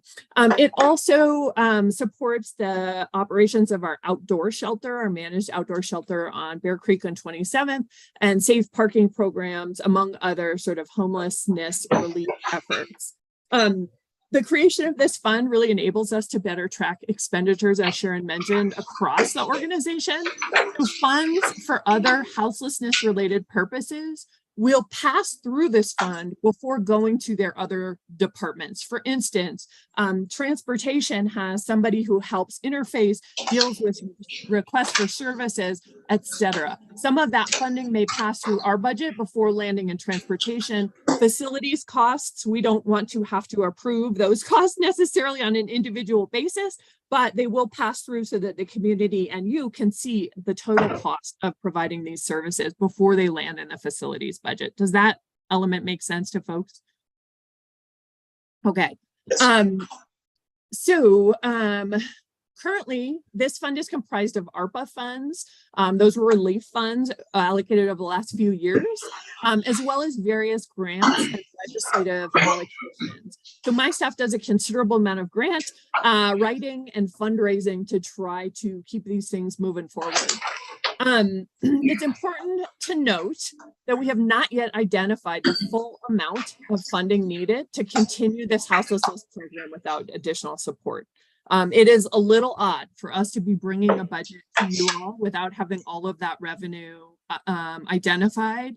And the reason that we are doing that is because this is a vital community service and program that benefits really community members as a whole, not just those living on the street, but also those who are trying to operate businesses and doing other things that are impacted by the houselessness situation in Bend. So this is a vital program. We will continue to leverage as many resources as possible.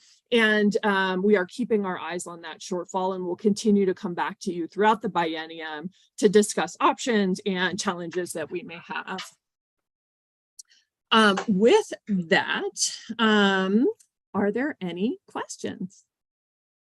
Lynn, I have a question actually on a line item. I'll get into the detail there. It's that on the houseless fund, it's item 43,700, purchasing services others, 6.6 million. Does that relate to the ARPA funds used for the project turnkey shelter operations as described in ARPA, or is that something else? And you're looking at, I'm sorry, you're looking at 43,700 purchase serve other. Yes.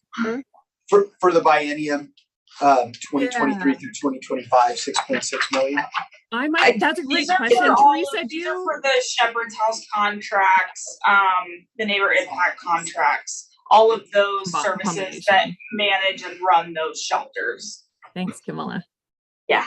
So is that described then under the ARPA dollars as this line item project turnkey shelter operations, page 332, 4 million in that neighborhood? Okay. Yeah, and there's some timing differences with that 4 versus what you're seeing in this budget. So that 4 million was allocated partway through the last biennium and has been spent down already in part. So it's not a direct 4 million to 4 million because of the timing, if that makes sense. In addition, so that's for our project turnkey location, which is one of 3 shelters. We also have the navigation center that's being funded out of this fund, as well as now the Rainbow Motel, which is a separate independent, also being overseen by Shepherd's House. Lynn, thank you for that. I think and maybe this is an ask for staff, just because knowing that this is a vital community need, we're gonna talk more about it in deliberations, that there's some discretion to be had on general fund.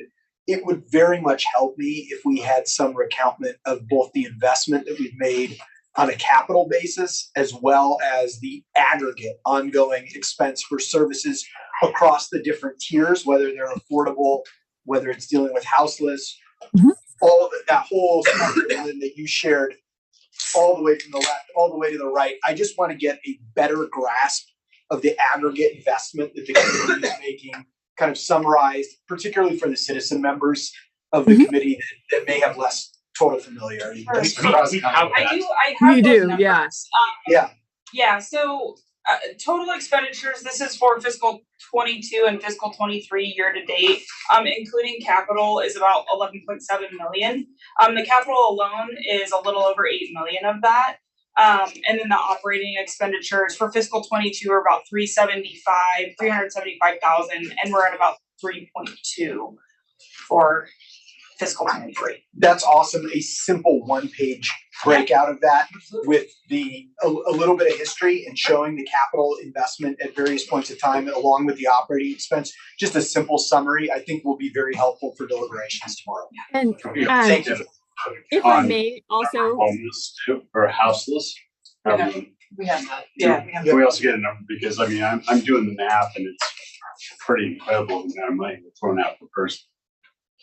so recall that of these funds, the houseless fund and the houseless program as it exists in the city is pretty new.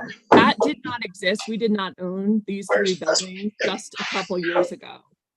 So the affordable housing program and what has existed in the affordable housing fund and in CDBG has sort of expanded and contracted based on the resources we've had with very, very limited staffing. And what it meant is sometimes we could get all the work done and sometimes we couldn't.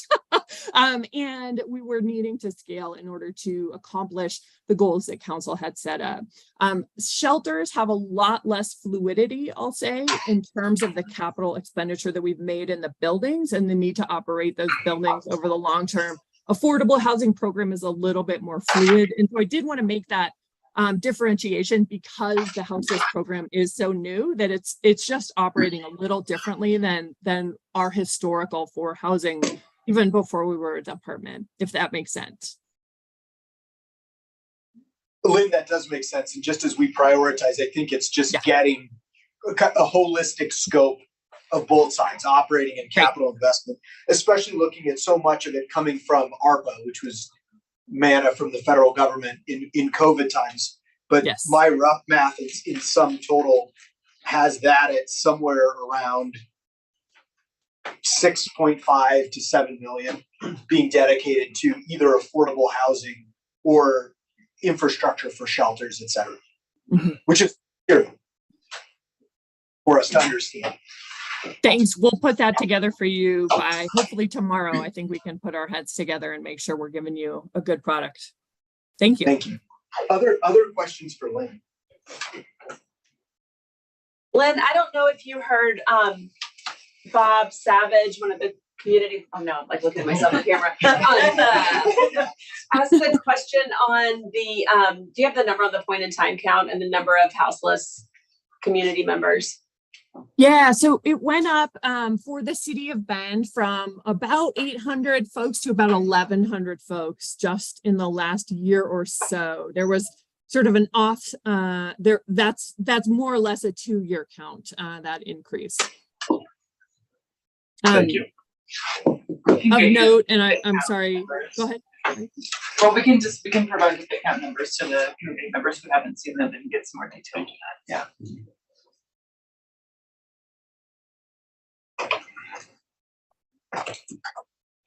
I think what's important to note about the pit count, point in time, and sheltering, and it's a big question for all of us at the West Coast, is why does homelessness look so bad? California, Oregon, Washington, certain key states on the West Coast. When you travel to New York City, what you are seeing is a homeless population that is approximately 90% sheltered. So it doesn't seem like quite the magnitude as here. where in Bend, our homeless population is approximately 80% unsheltered. We have almost switched it. And so that has presented all sorts of challenges, I'd say, across the city, and is a big baseline for why we are doing the work we're doing in houselessness, is because of the we have developed so quickly as a community that we have been unable to keep up with the need for sort of certain services like this. And that's true across the West Coast. It's also really important, we don't get into all the legal cases, but we need to increase the shelter capacity to manage camping in a certain way. If we don't have shelter capacity, we're very limited with the tools that we can use in managing the right of way and the camping that you're seeing on these streets. There's these direct correlations. That's why there's been such a heavy investment.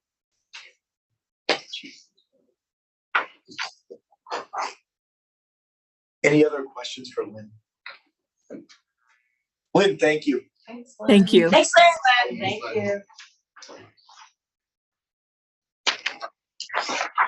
All right, we'll move on to roundtable where we can discuss any issue that is pertinent or is going to help us with deliberations tomorrow. Or as you've seen throughout, I've asked for a few additional exhibits, kind of light lifts, but things that aggregate some of this information that might make deliberations and decision making a little bit easier on us tomorrow. Give us a simple, holistic view. But if there are other things that the committee or council would like to see from staff, we won't burden Sharon, you and the team too much. We'll keep these requests reasonable. But if there are other things, this would be a good time to put them out there, because obviously we've got a reserves issue that we're facing in planning and engineering. We have corollary fees that will go with SDC permitting. We have a change in this CET excise tax, which is material and will help fund much needed services. But again, that's one other addition as it pertains to new construction. And then we still have the very real need of houseless members of the community and affordable housing needing to be connected with funding that's been heavily reliant on ARPA, federal government, or other sources that are not in the plan at present, at least in some cases. That's my summation of a couple issues, but I'm sure there are more that we should talk about, get on the table. You kind of covered this, but just make sure it's really clear about understanding the general fund, the exact amount, the exact dollars, what we have theoretically to reallocate. Yeah. And at what levels of, safety, so to speak. We talked at the break about how to put something together. Okay, cool. I think that would be for me, like I can already see. There seems to be like the key issues that we're gonna really focus on, and then what could we do about them? That's a great point. So building on the quantification of what's available, but then quantifying also a couple of these different needs so that there's a real clear, trade-off exercise that this committee can do and have an intelligent discussion. It's a great idea.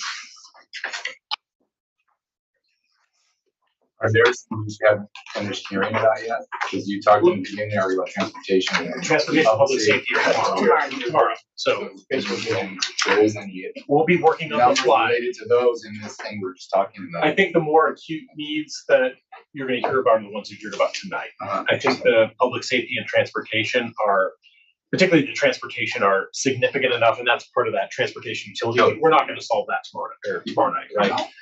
What? But I think we need to make sure that we're committed to having a conversation. Councilor Riley, I think we can have productive discourse on it tomorrow night, but it's really going to fall eventually to the elected council to solve some of those dynamics. But I think involving this whole committee in that conversation, at least in some extent, because the need is so great, is productive. Can I go through and just recap the things I've captured? Yeah, and make sure we have it all. Please. And then I don't know if Jenny's been capturing things in the minutes or the team as well.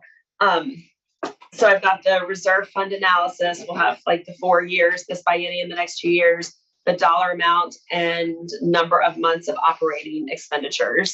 The kind of going into the development, the matrix of kind of the development, each of those development funds, how much general fund and or general fund dollars or fee increases would be needed to get each of those programs to 6 months of reserves. If we're considering subsidizing development fees, kind of factoring in what's the cost to the developers of delay versus fees. The investment made on the houselessness, the investment made on the capital basis and aggregate ongoing expenses for services, kind of a simple one pager of what Camilla provided, the detailed of the point and count numbers on the affordable housing analysis, kind of in response to the letter we received from the Affordable Housing Committee. What would that amount need to be from the general fund to not make the code change to increase from 3 to 15%, which would allow more of the programmatic dollars to stay in that fund. And then as we're looking at on all of these funds, but I think to your question, Emily, on the most recent one of the general fund reserves, kind of what's the recommendation and kind of how much do we have to quote work with to if we're reallocating, but then what would that end result be in the general fund to make sure we're still having strong general fund reserves? Anything I missed? Did you guys have anything else? I think on the homelessness fund, the characterization of the source of the funds is important, because I think council's been operating generally on the understanding that the exception of the rainbow, which is not really or homelessness, I mean, it is being used right now, but it is a long-term BCT investment. These are not city dollars that we're spending. These are largely federal and state, correct? So I think characterizing it or identifying that to confirm that, the tires are correct would be helpful for the community. Yeah. Thank you. No, I was just explaining that with KPZ the other day. Of all the money that we've spent on houses, I think 3%, that's correct, is general fund. Yeah. So very minimal. And we continue to advocate for those supports to come from places that have the revenue to do that. Yeah, we do, which we do not at this time, so. Page 332 says that loud. In case you knew. Awesome. The one other piece, and Russ brought this up earlier, the shelter capacity that's needed to enable enforcement of right of way and other dynamics around that. Having an understanding for that just loosely is probably useful too, relative to the pit count. I think the most important thing right now is the continuing operation funding for the shelters that we have. Getting the rainbows open. It's just that sustained funding going forward. And when I don't know if you have anything to add, but that's our main focus right now. And we're still trying to get more shelters up. And more, there is no magic number. I mean, we have of the 1,000, 80% or so are unsheltered. So in rough math, 800. We have a goal of 500 shelter beds, but the idea is to make sure they're being optimally used. And so, somebody might be in a shelter, but they're working, right? So get them into and free up that space. So it's not a direct one for one. We want to make sure we have people moving through that continuum. Yep. Sharon, as we talk about flexibility, can you also provide just, go back a few years and tell us how have we come in against the budget? Give us a sense as to how tight things are. Okay. Generally, based on. Got it.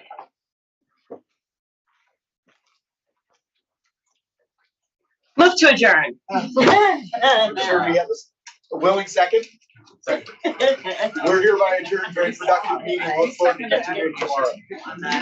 It's a bargain.